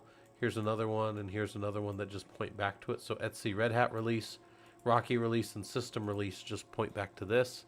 And etc OS release points back to userlib OS release. So when you did that splat here, you just caught everything. You just dumped everything to the screen. Yeah, Velis. It was just with Grub. What you might have saw was I was over here afterwards, and I was showing in Werewolf.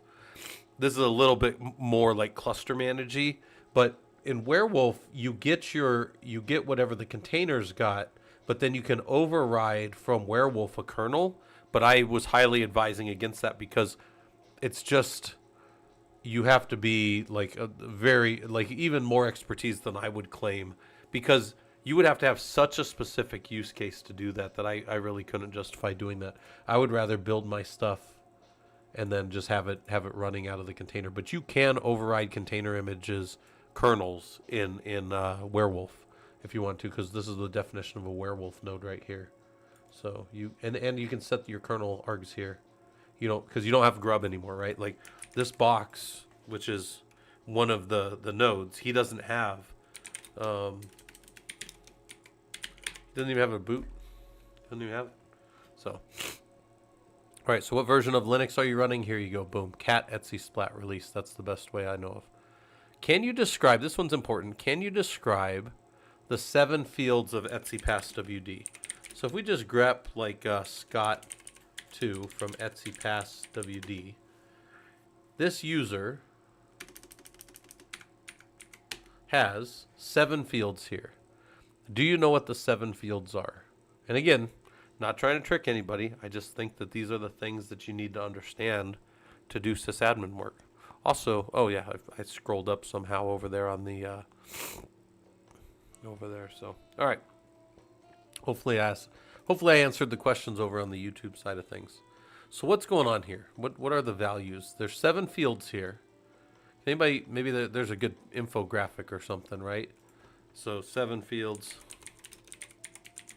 of, maybe somebody's got a good little infographic on it, right? What are the 7 fields of past WD? Somebody's probably got it right here, right? Here it is. Here's all the things. 1, 2, 3, 4, 5, 6, 7. They are colon delimited, right? So that's a colon delimiter, as we would call it. And then username, password, UID, group ID, user info, or what we call just description, home directory, and shell. I would agree with all those. Yeah. So let's do that real quick. Here's the user ID. Here's the password. Password is no longer kept there. It's now over in Etsy Shadow, but that's what the X represents to the system to go look in Etsy Shadow. Here's your user ID and your primary group ID. If I ID Scott2, there's his primary group ID. Any other groups he's associated with will be over here as secondary groups, right? I have no description for him, but I still have to put a field there for the description because it still has to be there as a placeholder.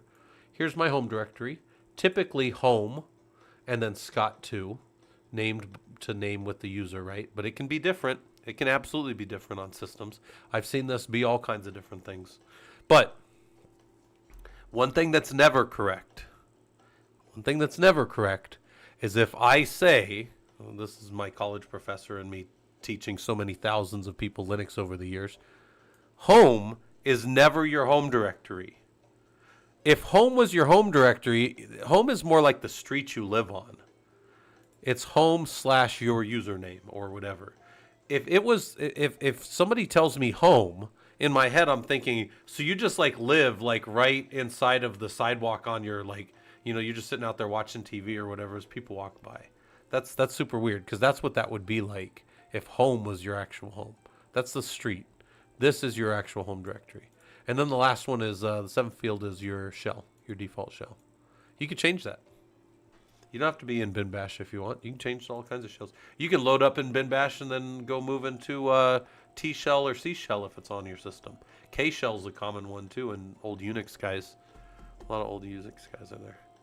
Home is where you hang your hat. Yes. Nice segue into we're selling hats. I'm just kidding. Anyway, so those are the 7 fields. Can you just pull those fields if you want to? Yeah. So maybe I grep for Scott and then I awk, right? And I know that my field delimiter is a colon. So you could do it like this, or I think it looks a little more clean like this. And then maybe I only want to see the first field, let's say the 3rd field, and the 7th, let's say 7th field. Awk would allow me to do that. Bin false, we'll use sbin no login, bin false. There's all kinds of things you can do. The reason, and you might say, why is it so important to know the shell? Did you guys know you can lock a user into a shell that they can't get out of? Yeah, you can, well, okay. If you jail a user and then you also do that, you can lock their shell in. You guys want to see that run? Because I've shown this to you guys before, but over here, when we have, so cat etsy sshd config, down here at the bottom we've got streamer 1 is var chroot, and the MC Hammer user is in var chroot _ MC Hammer, and these are the users that get dropped in and sent off into our little lab environments, right? You guys know about the lab environments. If you're in our Discord and if you're doing our Linux courses, you can go use the labs all you want. Actually, anybody can use the labs if they want, but that's how you get access here. Now, when I shoot you through there real quick, watch this. cd to var chroot. This is your chroot environment for the home user. And in Etsy, it might surprise you, there's a passwd. And at the very end, with streamer 1, you're locked into binbastion.sh. That's your shell. And you say, well, what the hell's my shell? Well, that's the only thing I give you.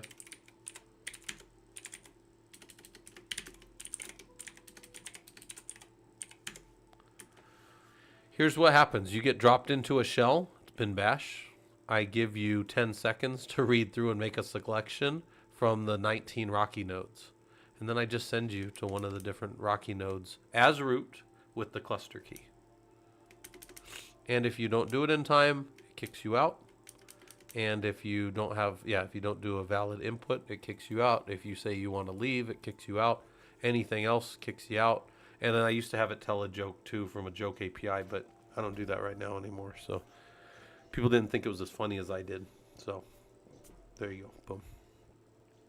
But that's what this, okay, so that's the 7 fields of the Etsy PassWD, and you can lock a user to a file. All right, let's go back over here. Can you show me all the unique shells that exist in Etsy PassWD? We did this earlier in security, but let's look at it again. Can you show me all the unique shells that exist in PassWD? Security's asking, there's actually another thing security sometimes asks, and it's, can you verify that all interactive users are not? But let's just say for now, you just want to know all the unique shells. Does anybody remember how to do this? Who remembers this one? Could I cat Etsy PassWD, and then I know that I want to awk field delimiter of that, and I just want the seventh field, and then I want to sort them, and unique, which would be fine, but I can also do a unique -c, which will count them up for me. So that's like some simple little command line diddles that you'll learn over time to just be able to tell all the systems, all the stuff that's going on in there. So if you knew that bin bash was the only one there that was valid, all those other ones aren't real. Could we just find the users that had bin bash? Does anybody know how to do that? How would I just find the users that had bin bash? Also, don't overthink it because it's an easier answer than that. It's like super easy answer. It's easier than any other answer that I've done today, probably. And you've seen me do the thing about, it's grep. It's just a grep. Yeah. So we could grep just bash from Etsy PassWD. And then maybe word count -l to know that it's 9, or NL to have the number lines. Now, real quick, I'll show you guys something that's interesting too. That counted them up for me, but what if I wanted to know their positional place? That would be something like this. Let's cat Etsy PassWD, throw that through a number line first, and then grep -i for our bash. And then that would show me the positional place of each of them in the file.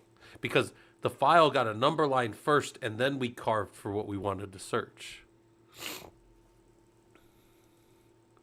Ack? I've never played with Ack. I don't even think I have it on here. I never even use. I used to use egrep, and then somebody told me it was deprecated, so I just started using grep-cap-e, and then you can do enhanced grep that way. So, all right. So, can you show me all the unique shells that exist in Etsy PassWD? Yeah, we did it. And then we looked for just the bash ones. Can you set one of the oh, this one's fun. If you've never done this one's fun, because this shows you some stuff that's useful. GNS, I'll leave GNS3 up here because that's a good one. So how would I set a variable to be inherited by a child process and one variable to not, and then how would I prove that? This is not, guys, this might not be something you ever did in your career, but this could be just a fun little one to think through. So we need to understand the idea of inheritance and exporting. That's going to be the big part of the answer. But then how would you verify it? How could you prove that it was there? Could I echo $$ to see the variable? That's the PID, the process ID of my system right now, of the shell I'm in right now, bash. And could I just set 2 variables real quick? I think so. I could just say var1 equals, Timmy, and var2 equals Scott, right? Something like that. And then if I bash real quick and I echo var1, there's nothing. And I echo var2, there's nothing. So then I exit and I echo var1, it's there, and var2 is there. But then I want one of them to go down to my children. When I make bash processes that are child process of this, I want one of those variables to go. Does anybody know how to do that?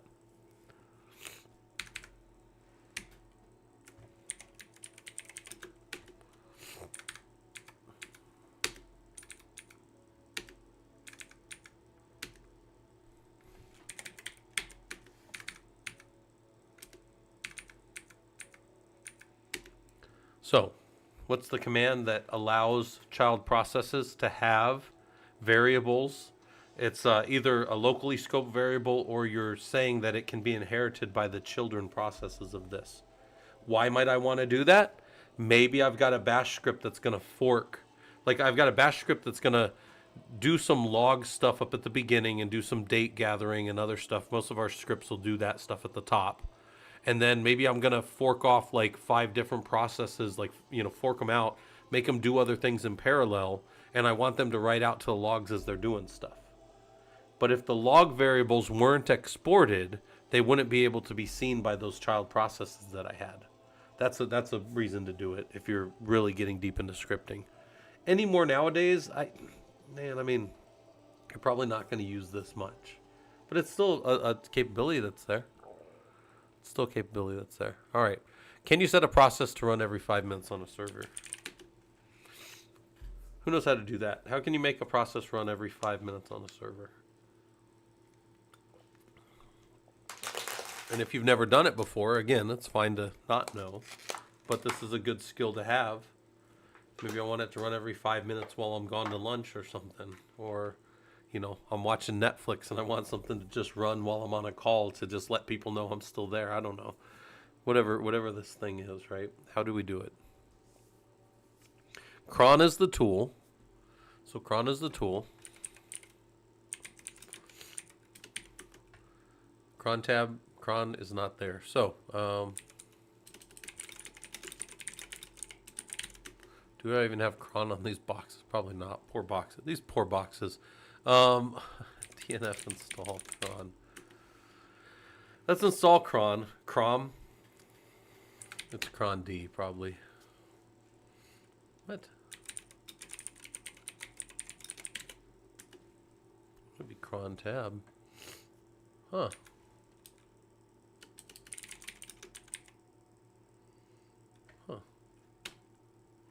Let's go look.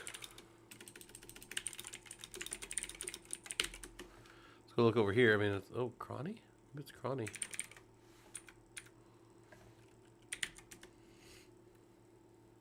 There you go. It's always been cronny.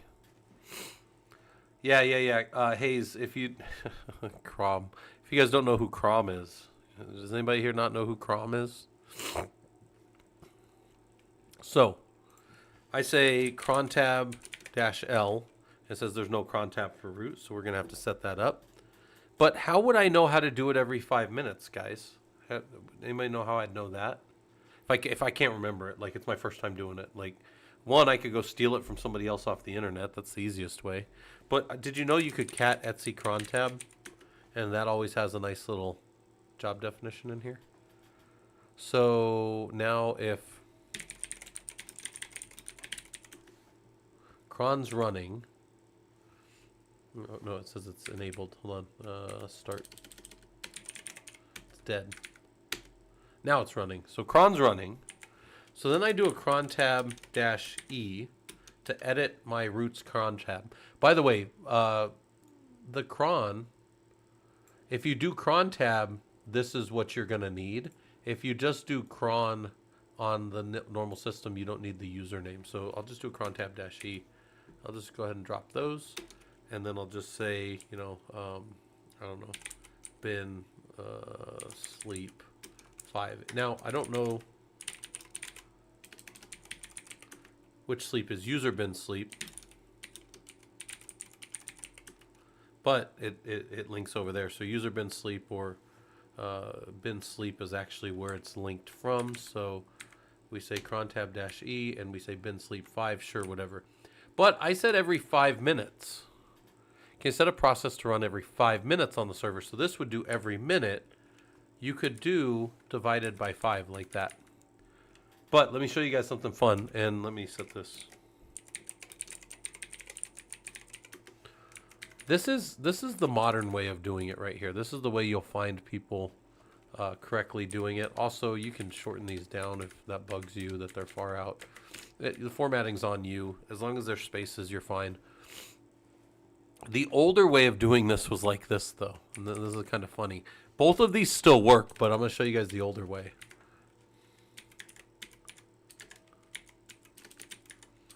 $20, $25. Oh gosh, apparently I can't type today.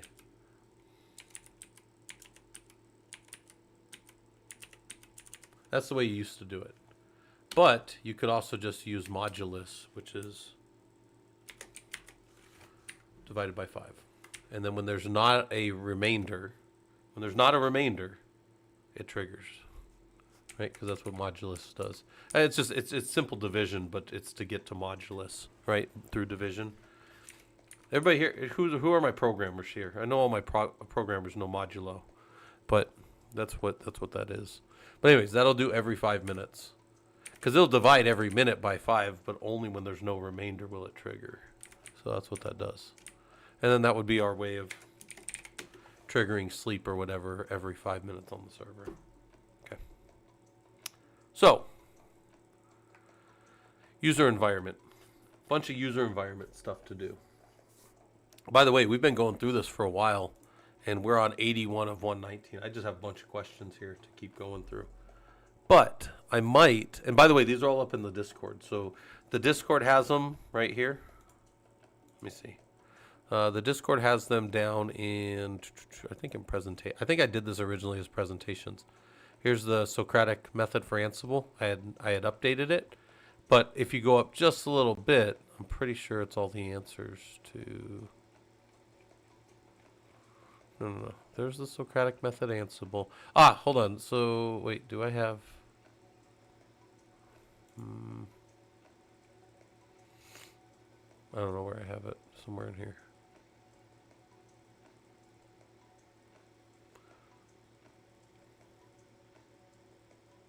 Anyways, it's all in here somewhere. You can just find it. Socratic Method. Oh, here's the Socratic answers. So for this one, what version of Ansible are we using? Oh, this was the Ansible one. Here's the Linux one. Here's Socratic Linux. Number of CPUs, number of speed, and it's things that you just want to know as an admin. And this one goes for 302 more lines. But it's just this thing that we've been going through. So these notes are all in presentation section if you guys want them. Free, right? Just go use them. All right. If you don't want to use your cron tab anymore, just pound it out. There it is. Oh, yeah. Oh, my sneezes are like damn near killing me today. Oh, Hayes, yeah, you could use cron tab like that, yeah. All right, so let's do a user environment. What is your user's home directory? And what is root's home directory?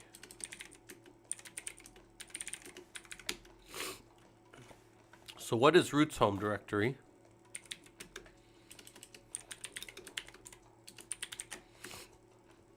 And what is a user's home directory?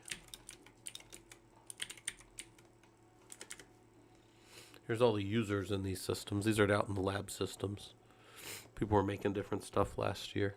I'll probably have to clean these up and wipe out a whole bunch of things. But here's your home directories for each of your users. If I do an ls-l on home, I should see that they're owned by these different users. Ah, here's an interesting problem that comes up in werewolf clusters. Do you guys see these? What's it indicate when I see a number like this? Anybody know? Anybody know what the indication is when I see fisherman here and MySQL here and Scott, but I don't see 1005 for Superman? What's the implication? What's the problem? There's a major problem. Major, major problem in the system. User 2 over here has 1005. So does Superman. So does Tech User 2. Oh man, we got a problem. What's happening? Does anybody know? To my system, this user, this user, this user, and this user, and this user are the same user. The permissions are the same for ownership. Different systems, systems in my werewolf cluster, different people made users, and there's no entry in Etsy for them. Yeah. So all my systems that people were using for Rocky 1 through 19, if somebody made a user, it worked fine on their system, but on the NFS share, that user that was created on that system is 1005. That's the number that got put in there. So now in the real file system, anybody that's 1005, if you happen to be 1005 and then look through there, you'd be able to go in any of those. You'd be able to do anything you wanted on 1000 on the users that had 1005 from that other system, because the system is what. So the NFS share going out trusts the system to do the security on the user IDs, because the system itself has the ability to mount it and it is trusted. That's a massive security problem right there. In the real world. Out here, nobody cares. But in the real world, that's a problem. So what is root's home directory and what are all the users? So root's home is /root and /home/ your username is your username and your whatever. Okay. Can you show me the aliases that your user has? And I think maybe the next question is, where are they set? What are aliases? What do you do with aliases? Anybody know?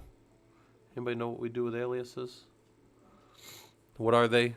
How are they set? What are we doing with them? What's going on there? Also, haven't mentioned this in a while. Well, the system's mentioning it a whole bunch, but there's a Discord if anybody wants a Discord on Twitch. There it is over on YouTube. Also on YouTube, it's down in the description, but how would we see all the aliases that the user has? Anybody know that command? Or set of commands? There's a few of them. I mean, there's one useful one, but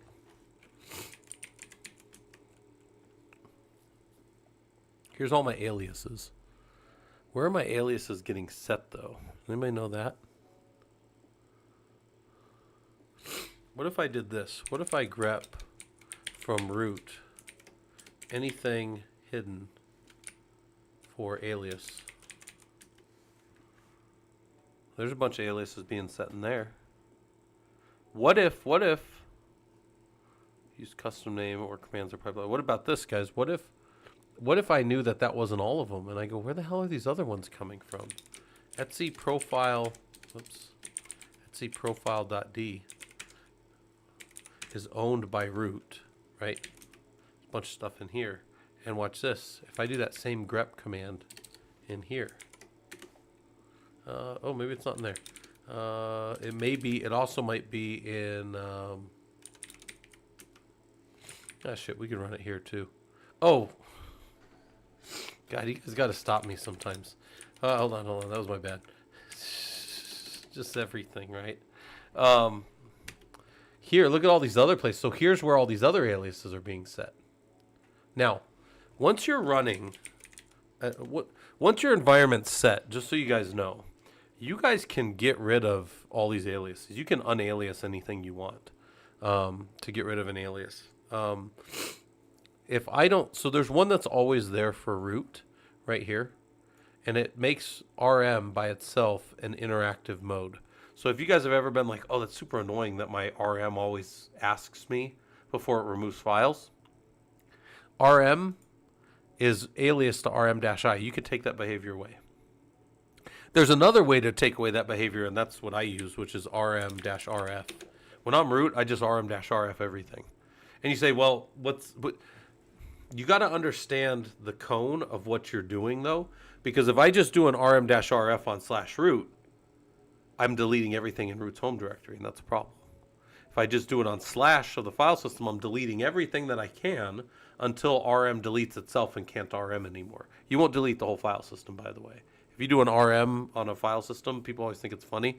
You don't really delete everything. You only delete through until RM has to go glob the next thing and can't find RM anymore, and it won't work anymore. So you'll only delete like a third of the file system. You'll break everything, don't get me wrong, but you don't really delete the whole file system like people think. It's not as clever as everybody thinks. To the RM-RF/star, it's not as clever as everybody thinks. Definitely doesn't protect you from anything. Don't use that if you're trying to wipe something.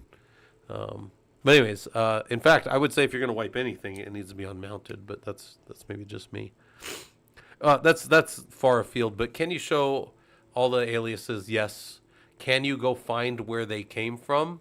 They're probably in your .rc files or in Etsy profile.d. Almost universally. There's one other place which would be in Etsy bash.rc. Etsy bash.rc. Bash.rc. Sorry, bash.rc. So they don't even have any other ones in there. Bash. Yeah. So that's where I would look for them. Any of those places. But again, once you're running, and you guys got to remember, this is your shell, right? So if I do echo $$, PSEF grep 421198, right? That's my root shell. If I was some user, this would be his shell, right? So I can unalias anything I want. It's my alias to add or remove, right? And then I can go in my dot files and configure my own stuff however I want. I can do whatever I want. So, .bash aliases is a perfect place to do that. So use custom name for commands or pipelines. There you go. So, okay. Can you create or remove an alias? Yeah, you just go unalias RM and then alias. We won't see RM in there. And then I'll remove MV, LS. And then when I LS, I don't get colors anymore. I don't get colors anymore because I unaliased my LS to do the color auto. Right?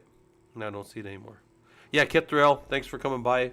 We've done this before on stream. I've went through all these, but I really find the Socratic method to be valuable for people because, again, it's not combative. It's just us sitting here and talking through things that you may or may not ever done. And hopefully it takes some of you guys into a depth of system understanding that maybe you haven't had to do before. Because if you never had to do a whole bunch of user stuff, you're not going to have any experience with that. But you go and you play around with users and stuff, and then you find some of these things. I get how that works. And, oh, yeah, I feel comfortable putting user management on my resume. That's a big part of running Linux. Letting users get into your Linux, but only so much. Because it's easy to give everybody sudo, but I would just take my hat off and put it on my desk and walk out. I wouldn't if everybody in the company had sudo. Oh man, that would be brutal. All right. So you can create, and then alias, you just alias dino equals echo rar. There you go. Right? And then alias would show it. There's dino. And then if I echo, and then I just do dino. Should just echo rar. Yeah, JK Singh. All of these are up in the Discord. So you go to the Discord and you go to presentations. And here is the Socratic method for Linux. It's not very far back. Here's the most recent, and then it's 2 pages up. And I have a Socratic method for Ansible as well. So here's all the Ansible ones, and they also go along with our labs out in Killer Coda. And here's all the Linux ones. Yeah, so when we first did it, and they're still pretty accurate. And then, yeah, it's 302 more lines than this. So you just keep going. Some of you guys could just play in here for hours and probably... again, hopefully you find things that are useful to you as an admin. Yeah, this is our goal, right? JK Singh, you've been around enough. Our goal here is to get you guys doing this stuff professionally.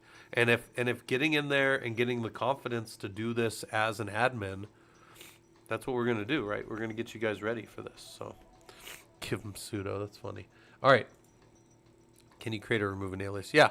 Can you tell if a user has a password that's been set? That's fun. I don't remember how to do this.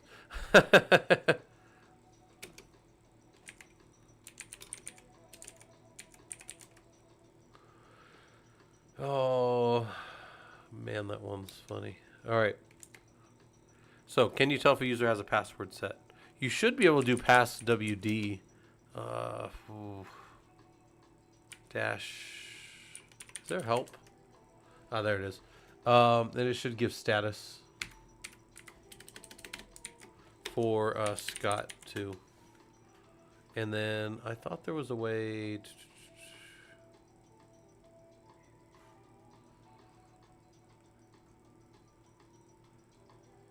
Where's the inactive? Where's the... There's definitely a way to check it. Oh, sudo is what the auto cap... Yeah, my auto caption is terrible. It makes me look like an idiot all the time. I was talking one time about in government systems you need a neck to ring. Oh, it got it that time. Like in a government system you need a nectar ring. But it thought I said a nectar ring, like that. Like nectar, like nectar of the... Yeah, anyways. Where's that? I thought you could set... I thought PassWD would let you see this. Now, I gotta go look at my notes because I don't remember anymore. Where is my... Hold on. I need my notes over here. Where is... I think I have it back here somewhere. Let's go look at this one because I really don't remember where I was going with this. Job examples were good. There's a lot. I got a lot of notes out there that you guys can use. I'm pretty sure down here I have this. These are the same notes that are up in the Discord, by the way.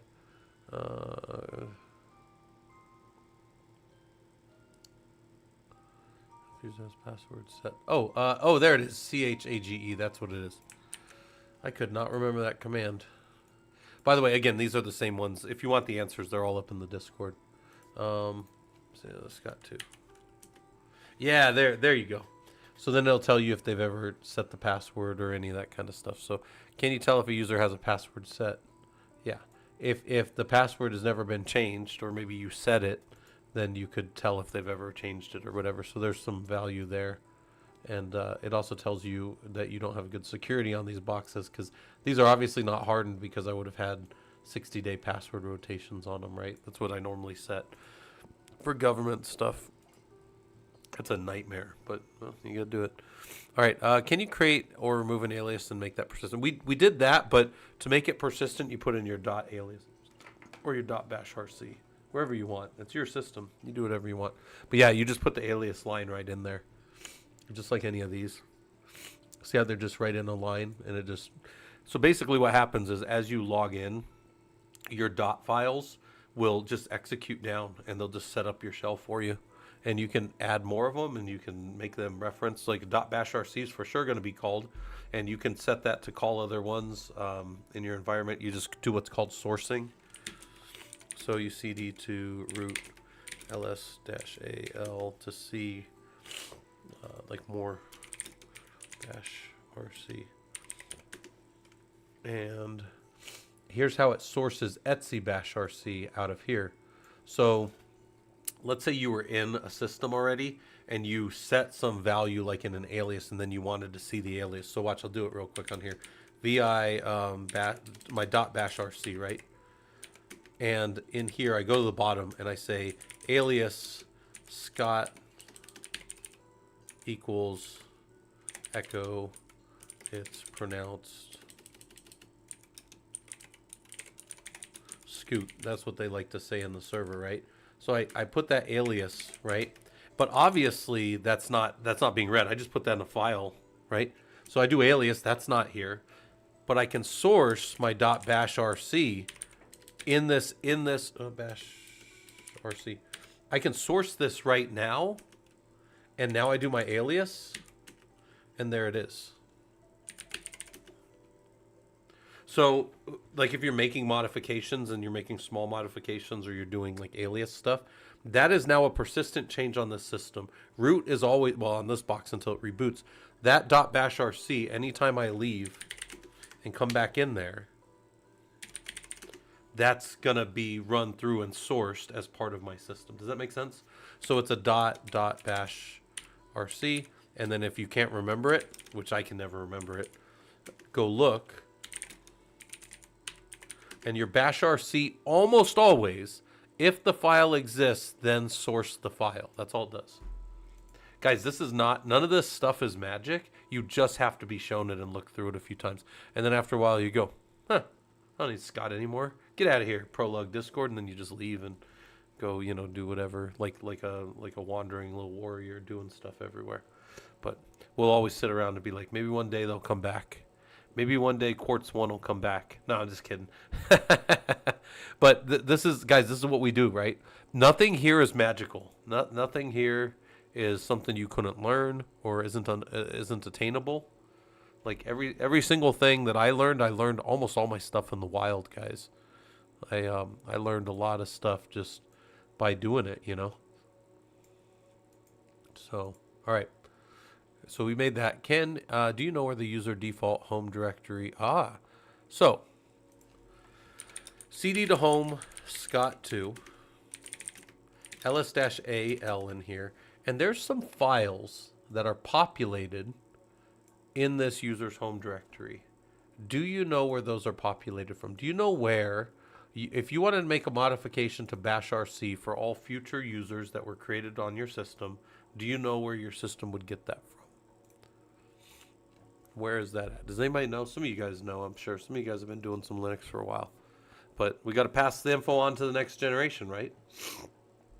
What would you modify if I wanted to put a different .bash file in here? Or if I wanted to, you know, change the default for everybody. Obviously, I have Etsy profile.d, sure. But it's an Etsy skell, 100%. Etsy skell. My favorite thing about it is it's an empty one. But then you do an ls-al, it's not empty. It's got these files. And if you modify something, so this is a good question. If I modify something here, does it take effect in Scott2's home directory that's already made? And if like, why or why not? And it's okay not to know, but some of you guys know. It does not. 100% does not. No. Which is, by the way, one of the reasons I would tell you as an admin, if you want to make sure that like an effect of a change goes to all users, and by the way, this is how most programs do it, Etsy profile.d. This is where most, like if you put in like, let's say you do Oracle, you install like an Oracle database, and then when a database user comes in as like Oracle or Grid, typically you got to make those two users to install Oracle. It will put things in here. Then it doesn't matter what else. It doesn't matter. Like I was saying earlier, how like I've seen home directories be all kinds of different things. It doesn't matter. Their system will, their users will pick up the stuff that's out of here. And you could modify things. You can go in there and change things. Remember, we did this earlier. We grepped, what was the alias from here, right? And you saw, here's all these aliases. And if I say, I'm all done with that color, you know, zgrep crap. I don't want all those aliases. Just pull it out. But hold on. This is obviously a root readable and writable. Well, anybody can read out of here. You have to be able to read out of there, or your user wouldn't be able to source these files. But they can't write. Nobody can write in here unless they are the root owner. Not even the root group can change this. Only the root owner of the file system can change these files and populate these files and stuff, which is one of those pseudo type things that a system, like you'll give like a service account to like install Oracle or something, and it will typically have to have the ability to write in here. So there's some other stuff there, but I'll just tell you, if you ever have to give a sudo like vi, or you have to ever give a sudo like ls, or write permissions, if you ever give sudo write permissions in a directory and also execute permissions in that directory, you might as well just give them root, because somebody could take root then. But yeah. If you ever give somebody vi, they can always execute a shell out of VI as root. So it does, you know what I'm saying? Like there's these certain things that you learn over time and you're like, oh shit, I didn't know somebody could do that. I didn't know that that VI that somebody asked for in sudo was really just asking to own the box, because it's super easy to do, right? So, all right. Yeah. So let's see. Where do we populate? Okay. Can you set a script that automatically runs on any user login? Well, that's just Etsy pass, Etsy profile.d. That's all that is. Just put a script in there and it'll run when the users log in. So that's a way to do it. These are just sourcing and creating aliases, but there's some things in here that actually go and do. Oh yeah, it looks like somebody was messing around.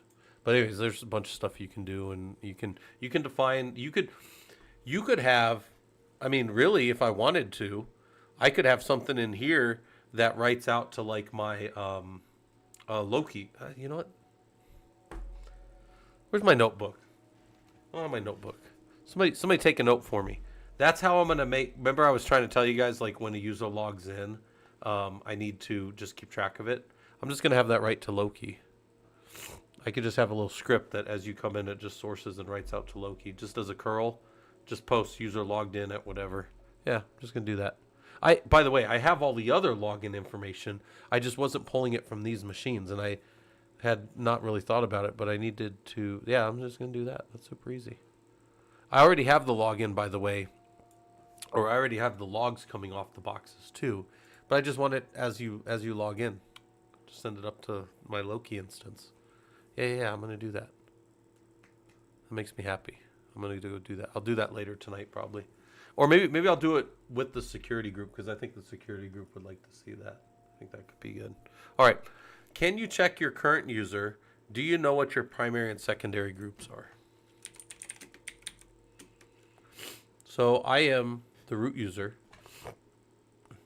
I have certain groups here, and what do I see here? I can check my current user. I see that I am this user. I can also do who am I. I can do ID root, which is my user. What's all this gobbledygook over here? Whoops. What is all this stuff over here? What's that crap? Do we know what that crap is? And why would I want to know what that stuff is? That's bugging me. All right, what's that stuff over there? Anybody know?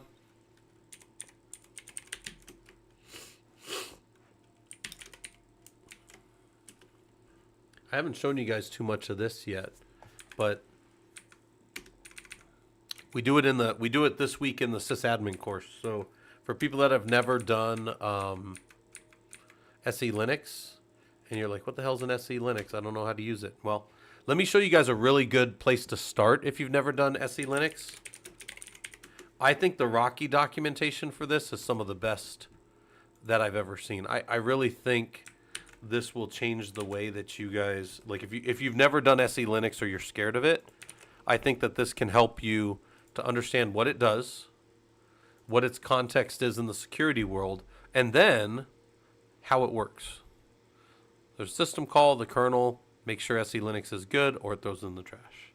And then it shows how you get these additional object contexts, we call them contexts, to a file. And if somebody tries to access a file that doesn't have the right context to get there, they can't get there. That's simply as easy as it is. It's an additional labeling above access control lists. It's in the truest sense, it's just additional labeling on the file system. That's why you got to do an auto relabel when you set it, because it goes and it relabels all of these. You actually don't need to reset though. You can just do a gen. What the hell's the name of that command? Restore conf, I think it is, and it'll just configure them all. But anyways, so this is the SE Linux stuff, which we'll be doing. But mainly, here's our primary group here, and here's any other groups that we belong to. So you can group add a user. I don't use group add. I just put people directly in the group file, or I just use Ansible to modify them in some way if I'm doing it at big scale. But that's how we do it. Okay. Can you check if the Ubuntu user exists? Well, he's not going to exist here, but ID Ubuntu. or grep Ubuntu from etc pass wd. That would do it. Can you verify that the user John was ever a user on the system? Well, that's maybe going to help. But did you guys know that there's no real way to verify this last one? Like if the user John ever actually existed before? There's not really a way to know that on the system here. No real way to verify that. But can if you check if the Ubuntu user exists? Yeah. And he's not in passwd. And then John doesn't exist now, but we don't know for sure that he didn't exist before. But as admins, we never delete home directories, guys. I was showing this when I did this before. I did Fisherman, and then I showed that like a lot of times we'll just tar up their home directory and leave it. We won't delete the original one, but we'll also tar, because when you're dealing with engineers, you may be talking about like years and years of stuff that they did in their home directory. You do not want to just throw that away when somebody leaves your company. Deactivate their account, turn off their ability to log in, but keep that stuff. Even if you, so if you don't trust it to sit there, tar it up and then get rid of it, but don't delete their home directory, ever. Never delete. If you delete a engineer's home directory, it's akin to deleting all the work they ever did for you. And if any of you have worked as engineers, I know a fair number of you sitting down in chat right now have worked as engineers. A lot of us sign a paper when we go to a company. The things I create here belong to this company. That's a very common thing for engineers to do. And yeah, you don't want to throw away stuff engineers spend all their time doing. That's the value you get from an engineer. Yeah. Engineers, I make a lot of stuff, good and bad. Most of my stuff's bad, but sometimes my stuff works really well for people and then they're happy. But my own stuff is all terrible, but it works. So, all right, bash scripting. Oh, we got to get into scripting now. I feel like I don't have the energy to do scripting after almost 5 hours, but I'll make you guys a deal. We'll go and, man, this is really good. The SE Linux documentation on here, if you never done SE Linux, really good. For them. All right, TCP, I think that's a really good thing to understand. So that's the IBM Red Book. Let's do this real quick. Let's go to bash scripting. That's how most contracts also do in corporate hard. Yeah. If I'm burning time for your company, I'm almost always, I'm on your clock. Yep. The only thing I get to leave with is the knowledge that I have, and then I can apply that knowledge somewhere else, but typically not, the exact source code and that kind of stuff. Like, but the techniques that I know I can still take with me, obviously. But yeah, the things I build belong to the company. In fact, there's a lot of joking in the show, Silicon Valley, but there's a lot of truth to that show too, where he did some work on a company laptop and it automatically belongs to him. You can't ever work.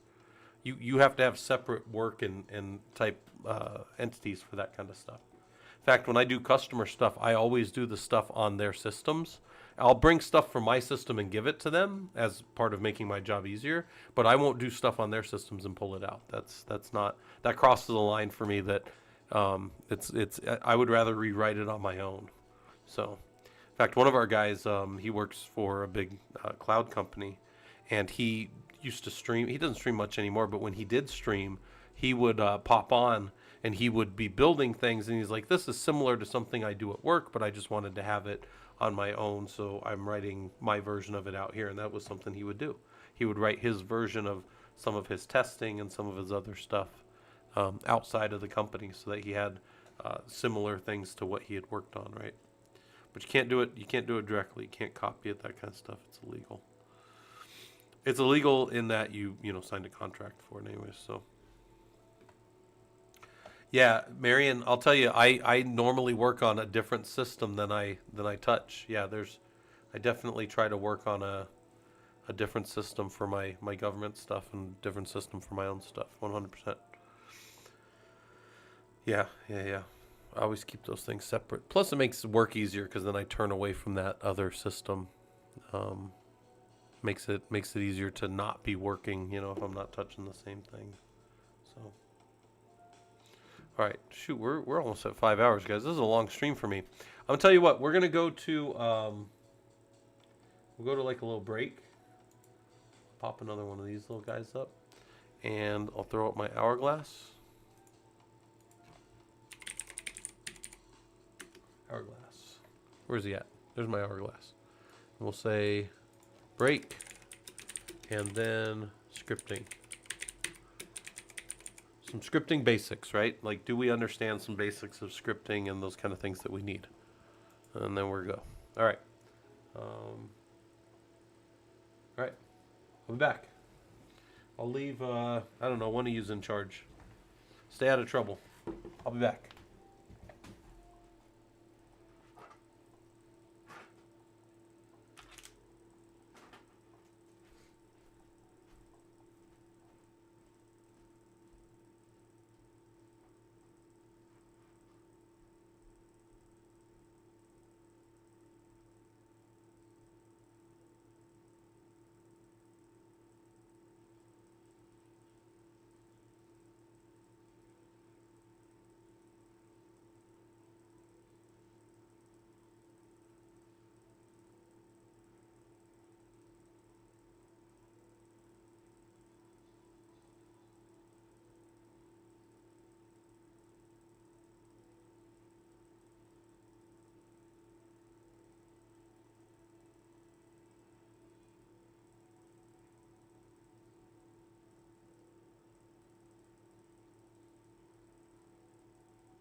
All right, coming back. Coming back. Still got 5 minutes though. So if you guys got questions, hop in Discord, ask them down there. Oh, did my thing break? Yep, looks like it broke. All right, we'll get that working here in a second too. All right, take a few more minutes. We'll get back to it.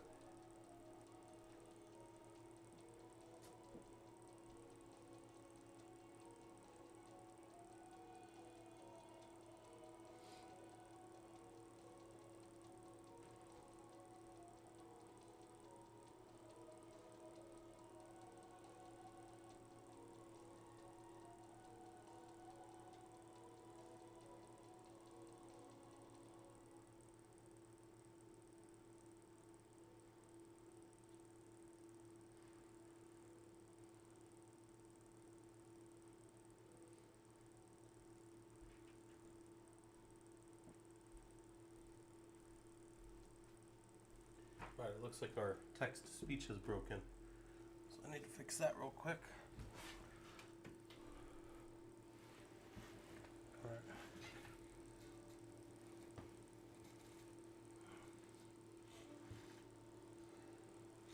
Let's see.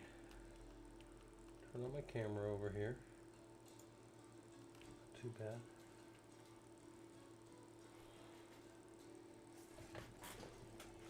Let me get my chair set up right.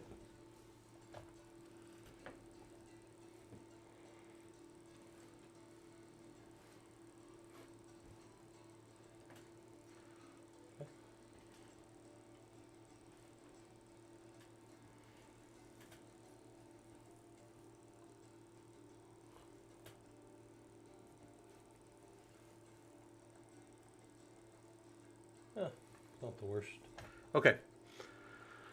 So, Rangers, look at Ranger down there, just crapped out. So let's back up. So we've got this going. All right, should be able to hear the sounds again. Yep. Let's pull this up. Let's pull this back up. And we'll pull this back up. Boom. There's all our stuff. All right. Oh, yeah, you guys can't quite see me yet. Pull that back up there. All right. We're getting, hey, Robodom, how's it going? We've been going a long time today, man. We're doing Socratic Linux. We're getting up to bash scripting. I've been going almost 5 hours, man. Yeah. Well, I mean, I hopped on a little early, and then the wife, so the wife, we normally do date night on Friday night, in case some of you guys don't know. And what happened with the wife was she had asked me a few weeks back, she goes, hey, my friend needs me to do her hair and her daughter's hair. So it's like 2 hours and 2 hours. And then the daughter's like, well, I need some other stuff done, like some she wants to go a little more blonde and this and this and this. So it's like, that's another hour or something. So the wife's like, yeah, Scott, I'm going to get off, come home. She came home for a little bit, and then she has to go and basically just work all night on her friend's hair. So, there you go. But what we're doing is working through some of the Socratic Linux. You guys have the capability of finding this on the Discord, so you have that. And then let's keep going. So we got about a minute left on the break, so I'll stop that. But the first one is, can you touch a file with today's date in the file name? So I'm just on a system. We're still going. We're still waiting a little bit for people to come back from. I gave them a full 10 minutes, or 8 minutes, or whatever it was. So here's the full break time.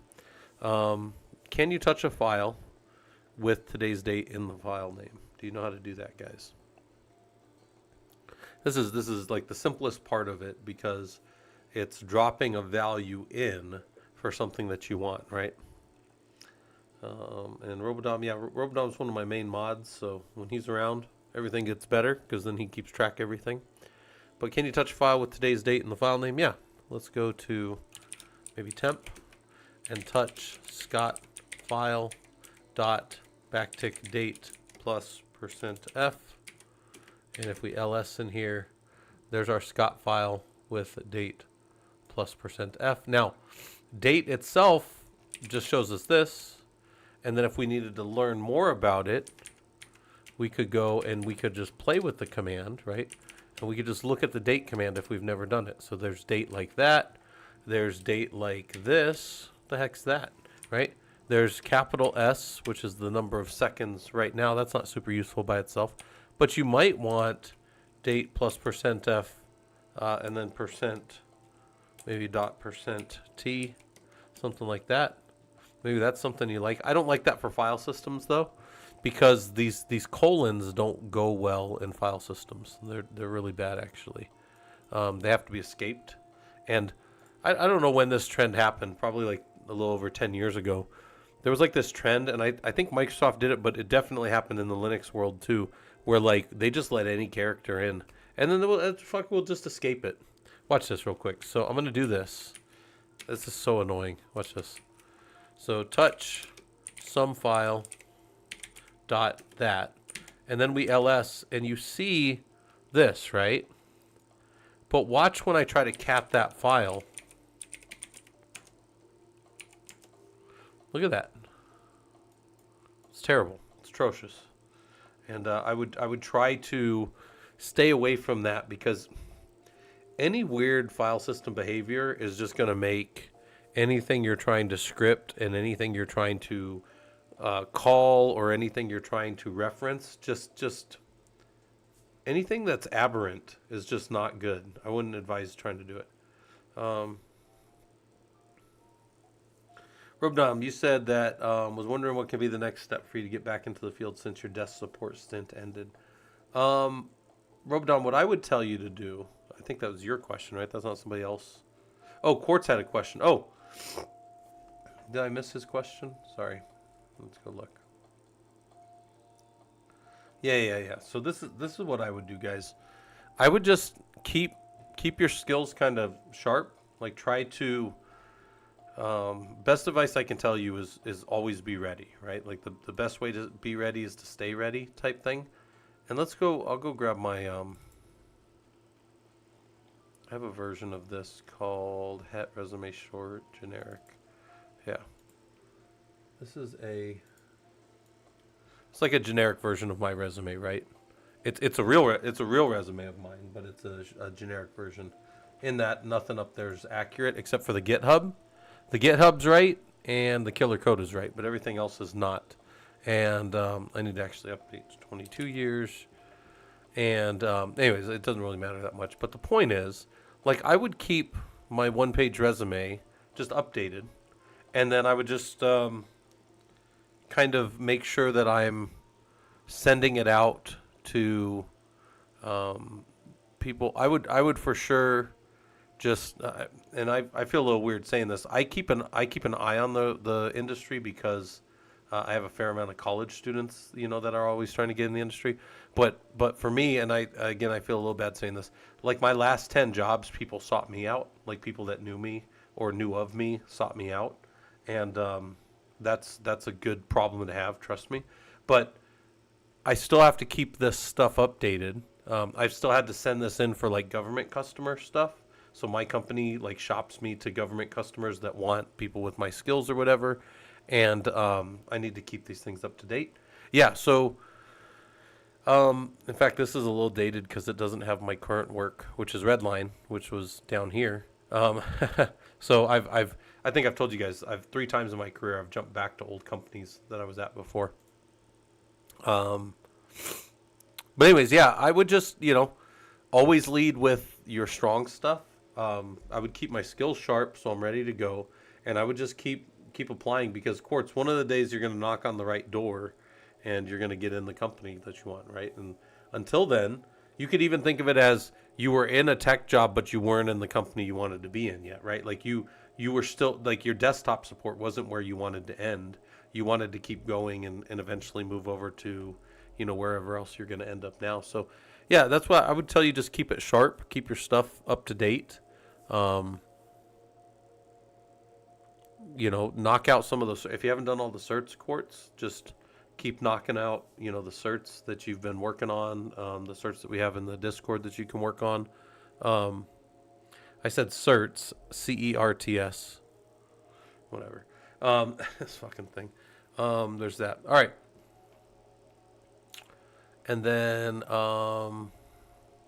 bash scripting. So can you touch a file with today's date? Yes, but be careful because some of them are just hot garbage. If you need a list of all of the date command type things, man date, and go look at them. One of my favorite ones, dash lowercase s, for people that have never, that's %s. If you never learned it, is epoch time, seconds since midnight UTC, and January 1st of 1970. So some of you guys know that, but that's epoch seconds, right? That's what's called. That's what that's called, and that's what you'll kind of hear that said.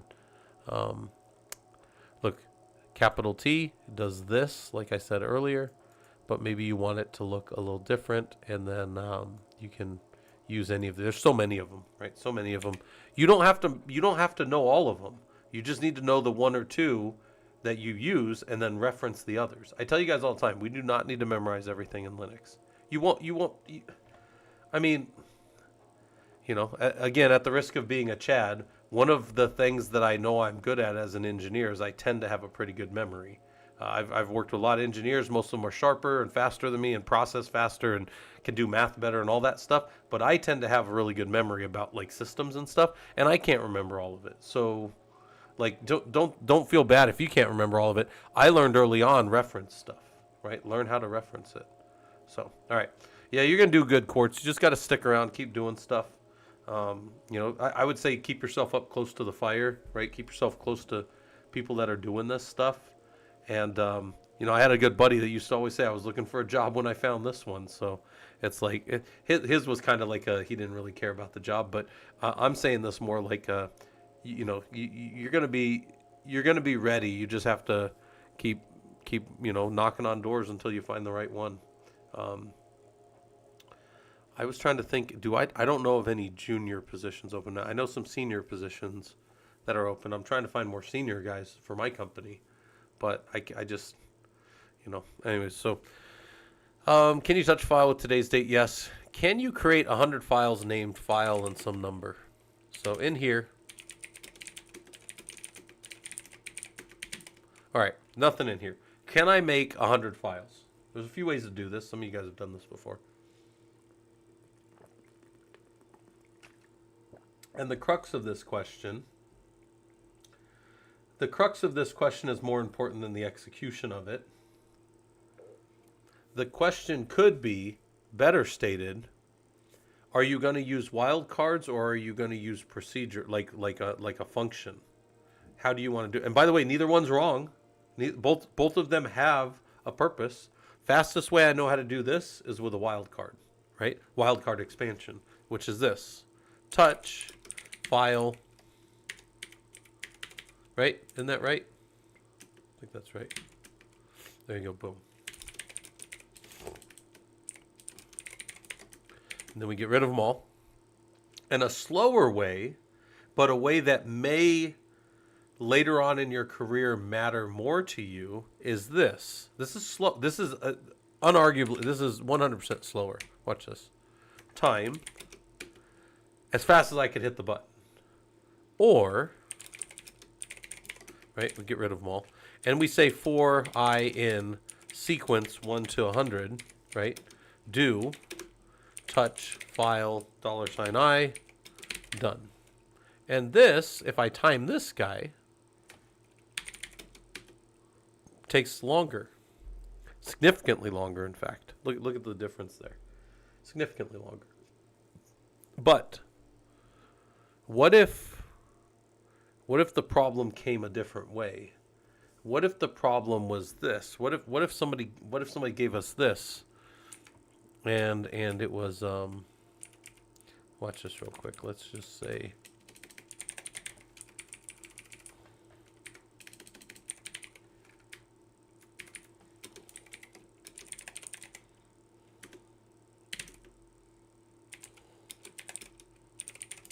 all right.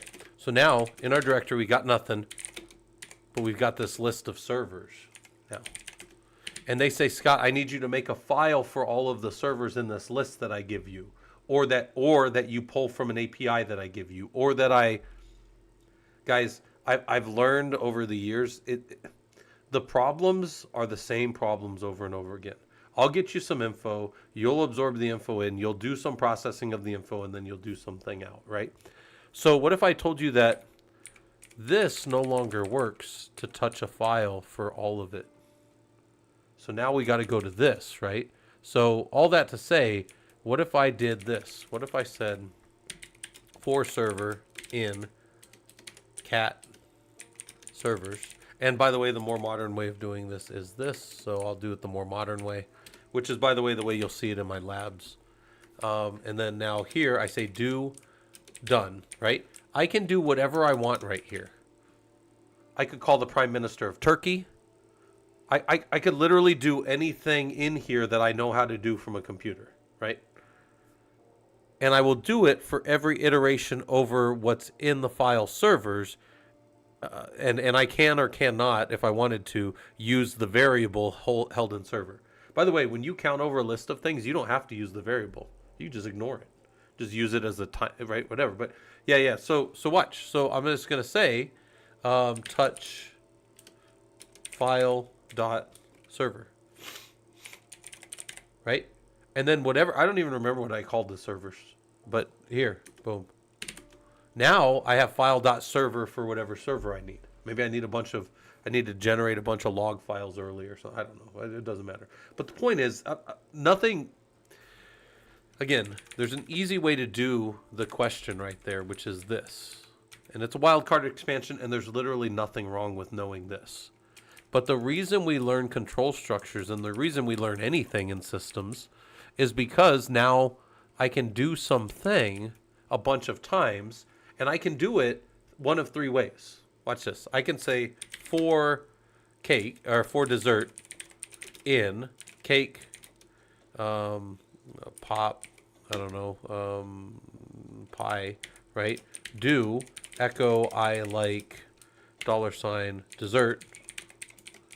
Done. Boom. I can do that. That's just a list right at the thing.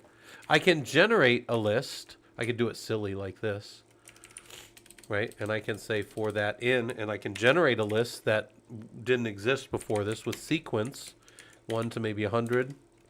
And then now I can just generate a bunch of numbers. Or, as we did here, I can read it from a file. So those are 3 ways to do a counting loop over a set of things. And again, I don't care what they are. Are they a raw list sitting there? Sure. Are they a generated list on the fly? Sure. Are they a file that I pulled and put somewhere and then called? Sure. I don't care what it is. And that's why I tell you guys, like, not that you don't have to care about things. It's just that your systems administrators, your systems engineers, you're gonna be able to do this stuff. All right. As long as you can check a box and engineer's happy. Yeah. Hey, thanks for the follow, Rayo Fightness. Hopefully this stuff's useful to you. I probably said your name wrong, but it said Rayo Fighting. This thing definitely got your name wrong, but hopefully I didn't get your name too wrong. Can you create 100 files named file number? Sure. Right. Yeah. I know how to do it. So, yeah. I would say, yeah, Quartz, back to you. Definitely just keep working on this stuff. It'll happen, right? How about this one? Do you know the PID of the shell you're running? This is a useful thing sometimes in scripting, but do you know how to show the process ID of the shell that you're currently running?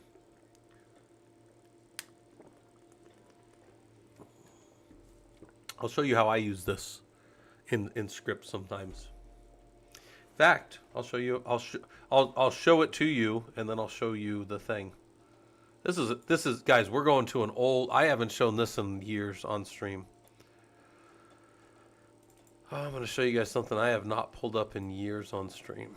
Do I have this in? I literally don't even know if I have it in here.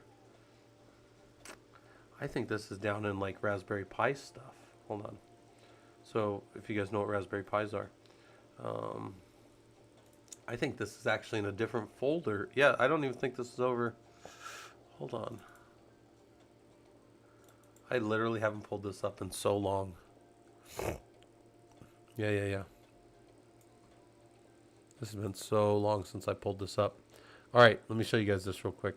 The answer, right? That'll show you the process ID that we're in. What do you say, PS? PS might get you there, but I like echo $. Let me show you guys why I did this real quick. So this is just a thing that me and the guys put together. Look, that's 8 years ago now, right? I have not pulled this up on stream in a long time. This was just us putting together some stuff, right? This was like me and the guys in the early days. Actually, pretty early days. Yeah, I'm going to show you guys how I use $, in scripts right here. Watch. So I want to store things as I do this, but I need them to be unique to the process that I'm running. So right here, that's not it. Here's my time lapser. And I get the PID. PID equals $, for my system. And then now all the processing that's done is in in-path PID. So in-path is root, image stuff, image in, PID. So the process ID right now. So as we're ingesting everything on this system, this was a time-lapse project that I did with a Raspberry Pi. All the ingesting was happening to root, image stuff in, the PID of this system. There can be no other file. There can be no other PID with the same process ID as this one, right? So this is the time-lapser. This is the time-lapser with explanation. So this is it. By the way, this is up in the Discord somewhere too, but it's just years back. And then this is, so cron set it all up to run. And then this was an example out of my old house. Like when I just ran it out in front of the house for a bit. There just happened to be a thunderstorm that came in that night. This was right out of the front of my house.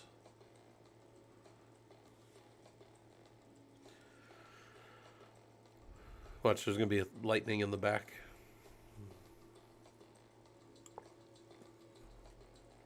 Yeah, this was just a little video. I mean, it's not. I don't claim it's some great video. It's just what I could do with a little Raspberry Pi.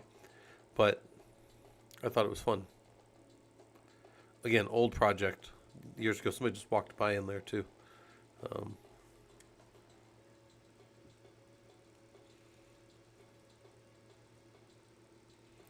it's just an embedded video inside of.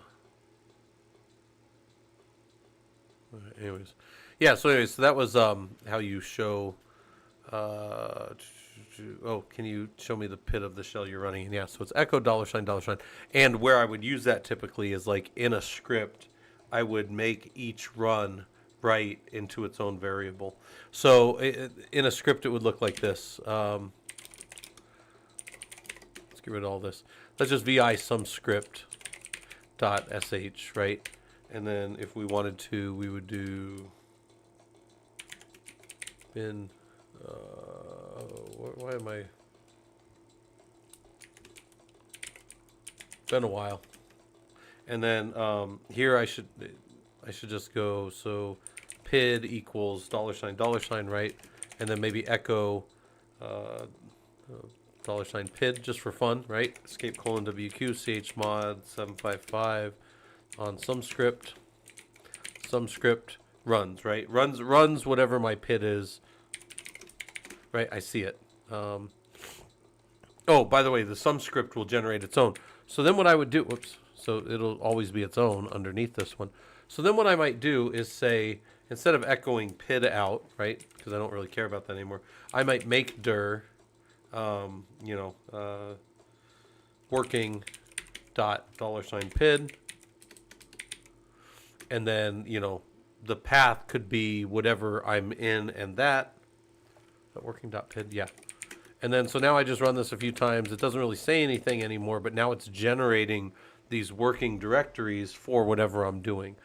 And again, good cleanup and stuff, clean it up when you're done. But the point is, I could have completely unique things happening inside each execution. So even if my script gets jacked up and doesn't run the way I want it to and doesn't run to completion and doesn't whatever, the logging that I'm doing is still going into its own directory each time. And whatever I'm doing is still saved there in a unique location. And for those to not be unique, right? For a process ID to not be unique, a system would have to be up for years, or would have to restart and go past those again.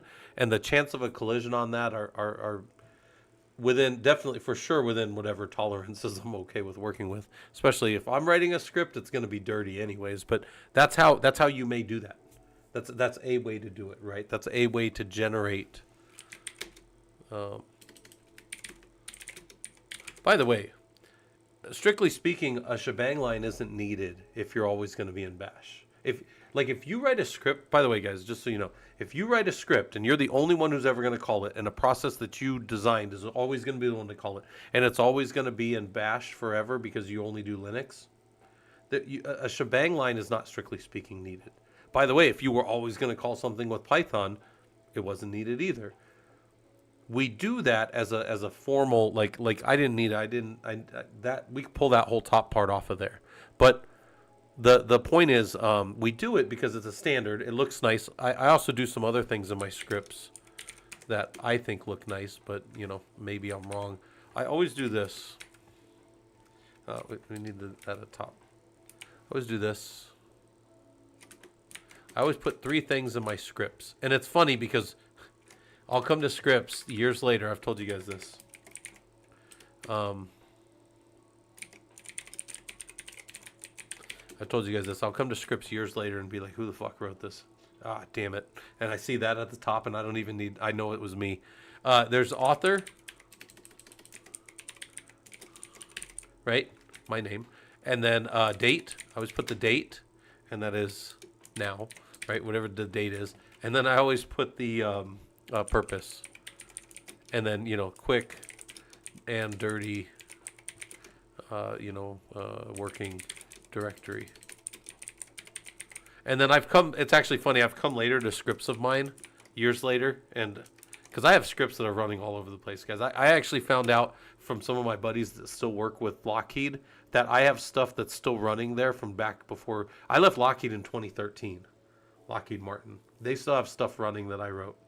But that's funny. That's funny to me because I am not, guys, I've never shipped a line of code in my life. I don't do that. I'm a platform guy. I just happen to, be okay at stuff. And something like this will be like, or, whatever revision. Somebody will do their revisions or update, right? Like update will be one. And then people will put their updates in and stuff. I've seen that later in my scripts. Oh, my shit's, yeah. Yeah, my shit's busted, but it works, right? Like that's always been my thing. So, all right. Anyway, so I'll do something like that.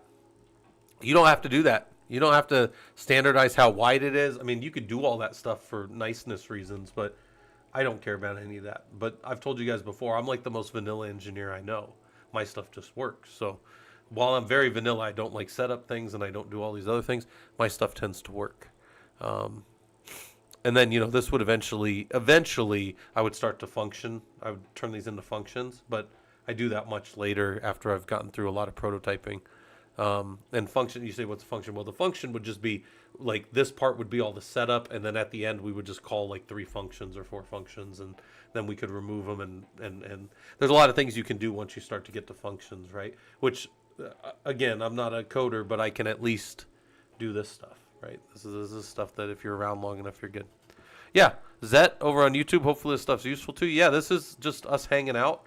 We're doing the Socratic method of learning Linux, which is asking questions and then answering them for ourselves. And I said, could you show us the shell, the process ID that we're in? And the answer is yes. 21.3.13. There's the bash shell that we're in, right? So, here's the next one. Can you create 100 files that have a file name skipping every even number from 001 to 199? Can you do that? That's a fun one. So, how would I create approximately 100 files that have the word file in them, but then they're every even number from 001 to 199? Can I do that with our little touch from earlier? Maybe.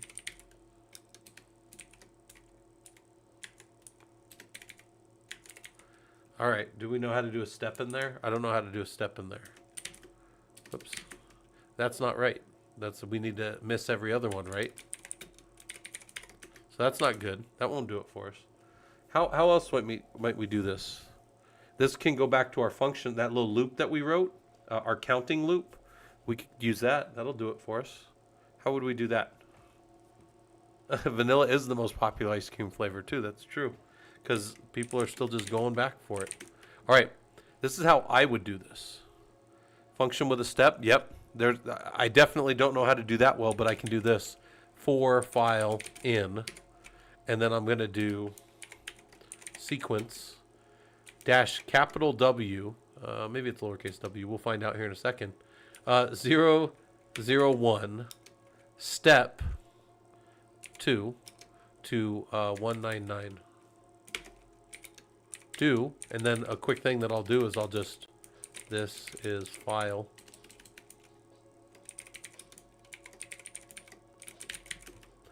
Oh, it's lowercase w. To keep with. Boom. Now, before I ever write the file, that looks good, right?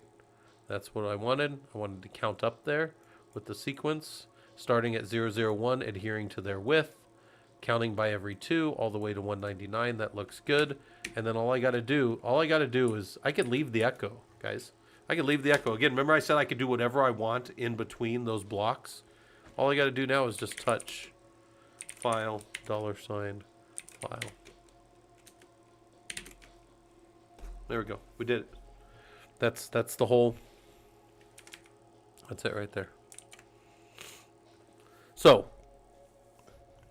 again, as you're thinking through these things, they're not to trick you or trip you up, but they're to show you the different things that exist out there. Again, all these are up in the Discord, so if you need them, if you can't hang out the whole time. I know I've been on for a long time, but this is these are the things that I would show people, and then obviously we can dig in more, and there's more. There's a lot of scripting stuff, guys, but scripting is knowing some things and applying some things. And I tell people, like, you could try to learn just stuff all day, but just by like sitting around and reading stuff and doing little stuff like this, and you'll never learn it. What will help you to learn it is sitting around and doing having a project or having something interesting or working with the guys. You know, we got a little Discord. Go work with the guys in there on some of their stuff, right? These guys are working on their resumes. Excuse me. Go to the events and work with the guys on some of the events. You know, we got the Linux sysadmin course, security engineering course, got a writer's room. We've got our annual conferences coming up. Those are free. Just come hang out in any of those. And it's all there for you. All right, what's this next one? Can it set a variable of one data point? Yeah. var1 equals, info. And then echo var1. Boom. One data point, sure. Can you loop forever watching uptime every 2 seconds? Looping forever, right, is a very bad, that would be one of the worst things you could do in programming, right? An infinite loop. But in admin world, infinite loops are great. Nothing wrong with an infinite loop. It's one of the best things you could do. While true, do uptime, sleep 2, done. One of the best things I could do is just sit here and talk to you guys while that spins forever. Because maybe we're starting up a system or starting some processes in the system and I want to see what the load average looks like. I got all kinds of other tools that we talked about earlier in this where we could do all kinds of things to check. But I could just sit here and watch this. I can also write that uptime out to a file so I can review it later. Maybe I'm going home for the day.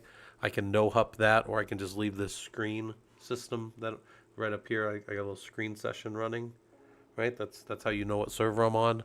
And yeah, we'd leave that running forever. And that will run until the server shuts off or the sun burns out. To do one of those two things, right? So, function with step. Is it standard practice to save how you solve these like a log or bash script? Yeah, so Zet, if you do join the Discord, I was showing this earlier. So the question was, do we have this somewhere? Yeah, if you go in the Discord and you jump down into presentations, they're under resources, so only me and a few of the other guys can do stuff in here. Here's the Socratic method for Linux. Here's all these answers to this. And then here's the one for Ansible as well. So if you guys get interested in Ansible and go spend time in our labs, these closely follow our labs. So the Socratic Ansible is the same method. We ask questions and do I understand how my tooling works? And then if you go down in our labs, there's free labs all over Killer Coda. And I wrote about 60-something of them, a bunch of Linux ones and a bunch of Ansible ones. So hopefully, something there resonates with some of you guys. So, all right. Anyways, we can hit Control-C here whenever we want. And, yeah, we could loop forever. Can you make your system count to 100? Something that's actually funny. We've used it like 4 times, but now I'm just talking about it. How about sequence 100? Okay. So if I do sequence 100... it'll count to 100. But sequence is a really powerful command, guys. You could do sequence 1 to 100. So now you can start and end. Same exact output. And one more time, you could add start, step, end, and this will do that. And then can I prove that step? Yeah. By doing a 10, it stepped by 10 up until it got to the end without going over. So, sequence is an awesome tool for counting things. For counting things up, to generating a list of numbers if you need to. Sequence is one of my favorite little tools at the command line to just generate stuff. We did this earlier, but if you ever need to fix width, right, like I need to count by 5, I use a -W, -W, and now it'll keep the fixed width. And I already closed it, but the reason, one of the reasons that I know this is that in that thing that I was showing you guys earlier, the time lapse, I want to show you guys something that's very important. Well, it's not important for this talk, but it's important for somebody who's going to use it one day. When you get down in here, and you look right here, when you convert the images, when you save the images, right, Raspberry still, you save the images, you can do a %04D, and it'll always keep counting with the fixed width. And down here, you can do that as well, right? But that, so that worked. That worked. Hold on. I thought I needed. I didn't need it in this. Never mind. This wasn't the script where I needed it. But sometimes when you need the thing to stay at the same width, you have to use the. Yeah, we didn't need it here. Yeah, because these kept the width. All right, so the width here and then the width here. Okay. So I apologize. I didn't need it there, but I've needed it before and stuff. I don't know exactly where. I wouldn't be able to find it right now. But can you make your system count to 100? Sure. We can do all kinds of stuff. Can you loop over the list from the last command? Can you loop our list from a file? Yeah, we did that earlier, right? So out of a file or out of just a list that we generate, we can loop over things, right? That's very, very useful. Thanks for the follows. I was going to call you waifu. Hopefully that's kind of awkward though, but hopefully this stuff is useful to you on the system side of things. You know, we just hang out here. We talk systems. All I've been doing today is going through my Socratic method for Linux, where we just ask questions. Do I know how to do this? Do I know how to do that? You could watch this and pause as you went, so I didn't give you the answers, and then you could try to figure it out. You have a free lab in Killer Coda where you could just drop into a sandbox and do these commands and just practice getting better at Linux. So, can we loop over these things? Yes. Can you connect to two systems and capture their uptime in a file? Ah, that's fun.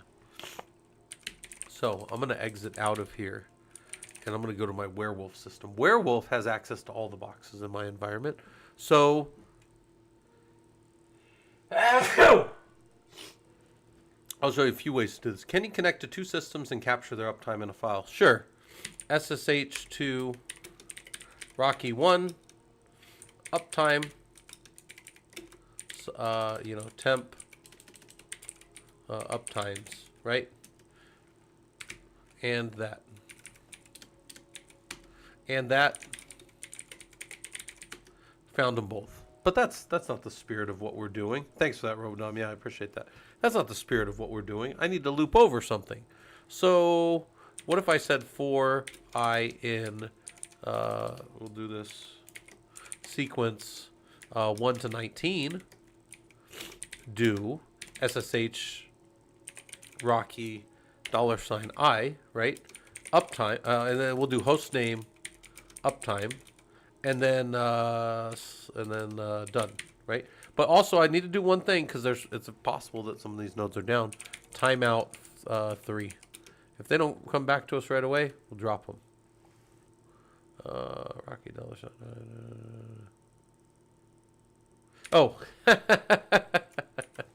you guys gotta stop me. Timeout needs to go before the SSH. There you go.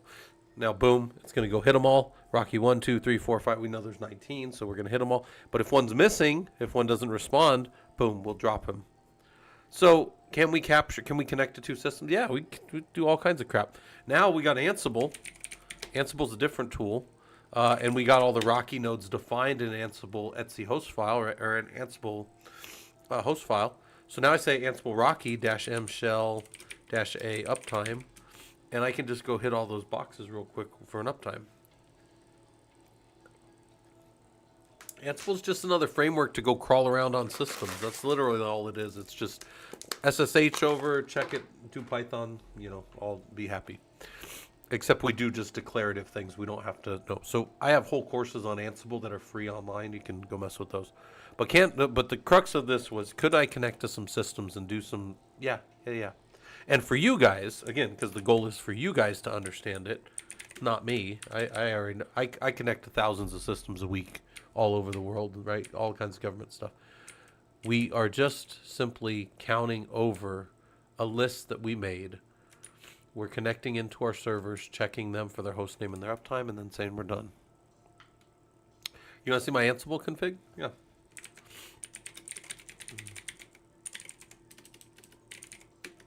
Here's my Ansible config. There's some support nodes. There's Rocky nodes 1 through 19. There's Hammer nodes 1 through 25. And then there's servers, which are Rocky and Hammer. So these are inherited underneath servers. So servers will hit all 44 nodes. And then Kafka's a support. So if I hit all, I hit everything. If I hit support, I hit Kafka. If I hit Rocky, I hit Rocky 1 through 19. Hammer is 1 through 25. And if I hit servers, I hit Rocky and Hammer host groups. That's it. So I can prove that real quick. This is going to take a second. Well, it'll take a second, but it's fine. Some of these might be down too. I need to check the nodes before tomorrow. Amber, it is an Etsy. Yep, that's the default location. You can also override and use your own. You can, man, you guys can do so much with Ansible. There's so much kind of powerful capabilities inside of Ansible. All right, I got to fix that a little. It's bugging me. All right. Yeah, look. Oh, no, the nodes are down. Oh, that's special. So we can connect to them. Can you create a script? All right, this one will be fun.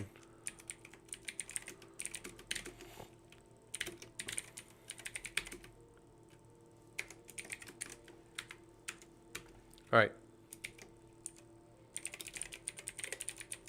This is our script from earlier, right?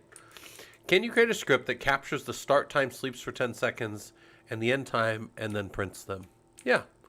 So let's just maybe move this down a little bit. And then this will keep making stuff. But we could just say, it could be like this. It could be start time equals, and guys, I don't care what case you use, or I'm not a programmer. This is camel case, but it's easy for me. And I might say date plus %s, because that is easy for me. And then I might say sleep 10, right? And then I might say end time, end time equals date plus %s. And then I might say echo, this is the start time in epoch seconds. And then we just drop in start time and end time, right? $, end time, boom. Other things don't really matter to this. And then we just do /script sum.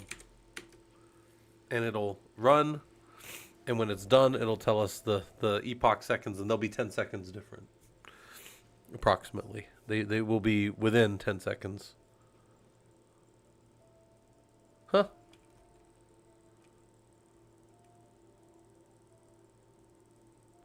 What?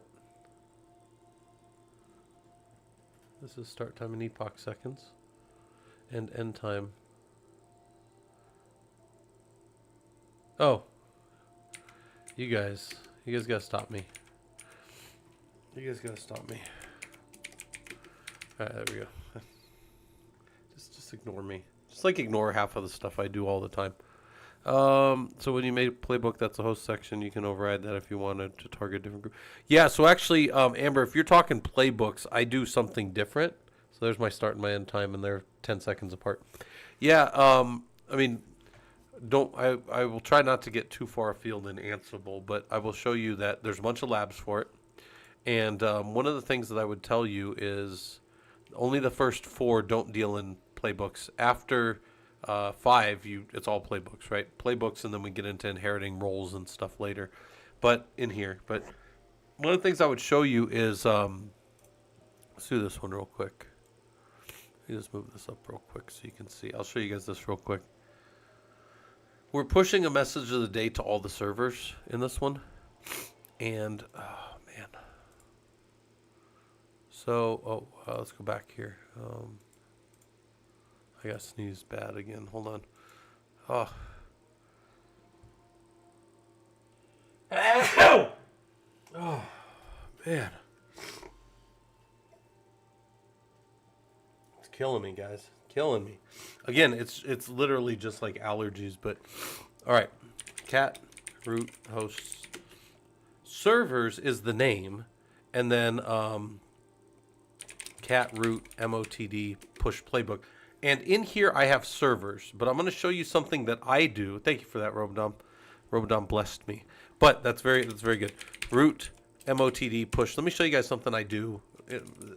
I don't show you guys this in here, but this is something I do professionally.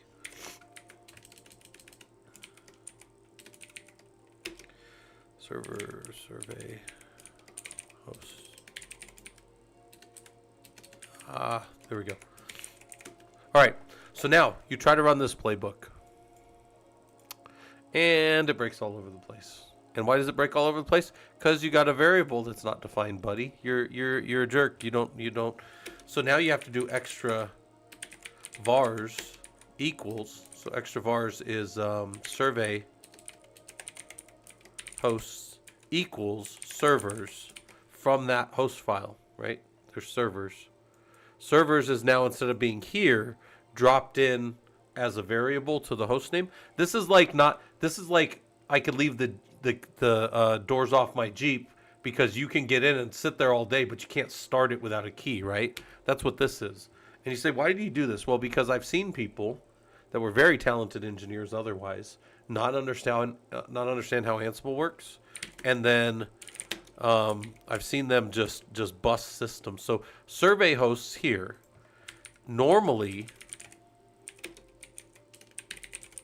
just points right to that. But then when we call it, so since we put a variable here, it's like a key that doesn't exist for the you go sit in my CJ all you want. You can't drive it, right? To drive it, you have to know the servers here, and then you need to know the variable name for the host file. Otherwise, this is just sitting there inert. This is completely inert. Can't run it. And you say, why would you ever do that, Scott? Why would you be such a jerk? Remember I always talk about controlling my environments? If you don't understand it, and I show it to you and you still don't understand it, I'm sorry you can't run my playbook. Sorry. I got a college you could go to. I'm just kidding. But I'm saying, like, if people can't get it, they can't run my stuff. And if management was like, Scott, you need to make it easier, I'd be like, I can't. That's literally as easy as we can make it.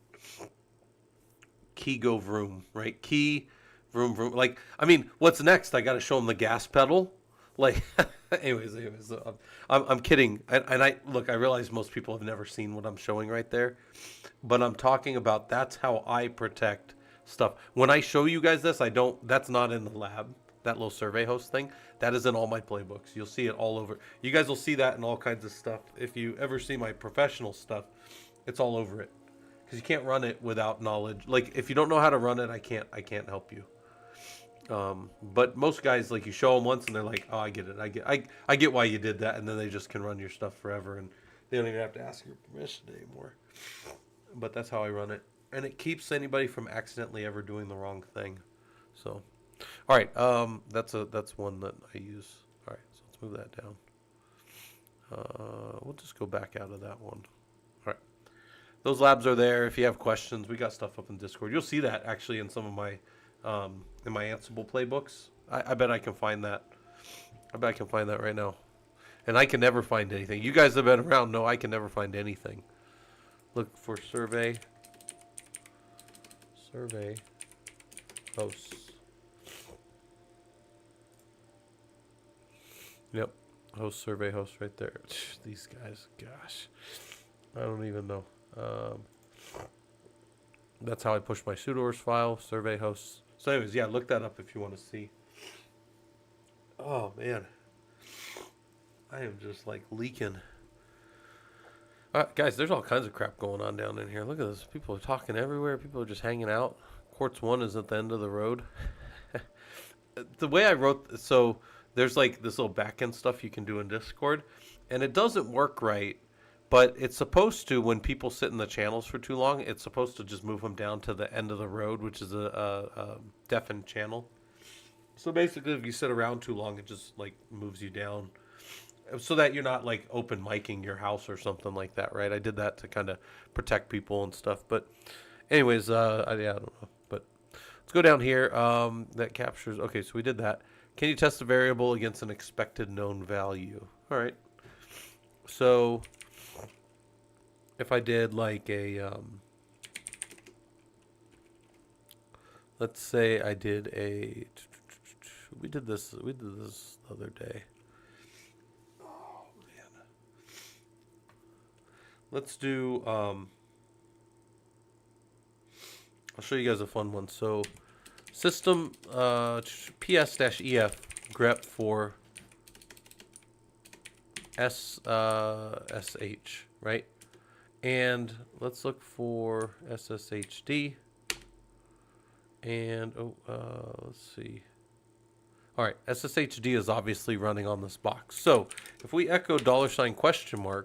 We'll get a 0. So 0 is analogous to good. So we should be able to go here. And then we should be able to do that, right? And then we should be able to say SSHD value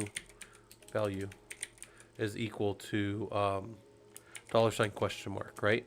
And then if I echo $SSHD value, then it would be 0. And 0 would be analogous to true for me that SSHD is on, right? If I want to think of it like that.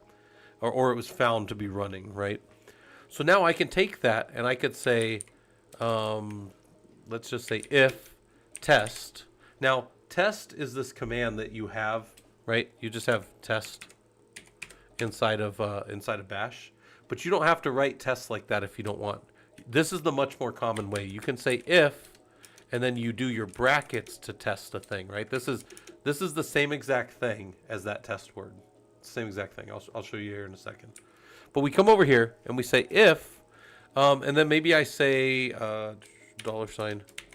$SSHD value is equal to EQ0, right? So if it's equal to 0, then echo SSHD is running.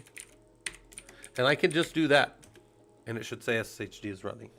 But that is what we call a single alternative structure. There's no other option. It either is there and whatever, or it does nothing. Like if I were just to set the SSHD value to 1 and rerun this, nothing happened. It's like walking home. If I see a stick, I'll pick it up. If I don't see a stick, nothing, right? So let's go reset we'll just set it back to 0 for fun. And then now here's a dual alternative structure. Now we're going to force the system. Nothing was forced to do anything there. Now we're going to force the system else, right? Echo SSHD is not running, right? And we can do that. And it says SSHD is running. We go set the value to 1. It says SSHD is not running. Right? You guys see that? By the way, I have a lab that does exactly this, in fact. This and HTTPD. But the point is, could we test against...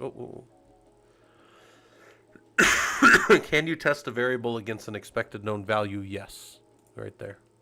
So, there's a lab on that down in the labs. So, all right. Can you make your system sleep for 10 seconds and time the command? So, sleep 10 will wait for 10 seconds and then it'll give us some output, right?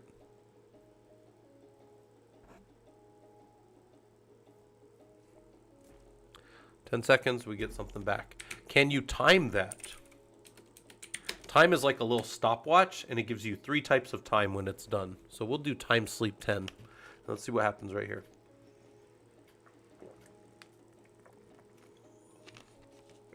All right, 10 real seconds, or what we call wall clock time. A lot of times in the high-performance compute world, we call this wall clock time. There's user time and system time. Now, if all the system was doing was sleeping, it makes sense that it wasn't really doing much, right? I mean, it wasn't. But what if I did this? What if I timed the system doing something else? What if I timed the system dd in file equals dev urandom, so it's just going to pull random numbers off the processor. Out file equals dev, actually we won't give it an out file, we'll just pull files in. Block size equals 1024K, so it's going to get a meg of them at a time. Count equals, let's just say we'll do 10 gigs. And then we'll pipe that over into a gzip -9, and then we're going to throw the whole thing away. All right, now this is going to sit there for a second. This is going to make the system think for a little bit. And, oh, I probably shouldn't have done 10 gigs, but whatever. This may crash this box, but we'll see. It probably won't, but what you're going to see now is it's going to take real time. Yes. But you're also going to see user and sys time for a while too. So user and sys time will also be sitting there. Hey, Robodom, I'm eventually going to make a little command for the shop, but I haven't done it yet because we're still building the shop out. But hopefully the shop's looking like a little better because I know people want some, like we're going to go to scale next year, and I know guys want a bunch of shirts, and I think it's just easier for me to just design shirts on there and let people buy them. Like even if they don't come to scale, I'd rather people just do that. Oh, it's gonna sit for a while because this is a system that it runs it's all RAM FS, so um, yeah, we're killing that box. But we'll see an output. I would expect it to be. I shouldn't have done. Oh, did I do? I did 10 gigs. Okay, yeah, I would expect that to be under 5 minutes still. But what we did was we grabbed a bunch of random numbers off the processor. We G-zipped them, so we used the highest number of compression that we could do, and then we threw it all the way in the trash. This is like a poor man's way of spinning up the system right here. If you don't have stress, we do have stress on the systems, but the tool stress, right? If you don't have the tool stress, we can still. Nice. Yeah, Robodom, you don't have to feel like nobody has to feel like they're going to do any of that stuff. I just have that out there because that's new. So I know a lot of people didn't know about it yet, but we'll get the shop up where it needs to be, and we'll make it look a little nicer. I'm still like messing around with it. I got the new what, or I got the new wife. Don't tell the wife I got a new wife. No, I got the wife a new desk over here and a laptop, so she'll be kind of sitting in my office. In fact, she has to set that laptop up. I'm gonna tell her to set it up tonight. Because I set it up. I got the room. In fact, here, I'll take a picture of it. Hold on. I'll take a picture so you guys can see where. So this is all my stuff. Oh, boom, there. And then there's the wife's stuff behind it. I'll drop that up in the Discord. Where am I going to put that? I'll put that in like off topic. Where's off topic? Oh gosh, there's so much stuff in there. I'm scared to even go look in there. All right. Man, that thing's still spinning. Sorry guys, that is definitely. I should have done that for less time. Hold on, I'll go show you guys the Discord real quick. Hold on. In the Discord, I'll show you guys my wife's. This is my wife's new setup, like over here. Where's that off topic? Boom. So this is me sitting here, and then that's her stuff over there. So this I'm sitting in my little cube area here with my two. I have like two 35-inch monitors on either side of my actual system, and then that's my wife's system back there. And then I gave her one of my old big monitors too. So like there's a lot of monitor space in this room right now. So all right.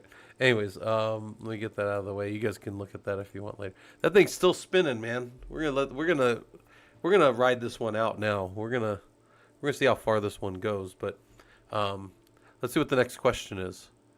We get software packages. All right.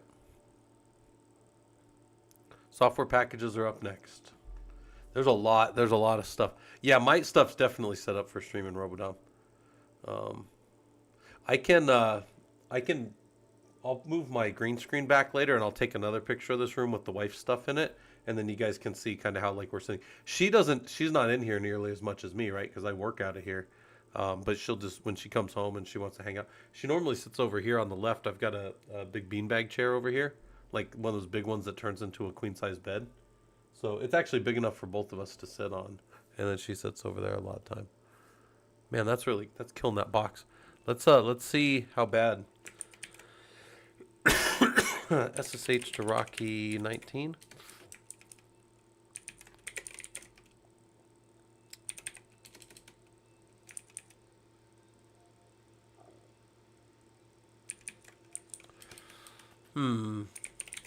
System's not under too bad a load, but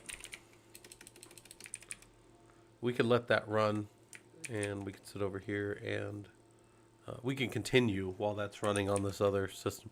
Although I do want to let that, that'll finish, but we'll get the time. We'll know the time when it's done because we have a timer on it.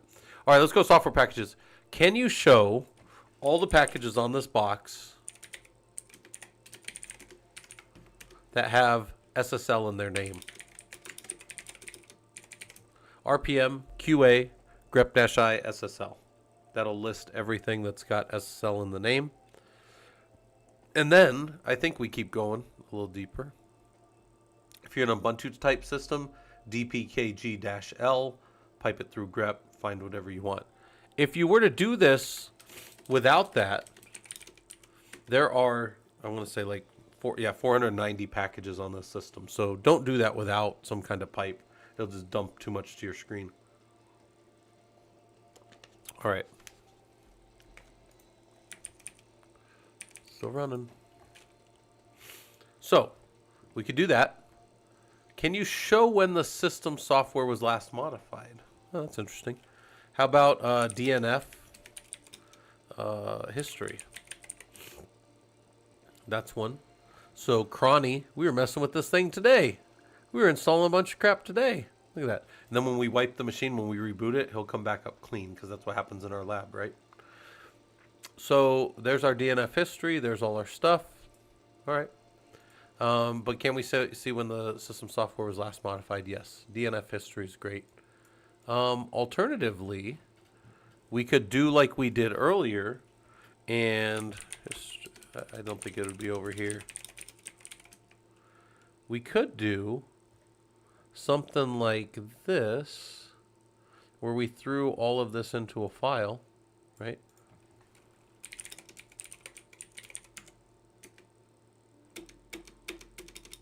Yeah, we threw all the dates in there earlier. So now we could cat that file out, and we could throw that through a sort unique-c, and we could see that the system has most recently been updated. There have been 5 things added today, right? And then we built the system out in September, so we know that, we built this. I built this out right before we started our Linux sysadmin courses, right? So there you go. All right. So, yeah, we know when the system was last modified. It's not done yet. So clear it up. DNF history is probably your best bet on that one, though, because then you can see what happened. Okay. Can you verify that you have a software called Cowsay? And if not, can you install it? RPM-QA, grep-i for Cowsay. I do have it. But maybe I want to know, when was that installed? How did that get on the system? It was installed August of last year. Probably when I first built the system out. Who knows, whatever, but it's Cowsay. Talking Cow written in Perl. Much like Fig. Oh my gosh. It's definitely a silly thing. And if you guys have never seen Cowsay,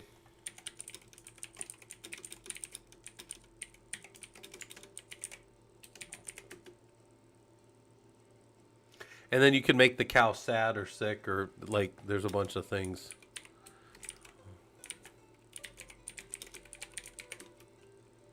Yeah, I think there's like a bunch of things you can do to the cow. Cowsay-L. There's the cows.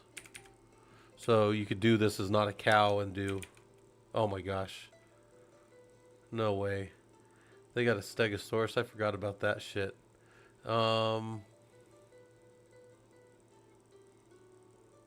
Where's the... How do we get, I guess, -F?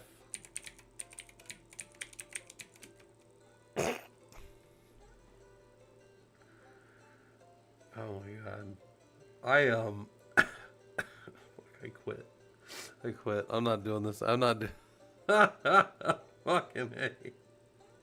I'm not doing Linux anymore, man. This is so stupid. That's too funny to me. Alright, alright. Anyways, look at all these little stupid things there are. Oh, you know what? That's actually funny. I have a customer that has a server called Koala. That doesn't look very cute. It doesn't look very cute. Oh, what's skeleton?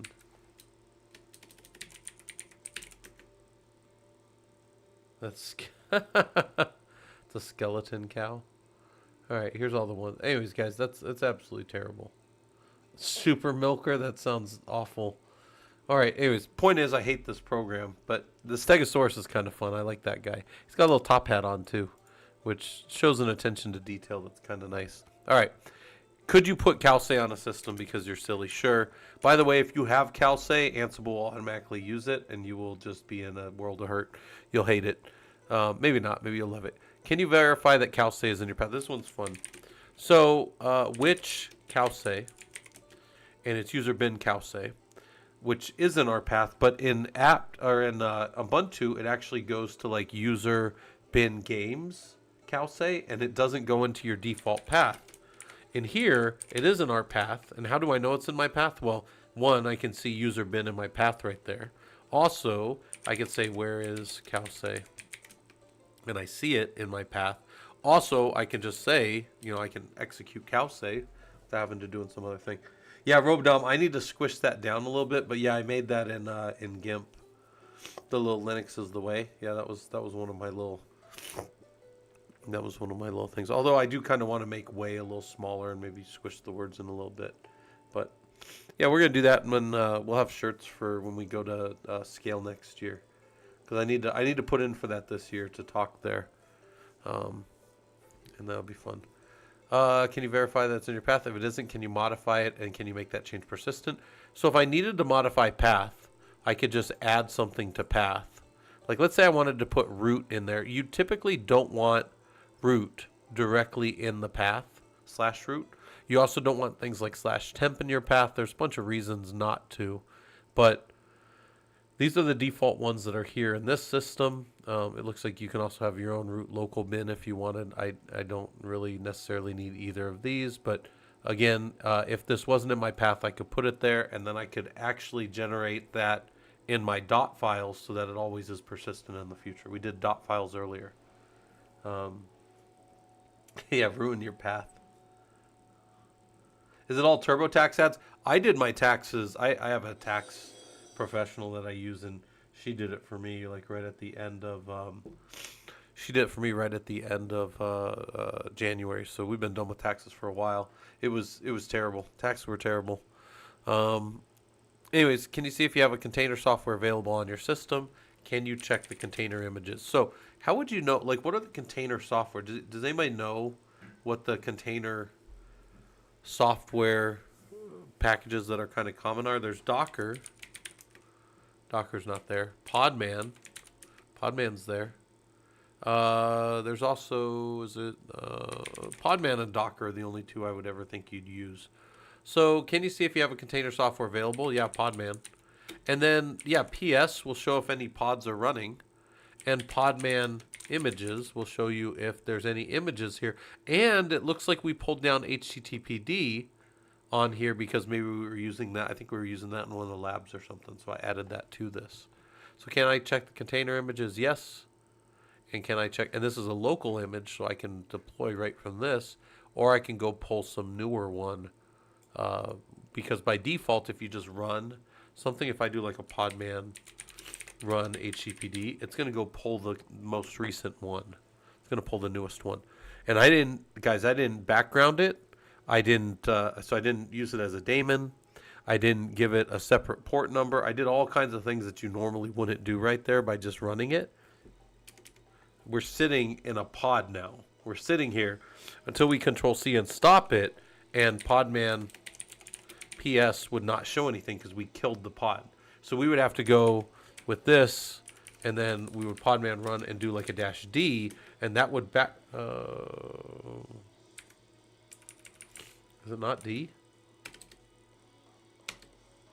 I thought it was -D. Maybe it's lowercase d. Alright, anyways, Podman PS. Maybe I just don't know what I'm talking about. Anyways, there it is. There it's running. Oh man, Linux developer, you got an anonymous sub, so now you don't have to... Make sure you refresh your browser, though, so you don't have to watch any more ads. I think that actually affects some people. But, by the way, it defaulted to TCP port 80. We could have customized that and done all kinds of things. But we're not necessarily doing pods or container stuff now. We do that in the Linux sysadmin course, though. So we go over that. Can you verify it's running? Can you verify the image? Oh, well, okay, I guess we're going to do it. Podman images.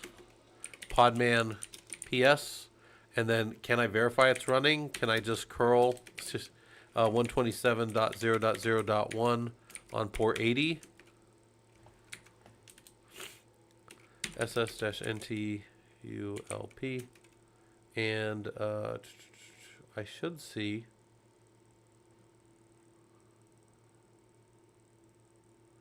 So I'm only running that local. I didn't actually set that up to go here. Go back to the print page, and I'll show you guys from the book. Right, here's our Podman stuff. Oh, whoops. Oh no, get out of there. Quit that. Go over here. Don't save.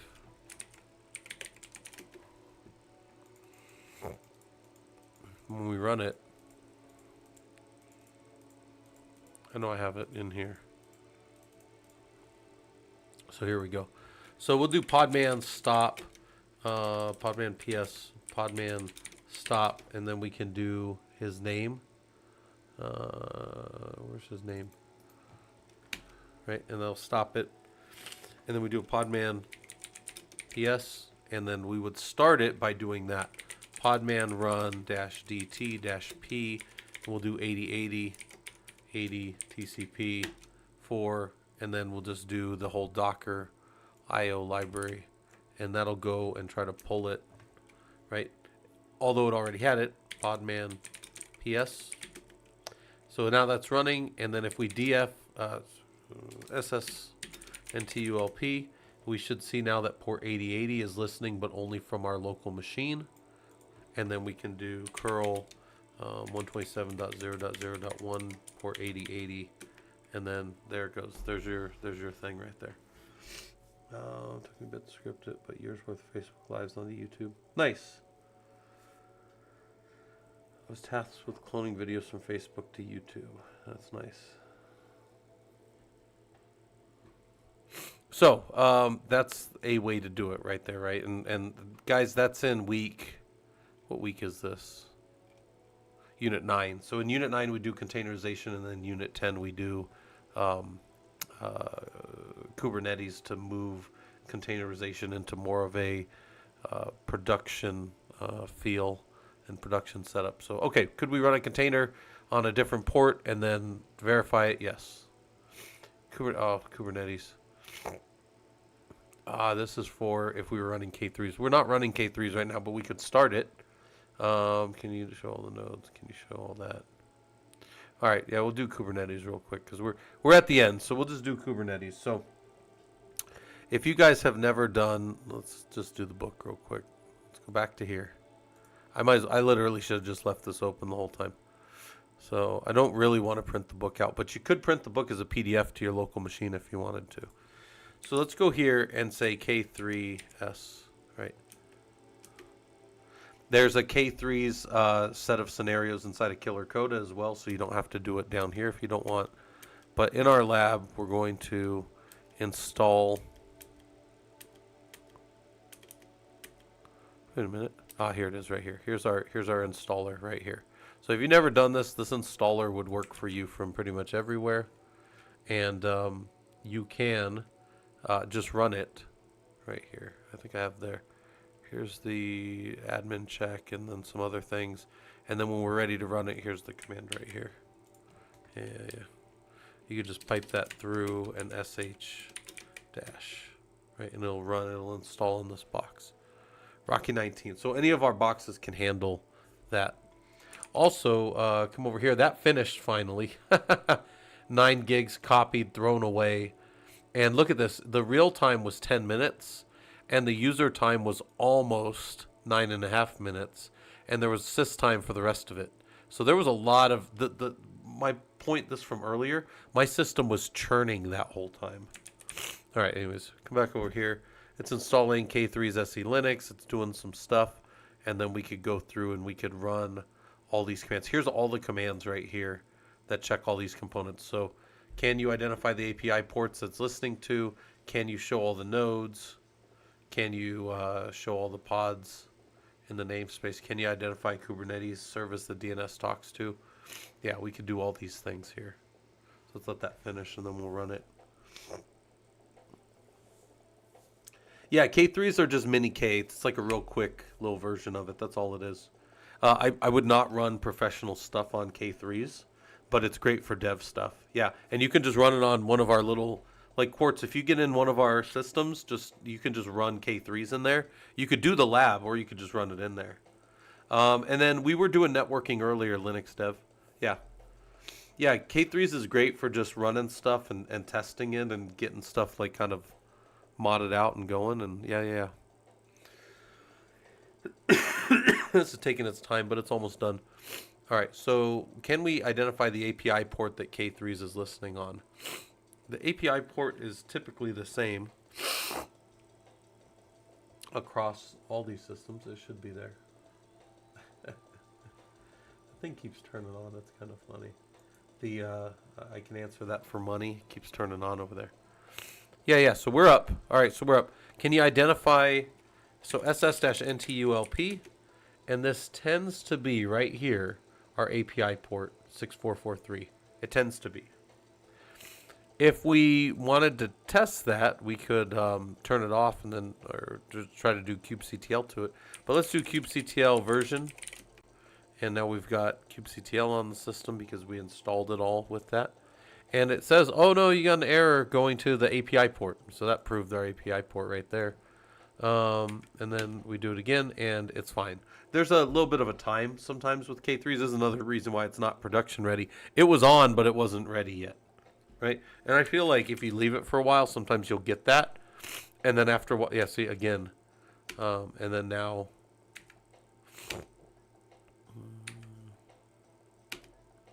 Now it's fine. Again, that's K3s for you. It's not exactly that. But yeah, the port is 6443. Okay, can you show all the nodes? kubectl get nodes. Yep. And if the API works... API's busted again. There we go. Worked fine. Can you show all the nodes? Yeah, it's just the one node. Can you show all the node versions? There's the versions right there. Right. You could also maybe get away with nodes -o wide for a little more info. I'll give you a little more.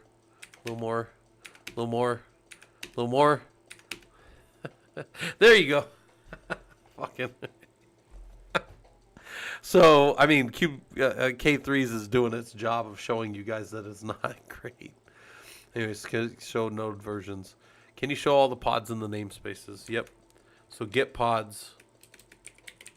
And all the namespaces is -A. That is absolutely asinine.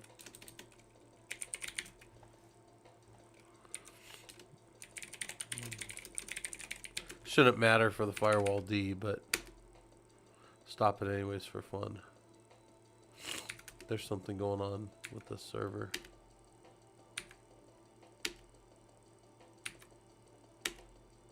There we go. Stupid. All right. Can you show all the names and all the namespaces? Yes. All the pods. Can you identify the Kubernetes service that DNS talks to? It's core DNS, but the service is here. Get services.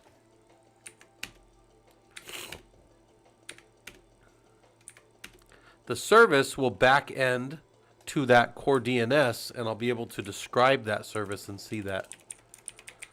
So, again, waiting for this thing to completely work. There's our service. This has no endpoints right now. That's weird. That service should... Kubernetes cluster... Oh, sorry. Describe services -A. They need -A because we're just going to describe all the services and all the namespaces. Again, this is just terrible. The server is the DNS right here, and his backend right here is this endpoint.